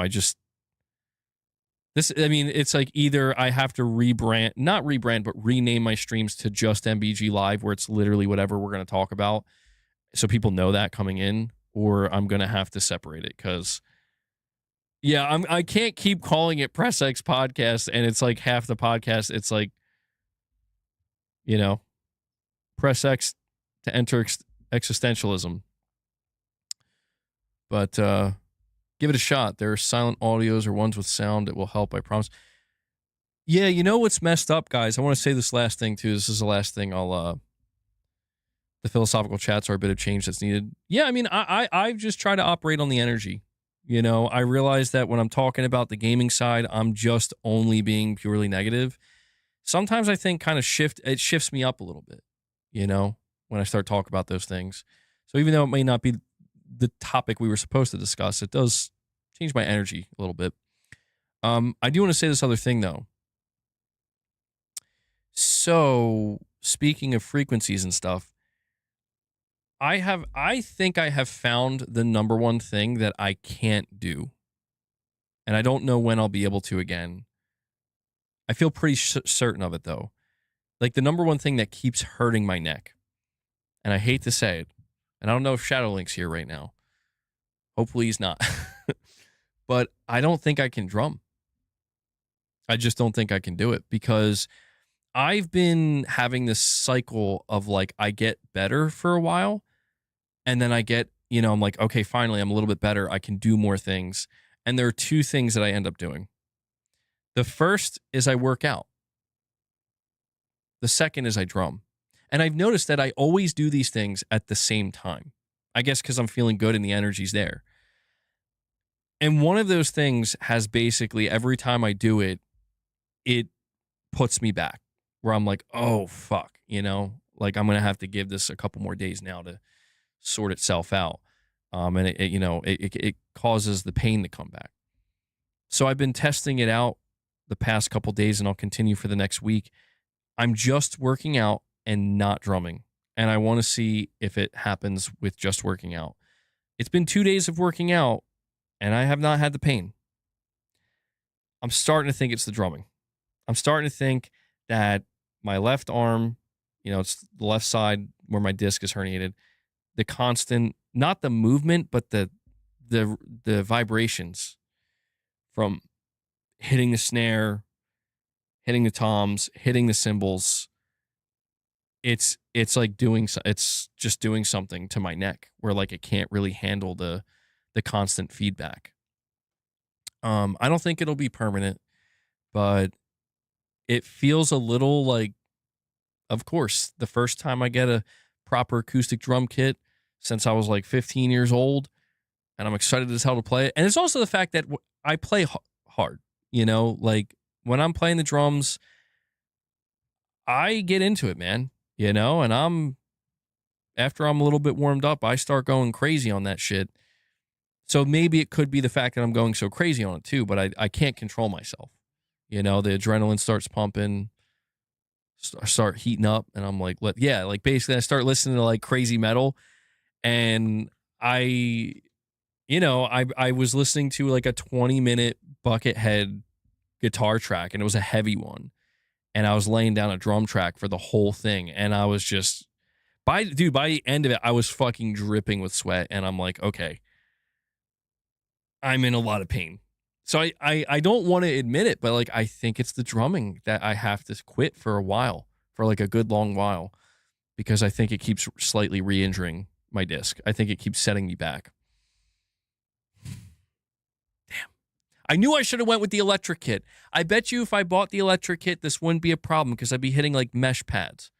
You know, almost like a little trampoline. I decided to go with the real shit. Now I'm in pain. Do something on the drums now. Let me hurt myself now. I don't think it'll be permanent. I hope not.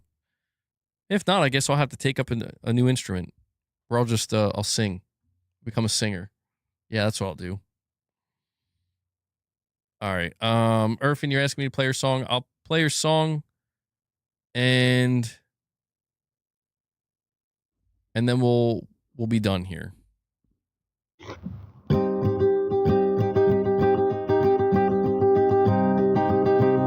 Start rapping. I'm gonna rap to this. Yo, Sony, they took my discs. Now I'm dead inside. I don't want to ride with them no more. Why is it actually working a little bit though? Damn, Irfan knows how to lay down a track. I like that.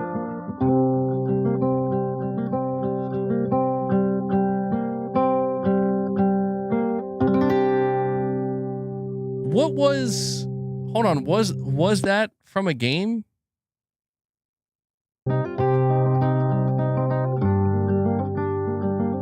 It sounds so familiar.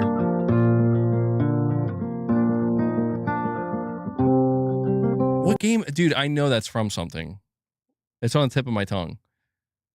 As a Game of Thrones. Okay. Yeah, okay, that's why. It's one of those things for me where it's familiar but unfamiliar. I'm not into Game of Thrones, but I know I've heard that like numerous times. That was good. That was good, man. You should show the Steam library to your friends. That way we can know which games you're in. I think I did that already, didn't I?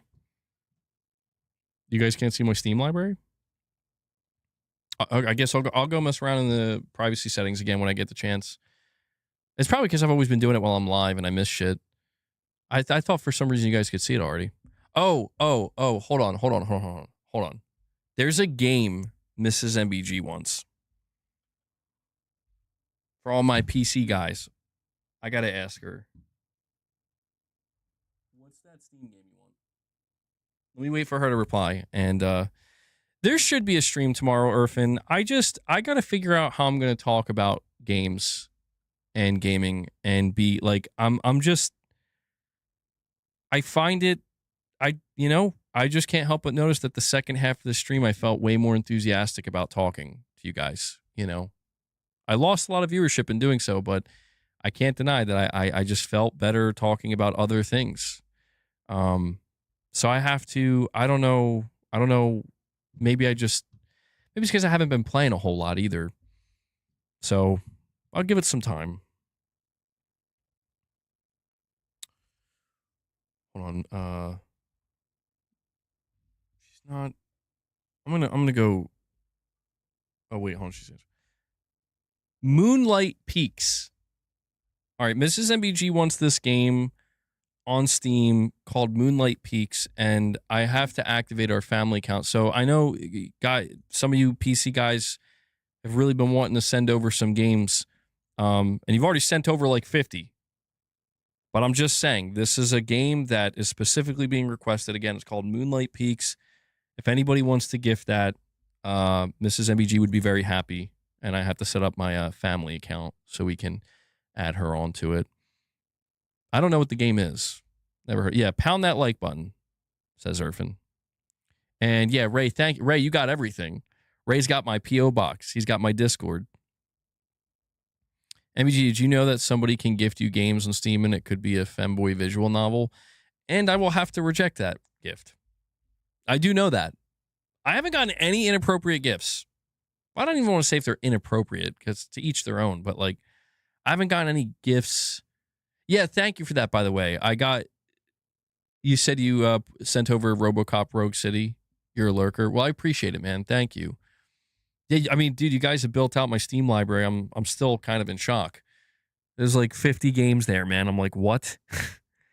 Dude, I have to say, I want to say this last thing too. I'm like afraid to play games on my PC because I'm afraid that my PC is gonna like break. like I'm just afraid I'm taking days and months off of my PC lifespan. And I say this because I look around and I see how expensive everything's getting. I'm like, I'm getting real fucking scared that something's gonna happen to my computer. I saw in a Reddit thread somebody was like, I'm afraid to play demanding games on my laptop now, and I'm like. I'm like at that point where every time I go to play a game on my PC, I hear my fans rev up. And I'm like, oh, geez. Like, I don't want to kill it. I don't want to kill my PC. I have bad luck like that. As soon as I start gaming on PC, my PC will die. Pretty much done with Mafia: The Old Country, amazing game. Yeah, dude. Oh, you played it at 120 FPS on PC? Well, there you go. Irfin, you play on PC? Laptops are different. PC will be fine. True. Well, I'm probably going to try out the Gears of War multiplayer beta when I get the shot. And I'm curious to see how that runs on my PC. Oh, you know what, though, too? I got to see if I can find an Xbox controller lying around somewhere. I got to see if I can find an Xbox controller because I feel like playing Gears with an Xbox controller would probably just be better because it's more, it's fine-tuned for it. 50, 80 minimum required. I'm the same way with my PS5, but I know that they're just machines at the end of the day. It's natural they're using power. Yeah, I'll try not to let it stop me. But guys, that's gonna wrap up today's stream. I really appreciate you guys hanging with me for so long, and especially because like more than half this stream was talking about other things that were not gaming related. So you're the real ones. Thank you all so much. And I also want to make sure to shout out anybody who dropped any super chats, direct donations, member gifts. Thank you all so much. I can only do what I do here because you guys make it possible. And I did put out a video earlier if you want to check that out as well. And running a little bit no members content this week, which is my fault, running behind. Maybe we could try to do something tomorrow. I don't know that I want to go the whole week without members content. So maybe we could try to do something tomorrow. Maybe we could do a members lounge, perhaps. You could make the argument two of these, the second half of two streams should have been members lounges. I'm only hurting myself. Basically giving out the members lounges for free. But yeah. All right, guys, that's it. Also want to give a shout out to Devil Shooter. He does the timestamps for the streams. If you guys see him in the comments with those timestamps, give him some thanks. Show him some love. I know he appreciates it. Devil Shooter, thank you for what you do. And that's it, guys. I'm out. I'm fried. Got all my deep thoughts out. So I'm going to relax and get some gaming in today. All right. I hope you do too, guys. I'll catch you in the next one. Till then, take care, everyone.